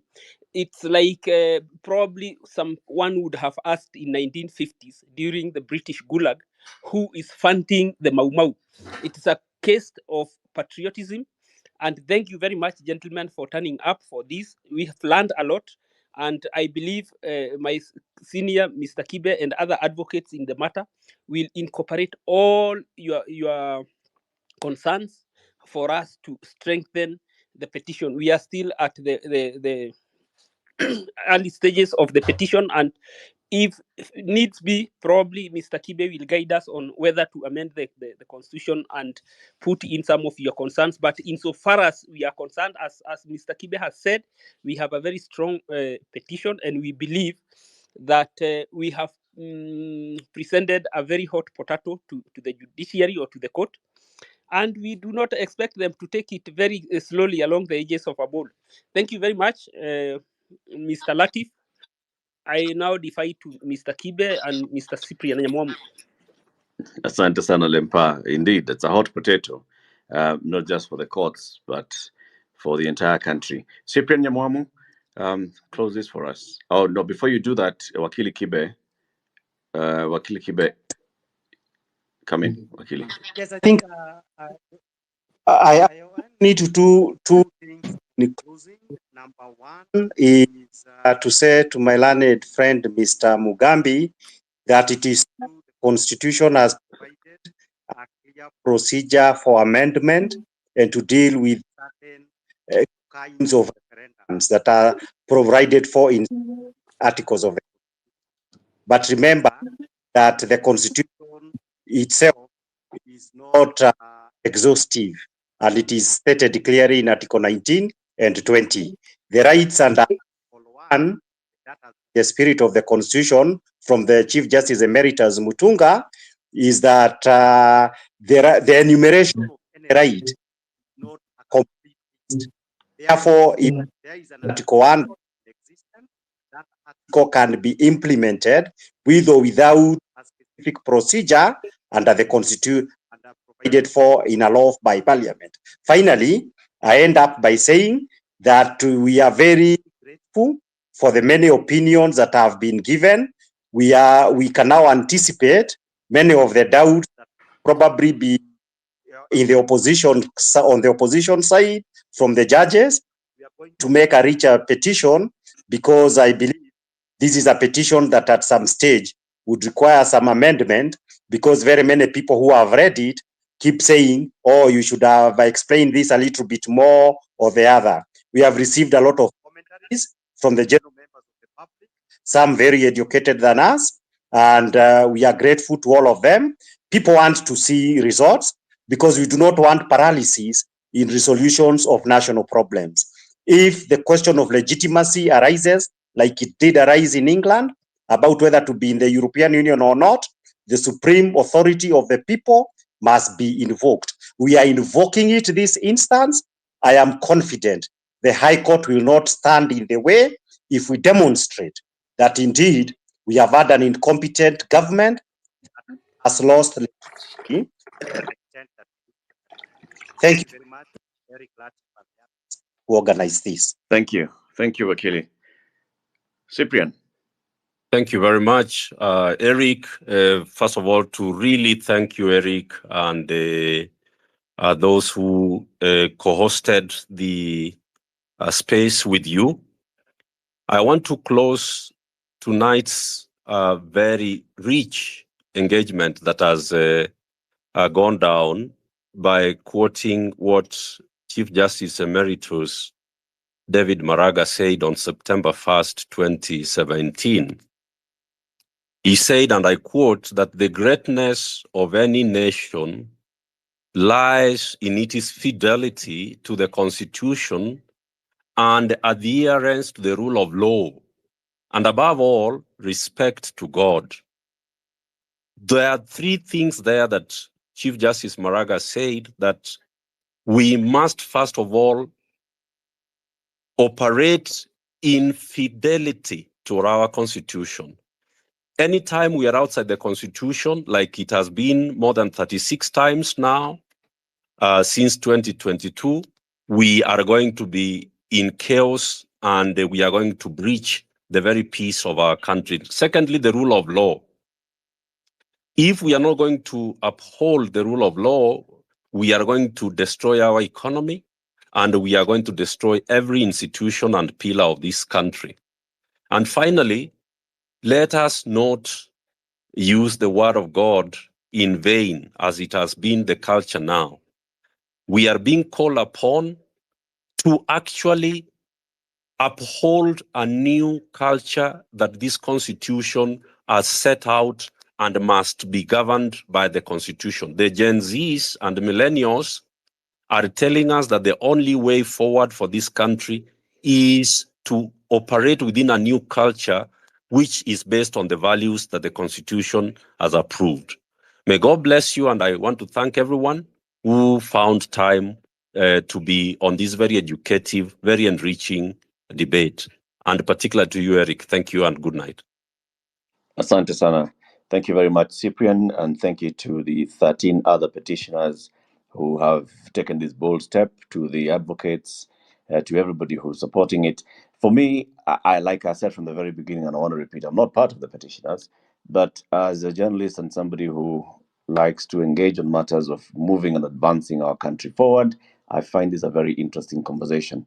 Let's keep having it. I'll be reaching out to the organizers of Kenya Bora to Itakaya through Cyprian to see how we can maybe organize another conversation. Like I said, let's have another one, make it a more public debate for the lawyers also to get more feedback from the people. Like Wakili Kibe Mungai has said, they are open to getting more feedback, more suggestions, more ideas, and maybe they'll incorporate it and take it forward into their petition. Everybody who's joined in, thank you very much. Do have yourselves a lovely day, lovely night, wherever you are, and see you next time.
the British rule.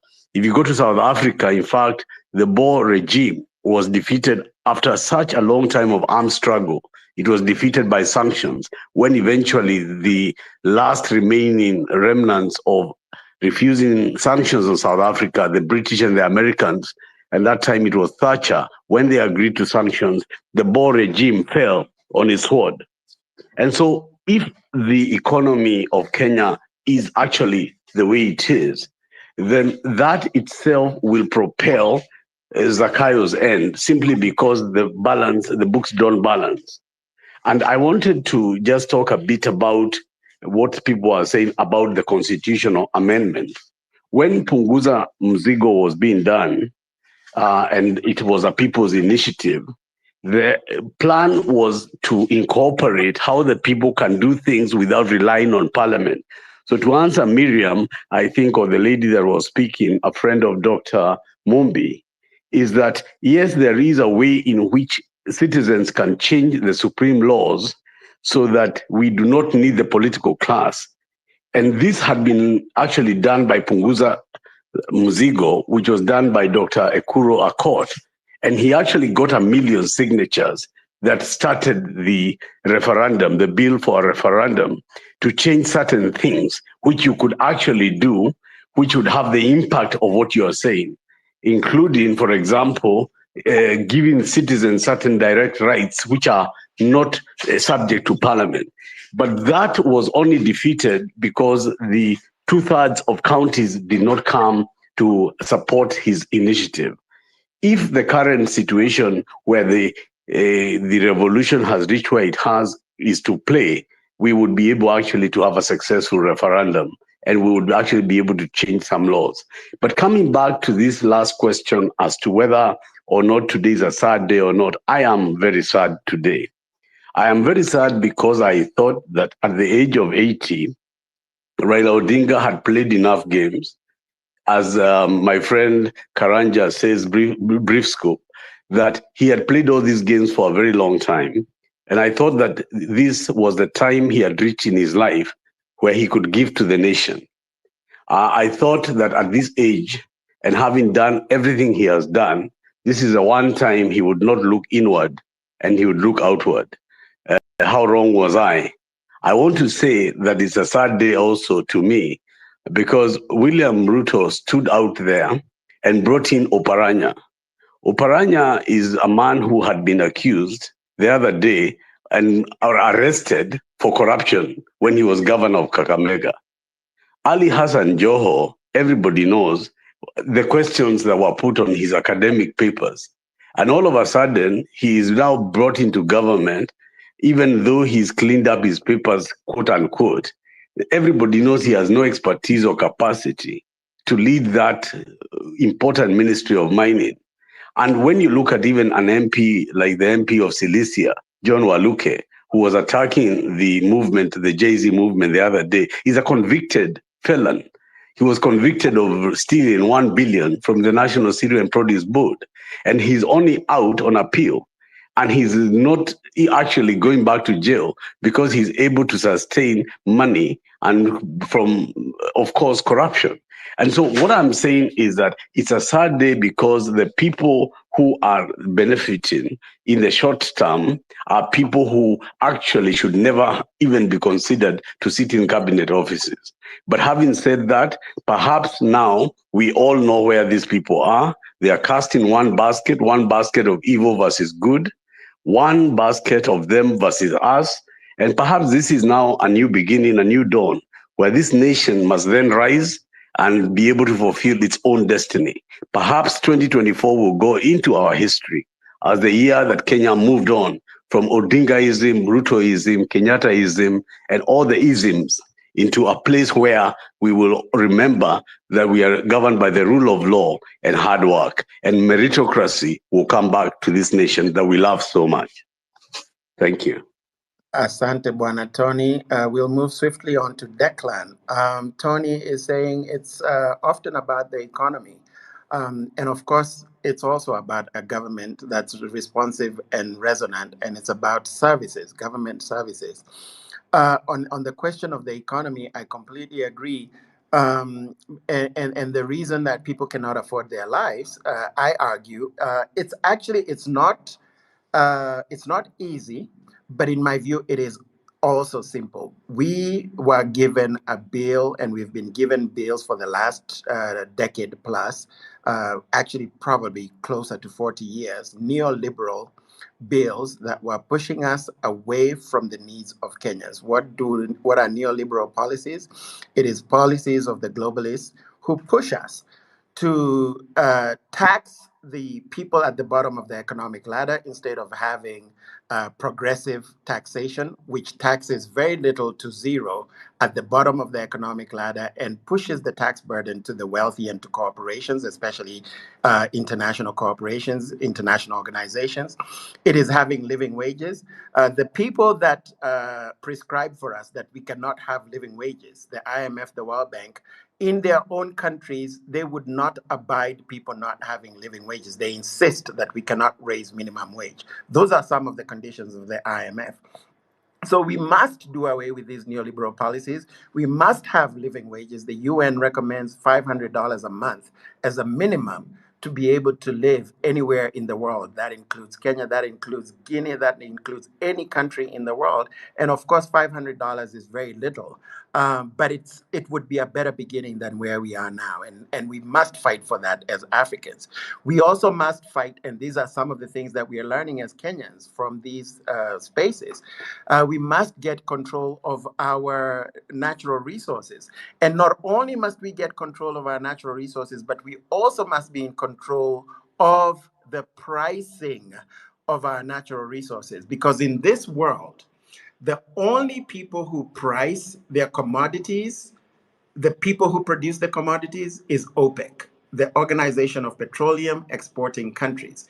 It's the only organization that represents the exporters, the people who produce oil. And that's the only reason why oil is the most expensive commodity. It's not because oil is actually particularly more expensive. In fact, arguably, coffee is more valuable, far more expensive than oil. Because think about it, a cup of coffee is about, even here in Nairobi, you can get a cup of coffee in places like Java, which compared to Starbucks, at about $4, 400 shillings, even more, 500, right? A liter of petrol, a whole entire liter, is still 200 shillings. It's far cheaper than coffee. But the only reason why coffee is priced the way it is because we do not price it. The consumer prices it. So imagine if, Dr. Mumbi, you were selling mangoes out there in a kibanda outside your house in Mombasa, and the people who price your customers are the ones who tell you how much they're going to pay for your mangoes. That does not exist anywhere on this planet except when it comes to African commodities, because we are the only ones who produce these commodities. So they give us their colored paper in exchange for our gold, in exchange for our oil, in exchange for our agricultural produce, in exchange for our diamonds, in exchange for our tanzanite. Actually, not tanzanite, because Magufuli said no. He said, let it stay in the ground because I don't want your colored paper, because he understood that the tanzanite was worth more than the colored paper. So we have to be in control of our currencies. By the way, there is absolutely no logic as to why the Kenya shilling is what it is today against the dollar. There's no logic as to why the Nigerian naira is 1,500 naira to the dollar, other than that the US Treasury can do it. There is absolutely no logic. They simply do it because they can, and we accept that paradigm. So we have to push back against this global paradigm that ensures our impoverishment because they say so. The dollar is worth nothing. The dollar is backed by nothing but a printer.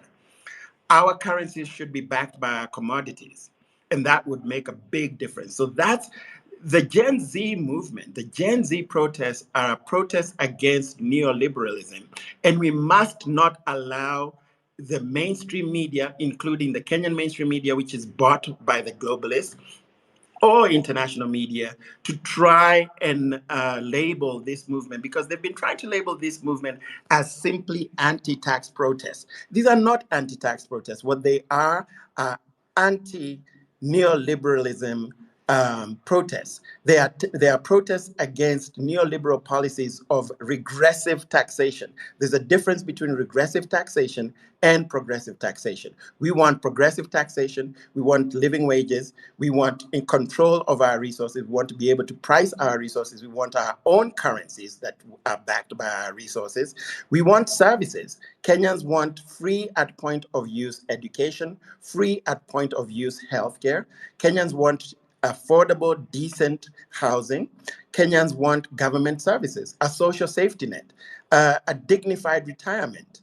And that's what this movement is about, and we should not lose sight of it. So please, can we reset the room? I know this is 2 hours later, but can we please reset the room and actually talk about what do we want as Kenyans? Declan, over to you.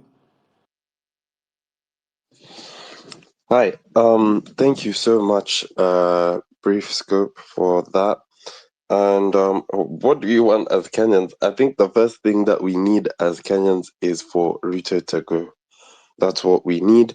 All of the things that we would like, roads, housing, education, healthcare, just the normal things that you think somebody would need are all things that can be achieved, but can only be achieved with a reliable regime. And we cannot have a reliable or trustworthy regime under Ruto's government.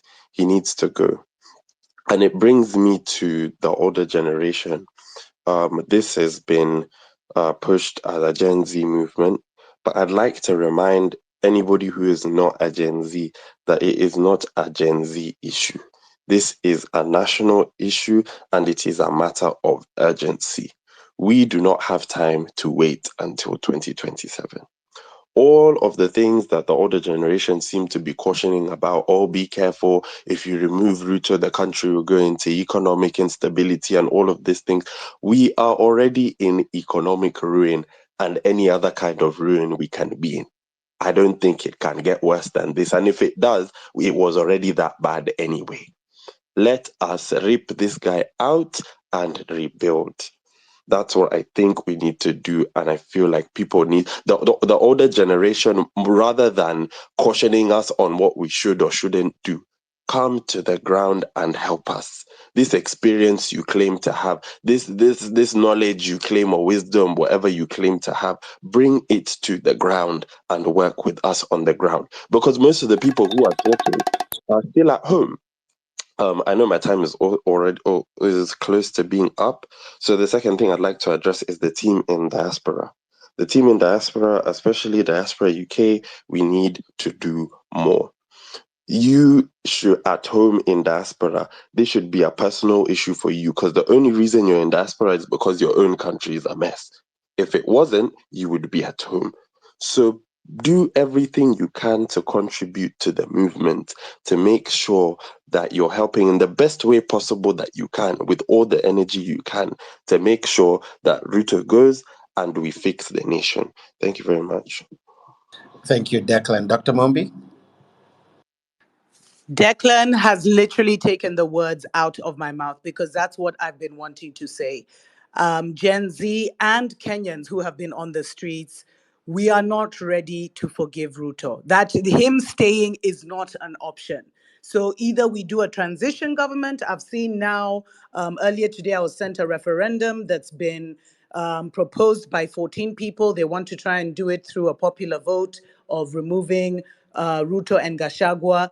And we have to recognize that all eyes are on us. This isn't even just us against the political class. It's us against the political class and the globalists and other political dictators who would not want Kenya to win because we're giving their people ideas. So all eyes are on us. I was being told that Kenya was trending at #1 for the last couple of weeks.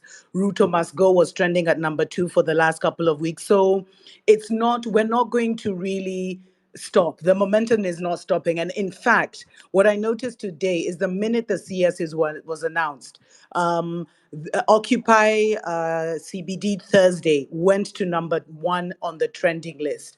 We also recognize that Ruto himself is someone who, if we give him till 2027, he will regroup, and so there might not be enough voices until 2020 to really talk for us on by 2027, because he will clamp down on absolutely all opposition. We already know who we're dealing with. So it's now or never. And when I was listening even to that clip, I think that you played earlier of Ruto, he sounds so, his voice is so shaky. It's not confident. And I'm telling you, we are so close. And what I'm seeing is, if Ruto doesn't go, then the military is going to take over, but Ruto is not going to last till the end of this year. Like to say till the end of August, but those are just my points. So this thing is not going back. It's not stopping. It's not pausing. Thank you. Thank you, Dr. Mombi. Fortune and then well known.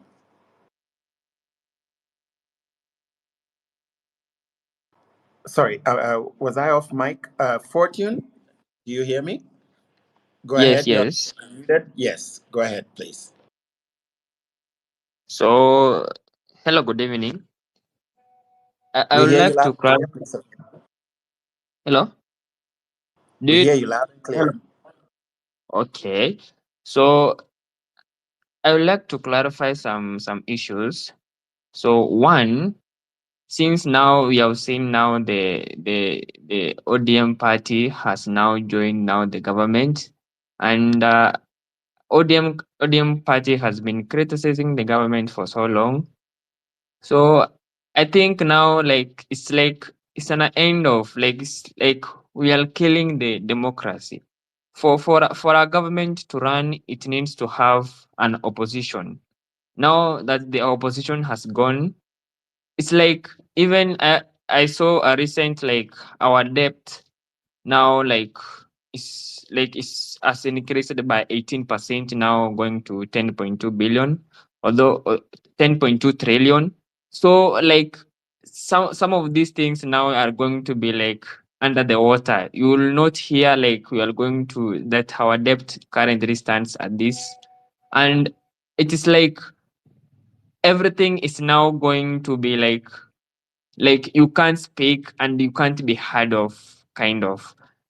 Like now I can be able to say like the way forward is like even in impeaching the either I've seen a petition filed by some activists and there's some lawyers that they are going to try to, if they can be able to fight to see if we can be able to impeach the deputy president and the president, which is going to be through referendum, since the through the National Assembly is gonna be then another hectic, which is going to be impossible because the opposition has just joined the government. I think at the moment we need to have something that we can agree on, so that we can remove all of them, the opposition and the Kenya Kwanza regime. Like we remove all of them. Thank you. Um, Thank you very much. Well known. Go ahead.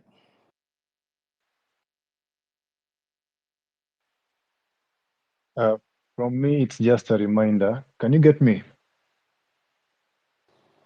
Loud and clear. Hello? It's just a reminder. Here we are dealing with Bwana Ruto, and Mr. Ruto is a crafty politician. On the side of politics, he's a dark politician, siasa chafu.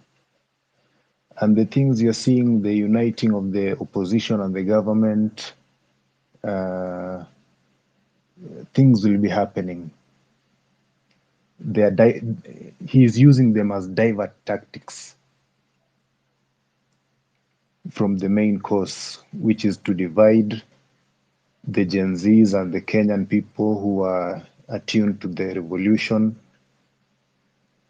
start creating factions, this against this against this, and then kelele amongst the Kenyans. Like the movie Uniting with the Opposition, he knows he has divided a certain portion of people who will be loyal to the opposition people and will be quiet about the revolution, and he'll be doing more. Don't even be surprised tukianza kuona vifo. Top names, August. They usually say August is a dark month in Kenya. We're just heading there. I think sina mengi ya kusema. Thank you. Well known. Let's hear from Suli. Hi, asanteni sana. Can you hear me? Loud and clear. Go ahead, Suli. Okay, thank you. Thanks so much. Nilikuwa nataka add just few things. I won't take long.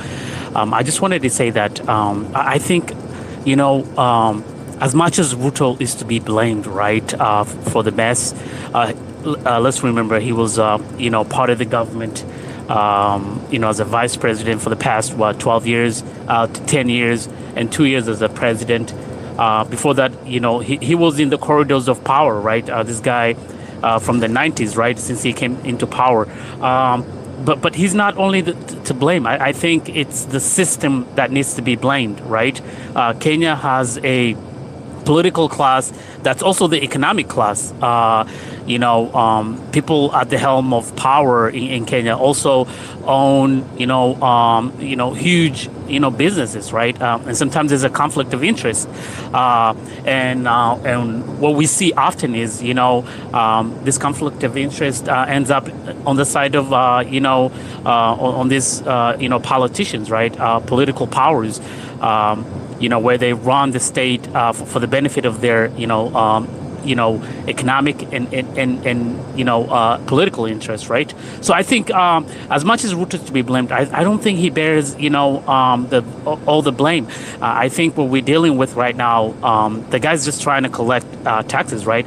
The money that they took, that most of it cannot even be accounted for. Is it's the money that Kenya needs to repay right now, right? And rightfully so. People refused, especially Gen Z. Walikataa wakasema, hey, we didn't see the the fruits of the debts that we need to pay right now, right? And why do we have to bear, right, the burden of this debt that your political class, including you, took? And we didn't see any tangible benefits of it, right? Rightfully so. So I think what people need to focus is we need to pay much attention to how we can change the whole system. There needs to be a really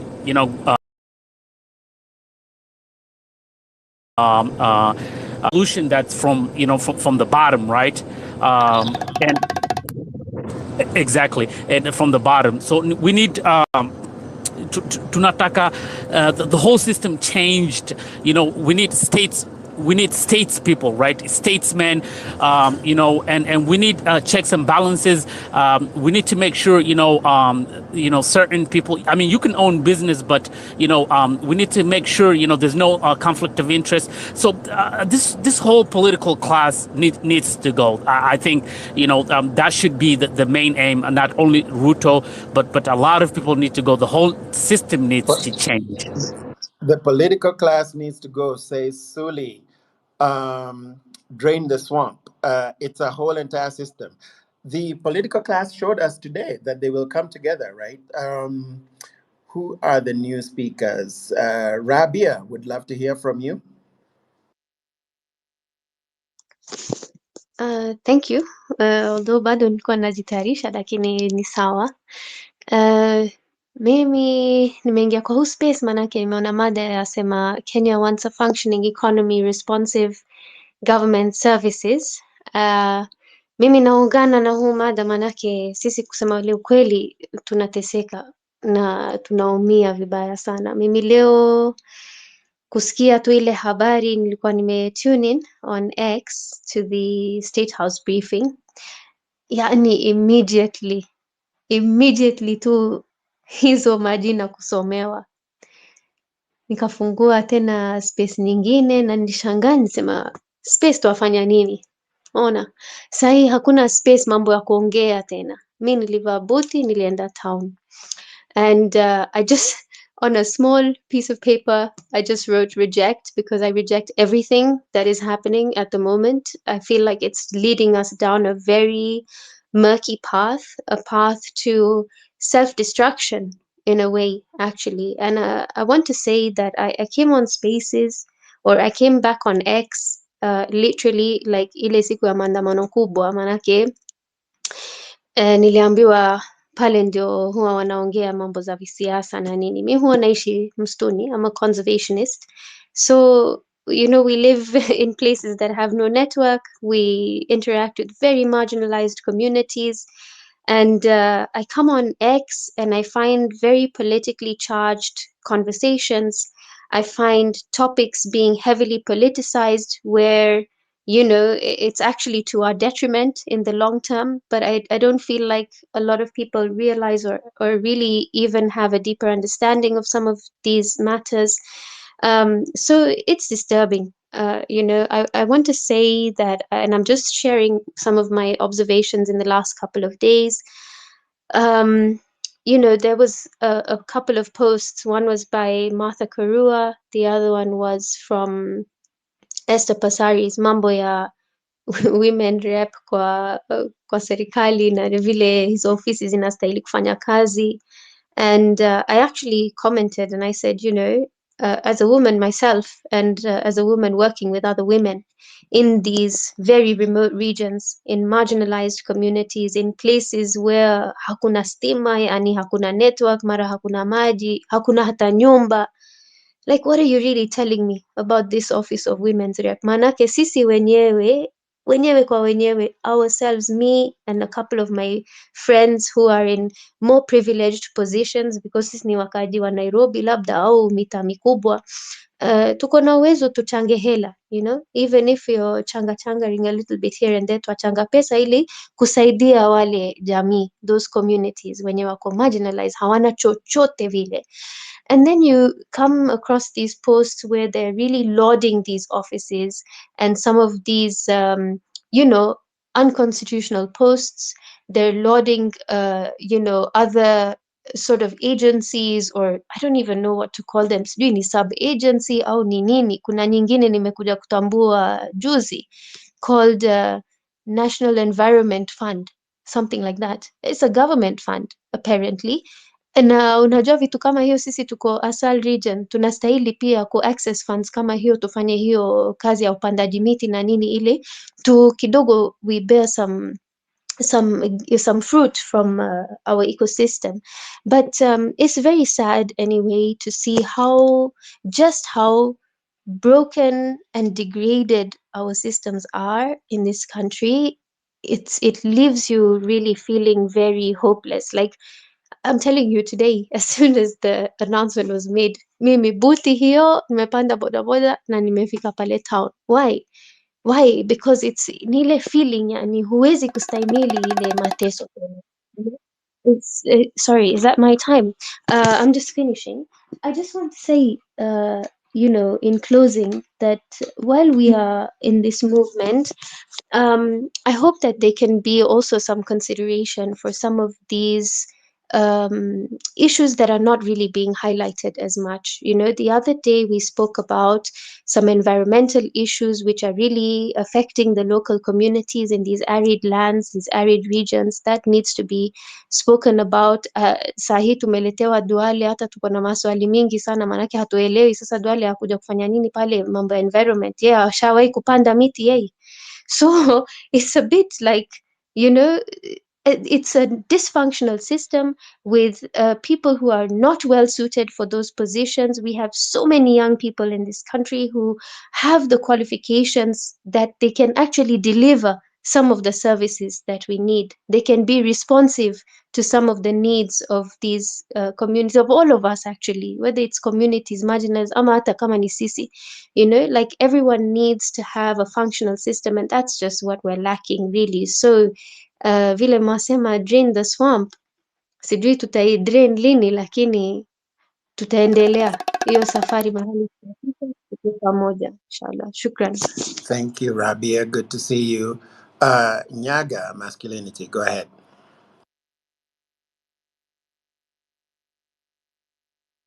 Nyaga, going once. You got the mic. Nyaga, do you hear me? Going twice.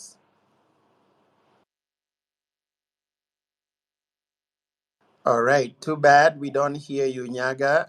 I see your mic is unmuted, but I don't hear anything. Mizani, can you hear him? No, it's a negative. Maybe he has to check his audio settings. But in the meantime, I would love to welcome all of you who just joined the call. We'll be winding up in the next 20 minutes. And for those who are requesting the mics, if you don't see us accepting the mics, it's because we're really out of time.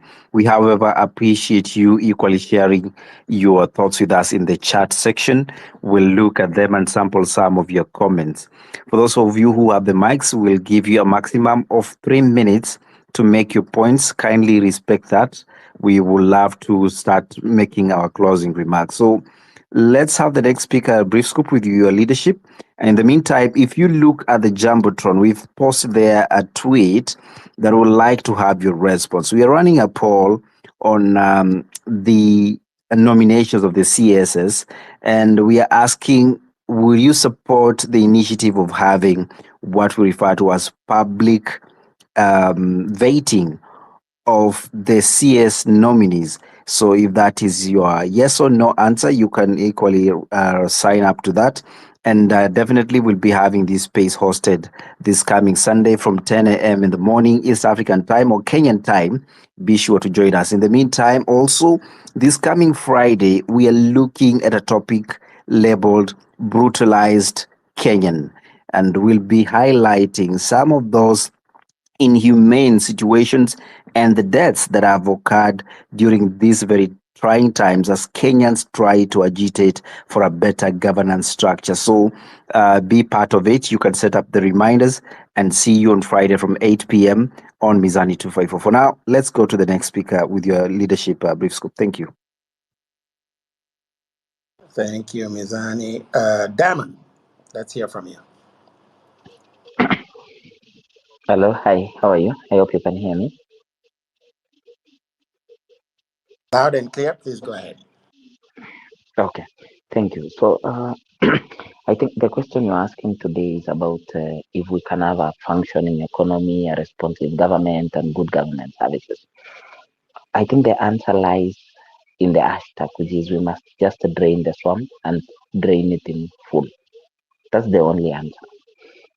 We do not expect the same leaders that have been in power for the last 60 years cutting deals for themselves to actually solve any problem for us. I think today was the lowest point in this fight. I think we probably won some fights, but we lost the war. It's a high opener that when the Gen Zs and everybody else said they didn't want a leader, somebody else took advantage and became the leader. For me, this case, Raila Odinga decided to take that position. He decided to cut deals for himself. It's not the first time. It's not the first time that we are losing lives and they take advantage. It's not the first time that politicians have to sit together when they face challenges. The same politicians that told us that they don't want a handshake. The opposition is now fully open for us to take it up. The next step is what will be very important. I think for me personally, I think the focus should be the ballot in 2027. This is the best opportunity for the leaders, for the new future for the country. This is the best opportunity to have all guns in 2027. We must ask ourselves, for how long do you want to have this ship called the Gen Z leadership without a leader? The things we need to ask ourselves is if for anyone to deliver leadership and for you to deliver or to drain the swamp, there are some of the bitter pills we must swallow. The first bitter pill is that you must have a strategy. You cannot run a strategy without leadership. You cannot run a strategy without direction.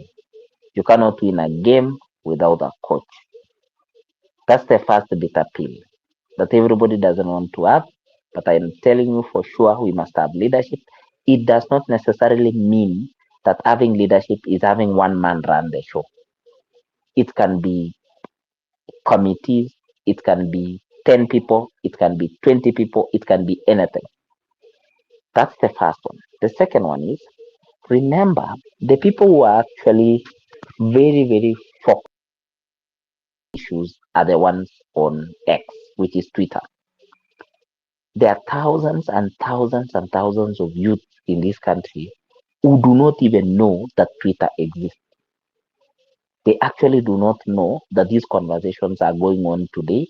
They do not know that almost midnight today, some of us are actually talking. So the question is, how do we start getting the message?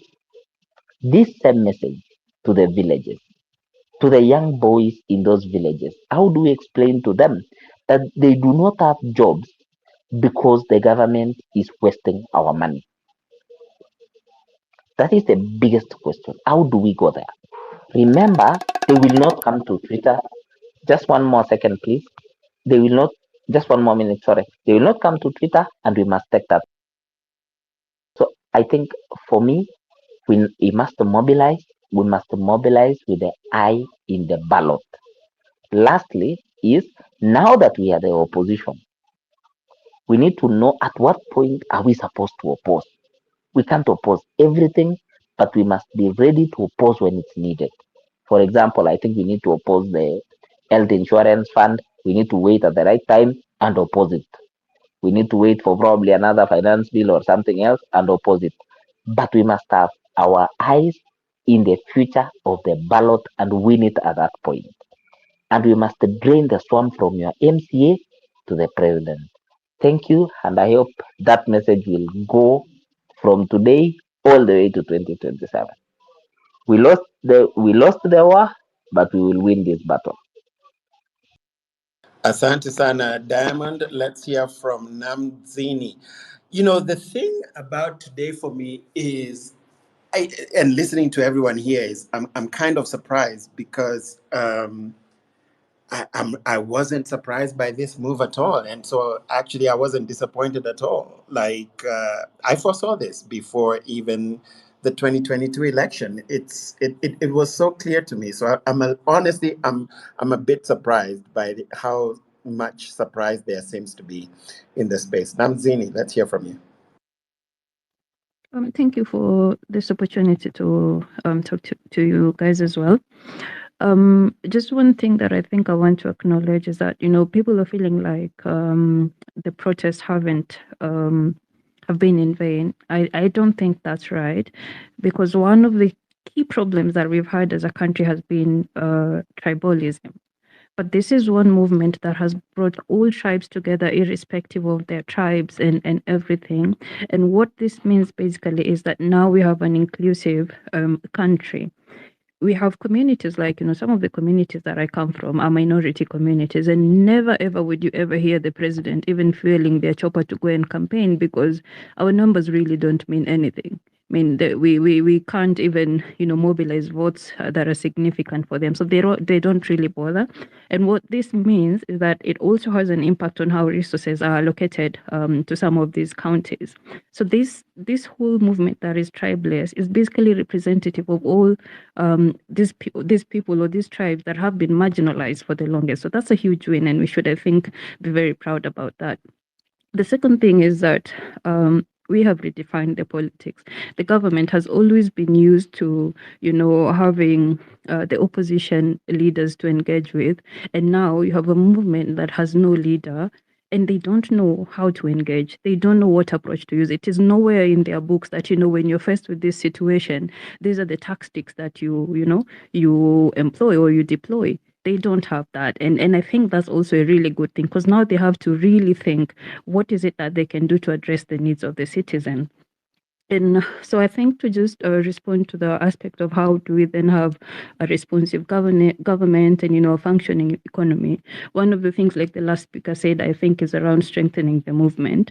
by bringing on board these other groups or demographies that are not part of this movement, and like taking it to the grassroots, uko mashinani, so that these people are educated and know why this is really important for them to be a part of. They might not have the strength to go and demonstrate, but there is something that they can do, including not giving these people spaces to just pursue their agendas or to advance their own political agendas. The other thing is just taking a multi-pronged approach. Of course, the protests will continue, but I think there are other things that we need to look at, more structural issues or, systematic issues that we've inherited from the colonialists. We have sectors that have policies that were developed in 1963 and have never been, reviewed. These policies are not responsive to the needs of the Kenyans. The context has changed. The needs of the Kenyans have changed. We cannot have sectors being governed by policies that were developed in 1963 or the 70s or 80s. They need to be reviewed. So also maybe push for review of policies in sectors that we think are really critical, and then also advocate for closing of the tax loopholes. We're losing a lot, and to have even a government admit that we're losing 2 billion every day is honestly, it's just embarrassing. So there needs to be some efforts geared towards just ensuring that we close the tax loopholes, because we don't have a problem of revenue. What we have is a problem of how we manage these funds and a problem of expenditure. Right now, for every 100 shillings that is collected, approximately 70 shillings is going towards debt repayment. 30 is what is left for running the government and delivery of services. So how then do you have, everyone accessing the essential services like health, education, and all that? So I think we need to also maybe look inwardly as a country, advocate that we raise our own resources domestically. We have a lot of natural resources. An example is like the mining sector, which contributes about 1% currently to the GDP. It has the potential of contributing up to 10% if it is managed or if it is governed effectively. But we can't realize that if we continue, governing some of these sectors with some of these things that we inherited, from, independence time. So I think those are the things that I wanted to highlight. Thank you. Thank you so much, Namzini. I could have listened to you for another hour, actually, because your points are so 100% on. Really appreciate you for that. So we are going to now wind it up. And by the way, I keep wanting to remind us that let us not, we underestimate Kenyans at our own peril. There's a lot of people in Mashinani who understand what is going on here.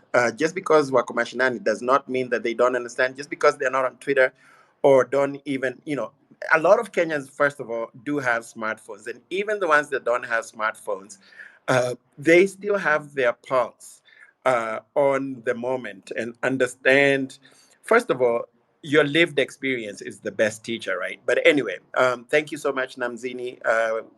Hope to continue hearing your engagements. Please do come to our spaces. June, go ahead. You already have your mic unmuted. Let's have closing remarks from you, followed by Anthony Redemptor, Dr. Mumbi, and then Tony. Okay, I just wanted to articulate, what she was saying, because I come from Bomet, and in Bomet we have the best sort of referral hospital, which is called Logista Hospital. So this was a hospital that everyone was referred to, right? And we had the best medicine, the best doctors up till today. By the way, I live in Nairobi, and when I go to Longisa, I get my medicine or I get all my tests from Longisa. And now all of a sudden we can't get all this medicine. Fine, we can get all the tests done to us. And we have to actually articulate these issues that what's happening that a referral hospital has no medicine. These are small things that we didn't even take a notice of, because our governor has to pay his dues to our president. So in terms of how we can how we can actually make sure that there are two things that can actually destroy human being. It is your health and it's your education. And that is what is going wrong in this country. Because when you don't have health, you don't have the will to fight. When you don't have education, then you do not have as well the will to educate the rest of you. So I'm very concerned about these two things, health and education. I just wanted to check on only that one point, then I'll come back to tell you where everything else is going wrong. Asante June. Anthony. Hi, Brief Scoop. Hi, Mizani, and hi, everyone else. I'll start with something Redemptor said that I'm a millennial, and I'm up country, and I interact with people here, and I'll tell you because I have a wholesale shop and I have a men's boutique, and people know what's going on. So I just wanted to demystify that. But I'll tell you guys one thing. I was in a group with Eric Latif, and I see Hannah here. She was also there. And there's something I think it's Walia Mohammed said. He said, let's stop talking about how we shall remove the president through a case you put in court or you want to impeach him. He has told people he's not he's not a lawyer, but he knows that's almost impossible. You cannot put any president in Kenya right now, not William Ruto, any president. You cannot use them and the constitution in one sentence. Because from where I sit, I believe they are the constitution. They control it to a large extent. Something Redemptor said. Redemptor said that you guys give us so much hope, then you take it all away. You yank it from under our feet by using these very big words: Constitution, Section 2, Sabbatical 4. So you show guys that the Kenya we want, all of us, we know the Kenya we want. We want a Kenya that the Constitution functions. We want a Kenya that hospitals function, education functions, and everything. The only thing that we don't believe in is we believe we can tweak the Constitution in a way that the guys in Parliament will wake up and give us the Kenya we want. I am of the opinion, and I say this in every space I am in, and guys who are here know the spaces I am in. The Kenya we are talking about, all of us, the only people who deliver that Kenya is us. We are not going to tweak the Constitution, remove the president, and leave the same old MPs. The Kenya we want is with us. Those aspirations and dreams are with us. Unless we start finding our way into Parliament, into the annals where laws are made, we want to keep on believing this deceitful thought that all of a sudden we shall play with the Constitution, remove the president and his deputy, leave the likes of, I don't want to name people here, but people who you wonder how they got there. And those people will give you the Kenya that you want. A constitution is only as good to the citizen it serves as the leaders bestowed the duty to implement that constitution. We all know and believe that the leaders we have and we've had cannot give us or cannot deliver the constitution that is bestowed in us. A wonderful constitution, the most progressive constitution in the world. So we all know this. We affirmed this on the 25th. But the only thing we don't believe is that we are the chosen ones.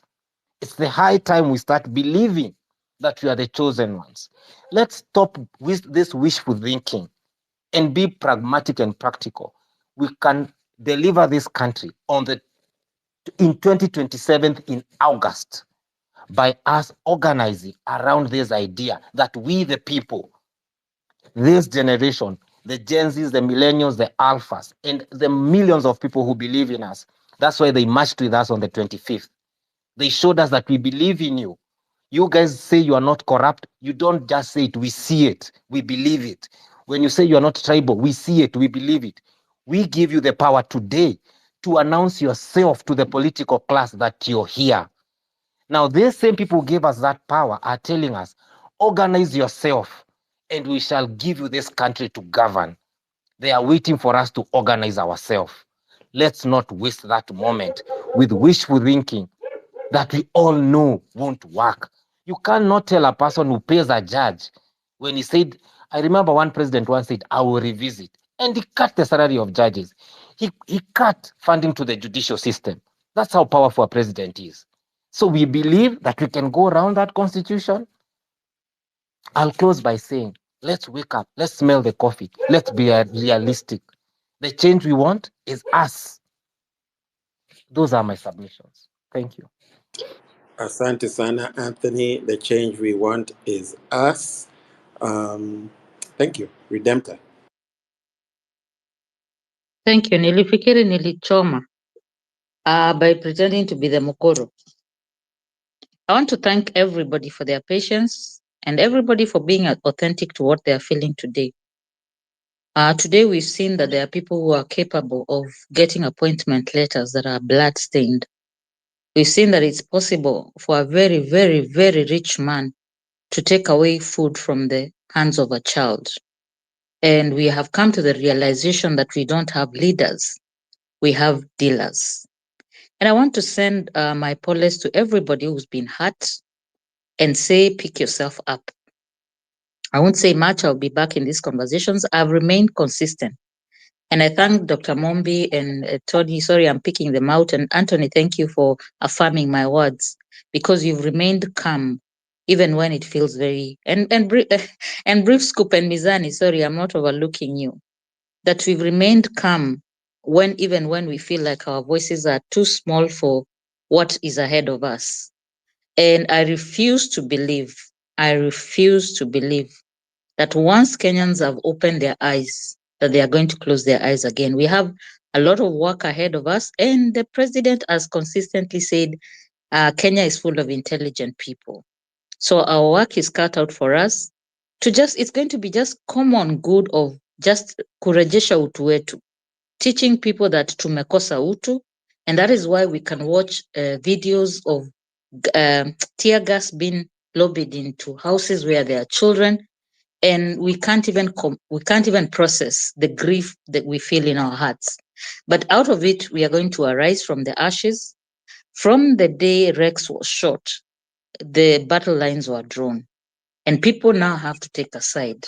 Do you stand with killers, or do you stand with people who acknowledge that they are here, not because they are smarter than us?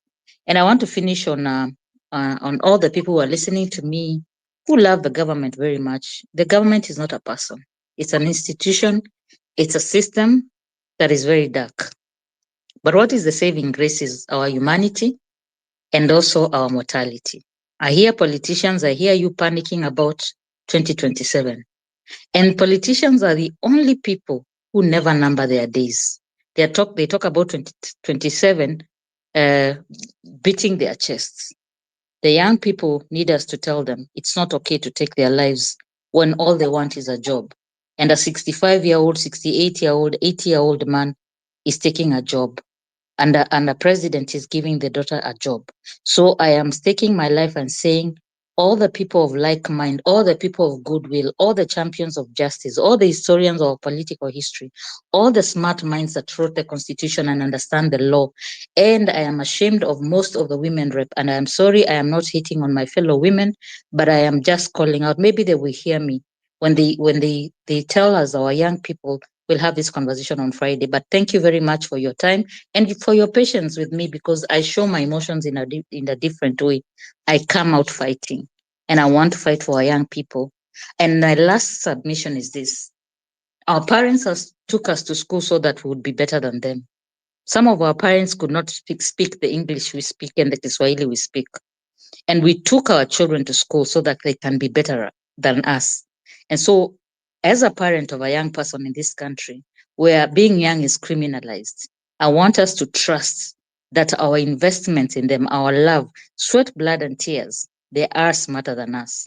And all we need is to guide them so that Kenya, the services we we are talking for. I like the lady who came here and said how she just comes and reconnects with people again to know what's going on. That we will not have more conversations about politics, but about progressive conversations where we can overcome the evils. The ones who are specialized in different fields can specialize. So tonight, as you go to sleep, be gentle on yourself and know that you're on the right side of history if you really want to overcome the oppression that we've gone through for the last couple of years. Our money has to come back.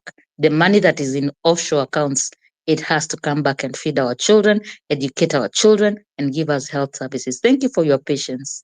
And I'll see you when you invite me for another conversation. I love my country. I have no plans to go anywhere.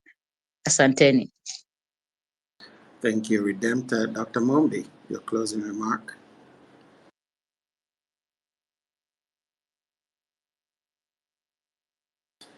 Dr. Mombi, do you hear me?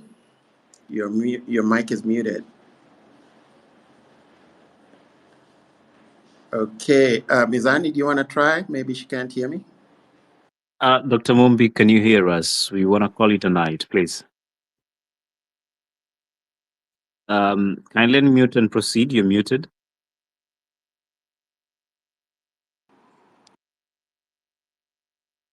Oh, she might be having trouble unmuting. That's happened to me on a couple of occasions in these spaces where you hit the mic, but it doesn't unmute. Unfortunately, seems like we may not hear from Dr. Mombi. Buana TG, what say you in closing? I want to say in closing, first of all, Asanteni Sana, our great host, Brief and Mizani, the able ladies who assisted you there, Redemptor, June, and Dr. Mombi, Asanteni. I want to tell Kenyans that we are winning this war. This government, which is been appointed today, will fail. And the 2024 revolution will go down in Kenyan history as the one that will bring the third liberation. You know, this revolution cannot fail, and it has not failed, because this revolution caused the 2024 finance bill to be stopped. This revolution caused the military in Kenya to be deployed. This 2024 revolution caused the removal of one of the most archaic IG of police that has ever been seen in this republic called Kome. This 2024 revolution has exposed Ruto to the world through social media and news bulletins of CNN, Al Jazeera. All the people that Ruto goes to cheat when he travels abroad have begun to see who he is.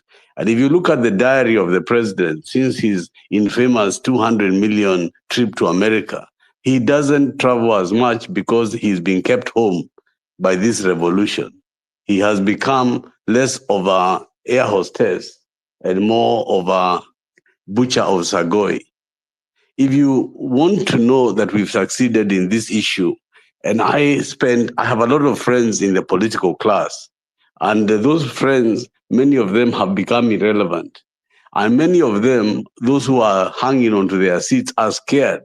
They're very scared of elections whenever they come. In fact, many of them are scared that they cannot even reach to 2027 because, you know, a rolling stone gathers no moss. And this revolution, which is moving on, according to Machiavelli, his book, The Prince, that, you know, some things in life, particularly leadership, he was telling the prince, is half skill and half fortune. And, you know, fortune comes from God. And yes, this movement is not so skillful, but it has so much fortune and blessing. And all this blood that has been spilled by William Ruto has gone down to the earth. And that earth, that blood is taken, those souls, right to the gates of heaven, where I know St. Peter has opened the gates for them to meet Jesus. And I know through this tide bloodshed to our destiny, when it came at the point of the Mau Mau, blood was shed. When it came to the 90s, as Redemptor was trying to remind the younger people, there were those days when blood was shed. Even if it was an assassin's bullet on J.M. Kariuki's head, or on Tom Boyer, or on Degama Pinto, or on all the problems that Kenyans have faced in totality, Dr. Robert Ouko, and we can go on and on. But there has been blood at stages in this nation, but none of it has gone to waste. And I tell you why. It's because, you know, the war to liberate this nation is a big war. And there are a series of battles in this war. And we have won many battles and we have lost some. But I have no doubt in my mind that we are going to win the major battle. And the reasons we are going to win this battle is because we are right and they are wrong. Secondly, they want to spend money they do not have. They are in government to steal. For example, I know why the energy ministry has been given to ODM, because Raila Odinga's biggest family business is in energy, in gas, and all that distribution. So when you see Opio Ndanyi there, you can know what is about to happen. This is a government that has been made for compromise and individualism. But because of the lack of resources in this government, they are going to compete for scarce resources. They are going to make enemies with governors who will not have money in counties, with MPs who will not have money in their CDF, with ministers who will have budgets without money. And once the Euro bonds and all these things kick in, this is a group of people who are boarded on a plane that is going to nowhere. And therefore, I want to leave this space with the reassurance that in the 20-something years I've been doing this business of journalism, I have never seen greater hope and better prospects for this nation. And the reason is because everybody is aware and everybody is informed. And there is nowhere these people can be able to go and do, because everything they're trying to do is about resources. And those resources, they have to cut. They cannot do anything but cut. And in cutting, that's why they cut the office of the first lady, the office of, the second lady. And those are just minimal cuts. They're going to cut even more because there is no there's no money for them to be able to do whatever they think they want to do. And in the meantime, this country is becoming tribeless.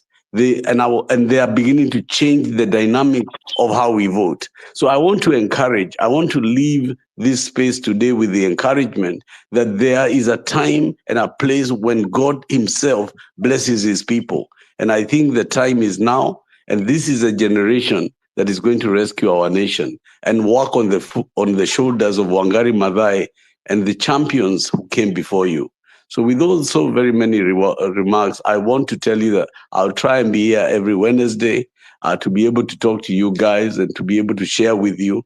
Asanteni sana for listening and contributing. May God bless you. May you sleep with the angels. May God bless all those you love and those that love you.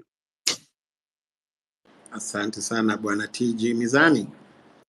Yes, brief. Thank you. This has been a very emotional, also an enlightening moment for me.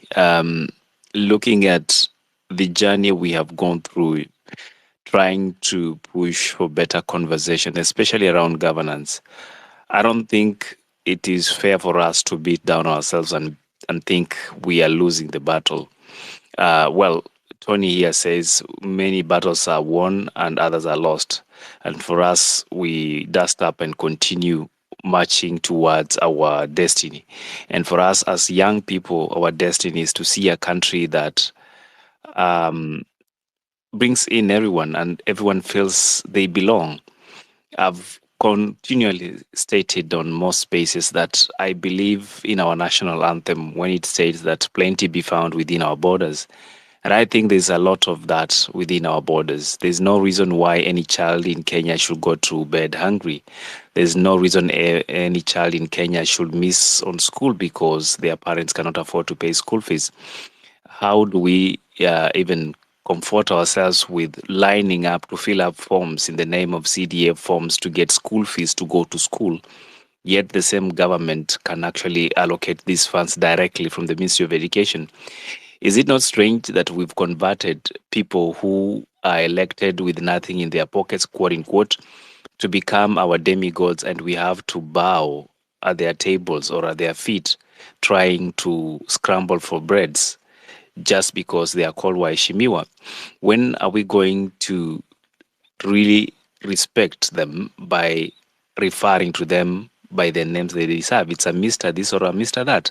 There is nothing honorable about our current crop of leaders, because if there was anything honorable about them, before they could start singing Yale Mungu amewatendea as they celebrate jubilantly in their offices, almost becoming choir and cheerleaders of their spiritual moment, maybe a moment of Damascus, they would think about those lives that many have listed their names, 60 of them that have lost their lives on the streets fighting for a better Kenya.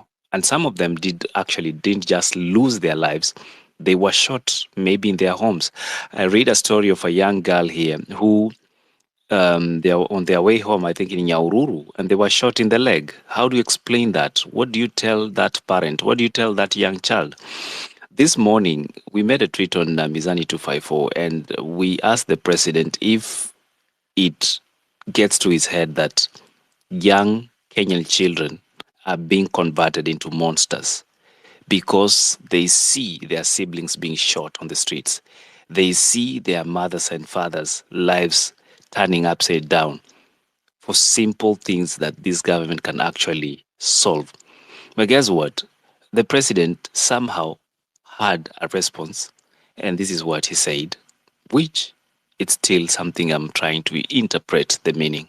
Consequently, I call on the National Police Service to use its mandate responsibly, professionally, and effectively in full compliance with the Constitution with a view to promoting the national objectives of Article 238, 239, and 244 of our Constitution.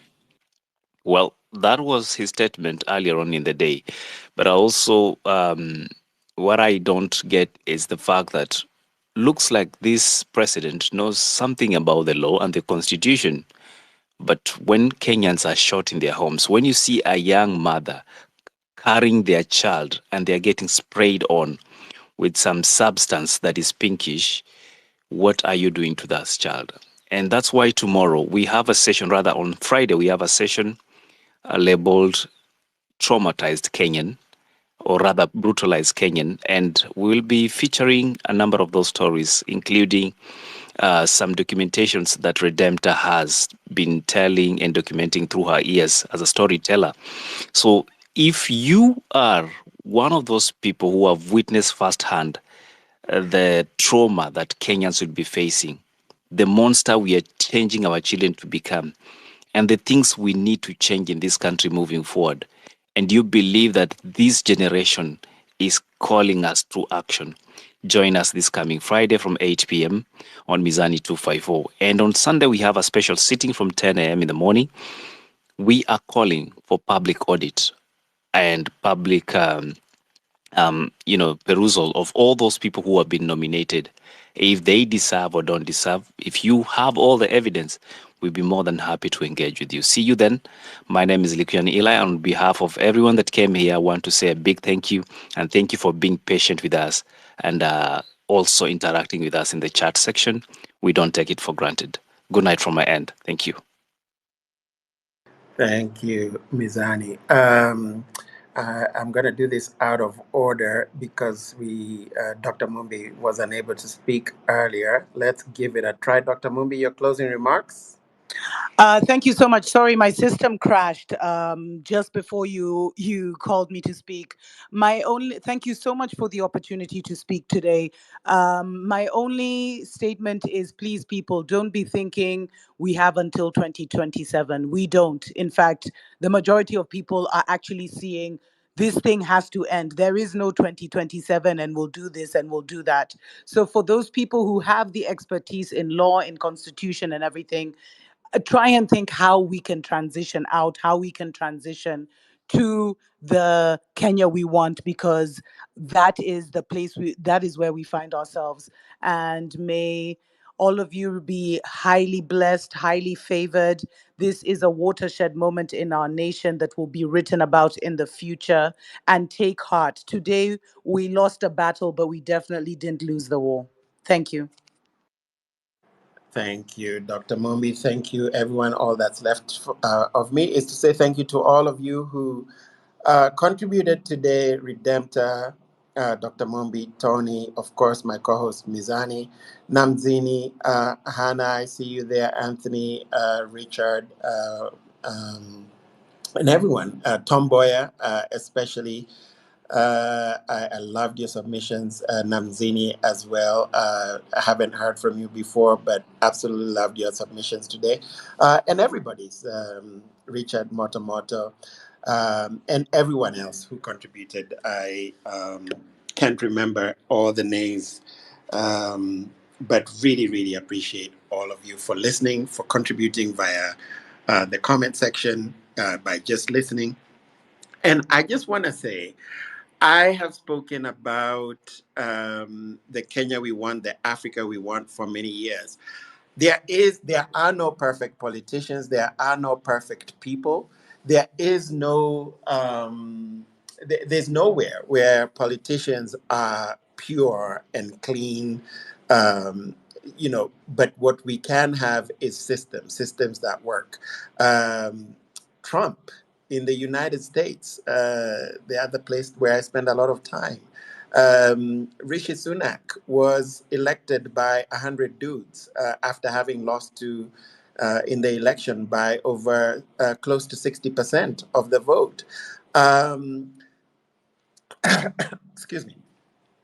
And then Macron has something like the support of 30% of his of the French population. So there are no perfect politicians. These politicians are disliked across the board. But what we can have is systems that work, and that's what I've always, not often, always advocated for. I agree with Anthony when he says that we need to be honest. I do think that we are misleading, that there is a misleading when we push hopes that there is some kind of a mechanism. I don't know what that mechanism is. I haven't heard anybody actually show me what that mechanism is to remove a president. We copy pasted the American Constitution to Kenya. It is extremely, extremely difficult to remove an American president. And as you can see, Trump, a convicted felon, it's impossible to remove him even from running again. He's going to run again, and he could win.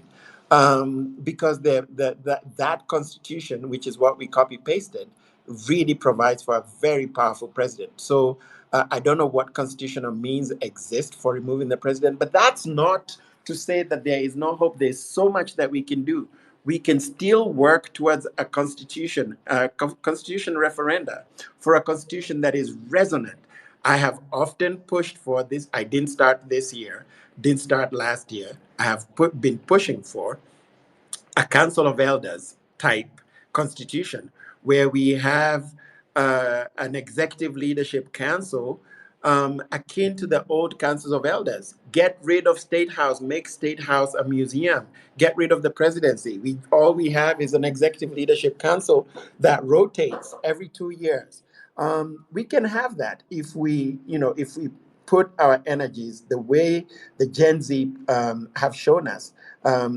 Make no mistake about it, there are those of us who have plenty of experience in governance, in law, in all of these things, but the Gen Z in the movement that they started have definitely done something that we had not done before. And so credit where credit is due. There's something that they have done differently. And we can take a leaf from that. We can keep the movement going, and we can change the constitution. We can bring a new system that is resonant for us, a new system that will give us living wages, that will give us a functioning government, a functioning economy, the ability to have affordable, decent housing, retirement. We do need to increase the size of our economy. We are 54 million people, $110 billion economy. Cannot give us the services that we Kenyans want, but there is a way to create a system that gives us those services. We have to have living wages. We have to be in control of our minerals, of our resources, and we have to be in control of our currencies. It sounds like a big, tall order. It can be done by pursuing what we are already in an East African, we already have regional blocks. We are already in the East African community. So we can pursue a Pan-African agenda But we can start with a regional agenda. The whole of the East African community coming together and actually having a single currency would really, really change the paradigm for us. But we do need to have our resources be the ones that determine the value of our currency. We cannot be dependent on the dollar. The United States is not a good faith actor, and the sooner we Kenyans realize that, the better it is for all of us. Thank you. Good night. Thank you, Mizani. Thank you, all the speakers. Thank you, the panelists, and have a good night and see you on the next space. Good night.